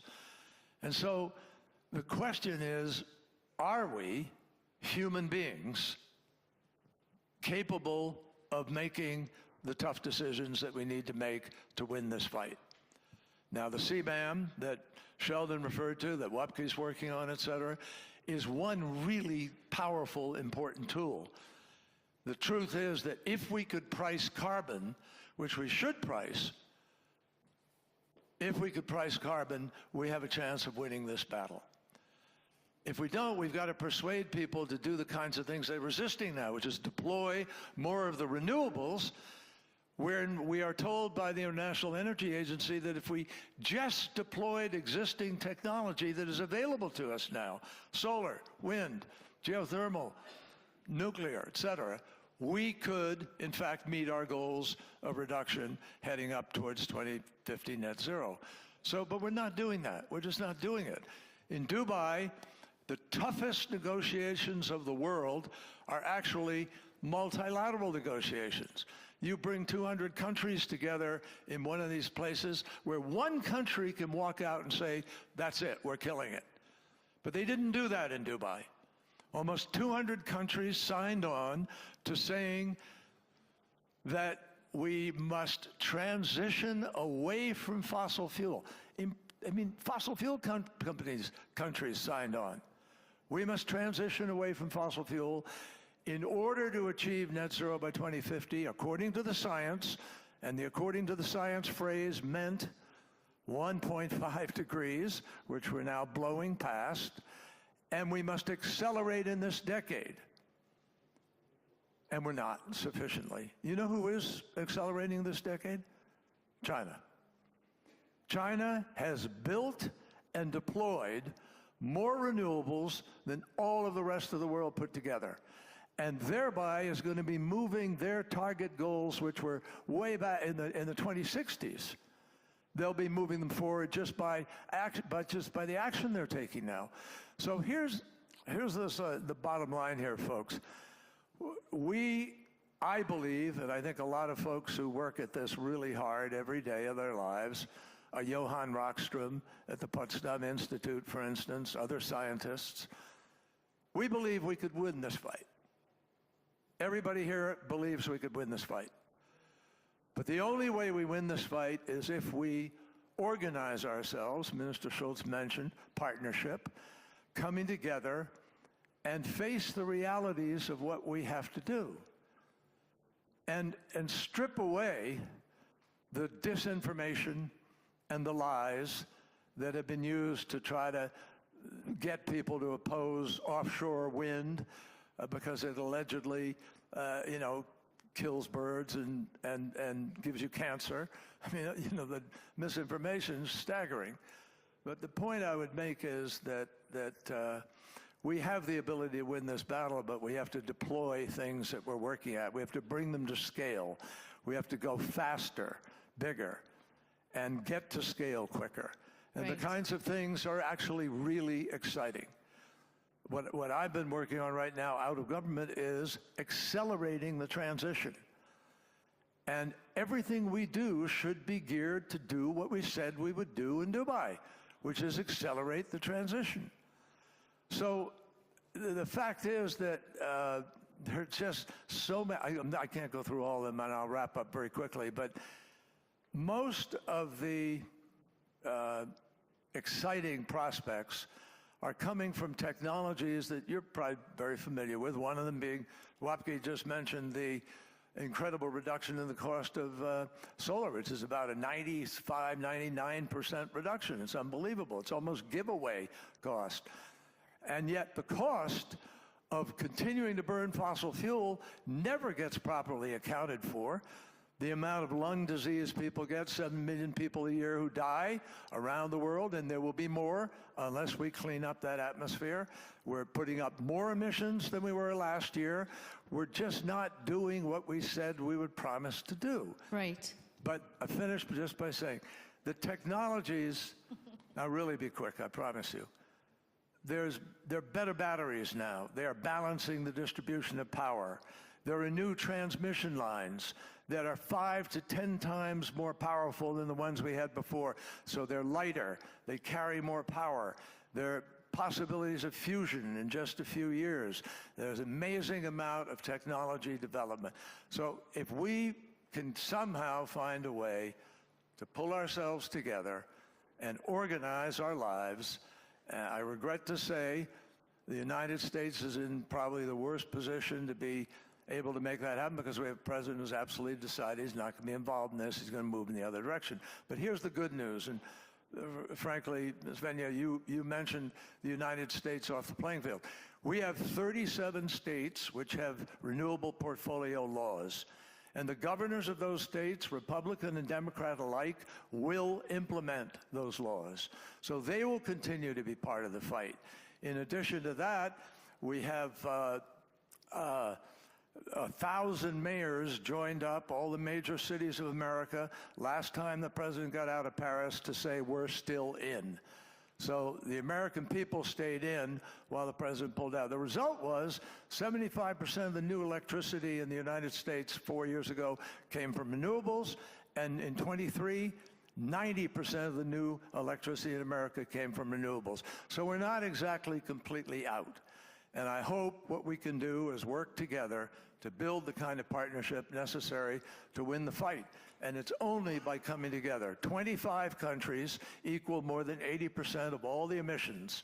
Get those 25 countries, demand them being responsible and living up to global initiatives on this. Thanks. Thank you so much, Secretary Kerry.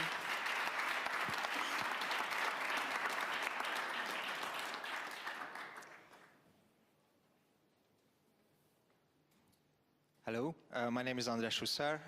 I'm at the Munich Young Leader Program. I'm from Hungary. I'm actually heading a climate and sustainability think tank in Budapest, in Hungary, so I'm very happy that I finally hear about climate change in this security conference, because we all know that climate change is a threat multiplier, so we cannot disregard that at a security conference, I think.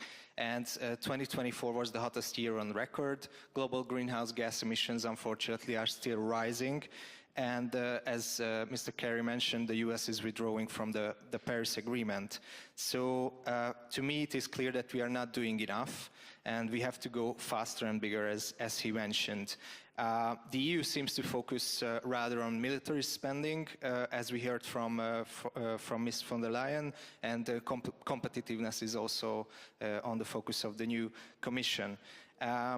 So with mind all of this, I was thinking about that we are struggling how to convince people to do more on climate change. We are continuously looking for the good arguments, etc. So my question is that why are not we emphasizing more the security challenges regarding climate change? Because my feeling is that security always resonates more in society and can easily convince people why we need to act on climate change. So this is my question to the panel. Thank you. Anyone specific you'd want to take that question? Anyone? Anyone. All right. Mr. Scholz. I think you're absolutely right. We need to talk more about what is climate change doing to the world, because it's no question of believing. You can see it. The sea level is rising. You can see all the things that are destroyed. So talking about security is I think one important way.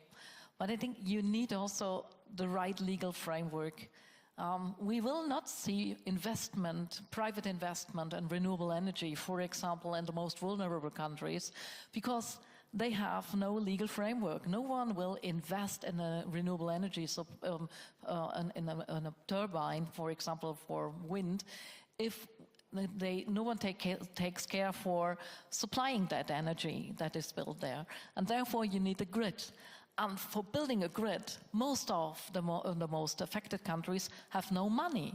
And they are not able to build a grid by themselves. So we need partnerships. We need to bring the money together. We need to bring the World Bank and other banks more in the situation that they are able to build a grid for energy, that they help the countries to have the right laws so that private sector is able to invest in renewable energy and knows that they get money for it back then. So bringing that together, it's easier to say than to do, because the vulnerable countries are not able to invest themselves in that. They are setting with, they have the threat of adaptation to what is affecting them. So bringing that better together, I think that is something really important. So don't underestimate how important the political scene and the framework is. Commissioner, I know you did have something to say, but I would love to give the audience a chance to ask some questions, because we only have 3 minutes. So if you have a question, now is your time. We've got one there.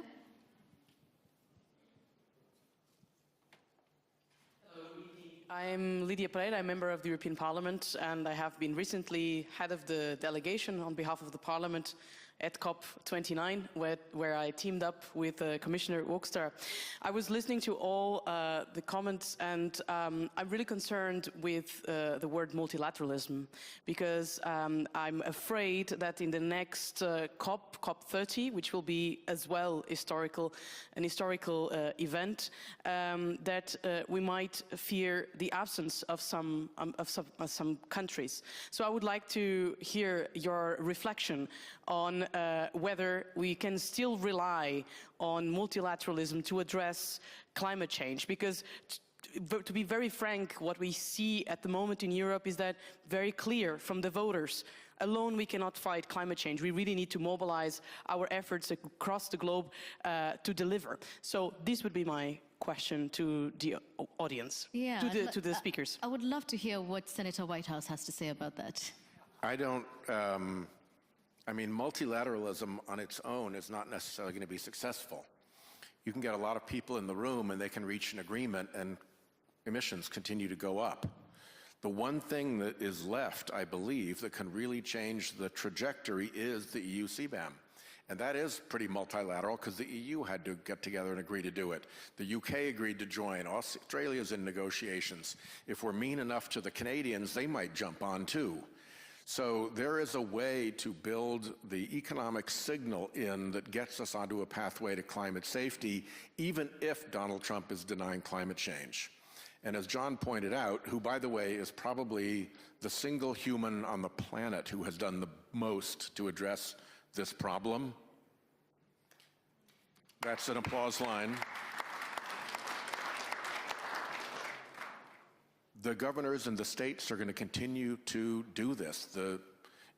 California is the 5th biggest economy in the world. Throw in Illinois, New York, Pennsylvania, Michigan. You can create a group of states in America that, by working together, can set standards for emissions and for disclosures and for pushing back on fossil fuel industry lies that actually drown out the absence of the federal government. So I'm less worried about multilateralism than I am about the absence of a proper economic signal. The free-to-pollute business model that the fossil fuel industry has defended with immense amounts of corruption is at the heart of the problem, and the sooner we get rid of the free-to-pollute business model, the quicker we get onto a pathway to climate safety. And so with 15 seconds left, thank you, Senator Whitehouse. I remind you what our question was. From ashes to action, can there be climate cooperation in a multipolar world? Said another way, can we rewrite this story? I think the answers we've had here say we definitely can. So Prime Minister Rabuka, Federal Minister Scholz, Commissioner Hoekstra, and Senator Whitehouse, thank you so much for your company, and thank you all for your attention.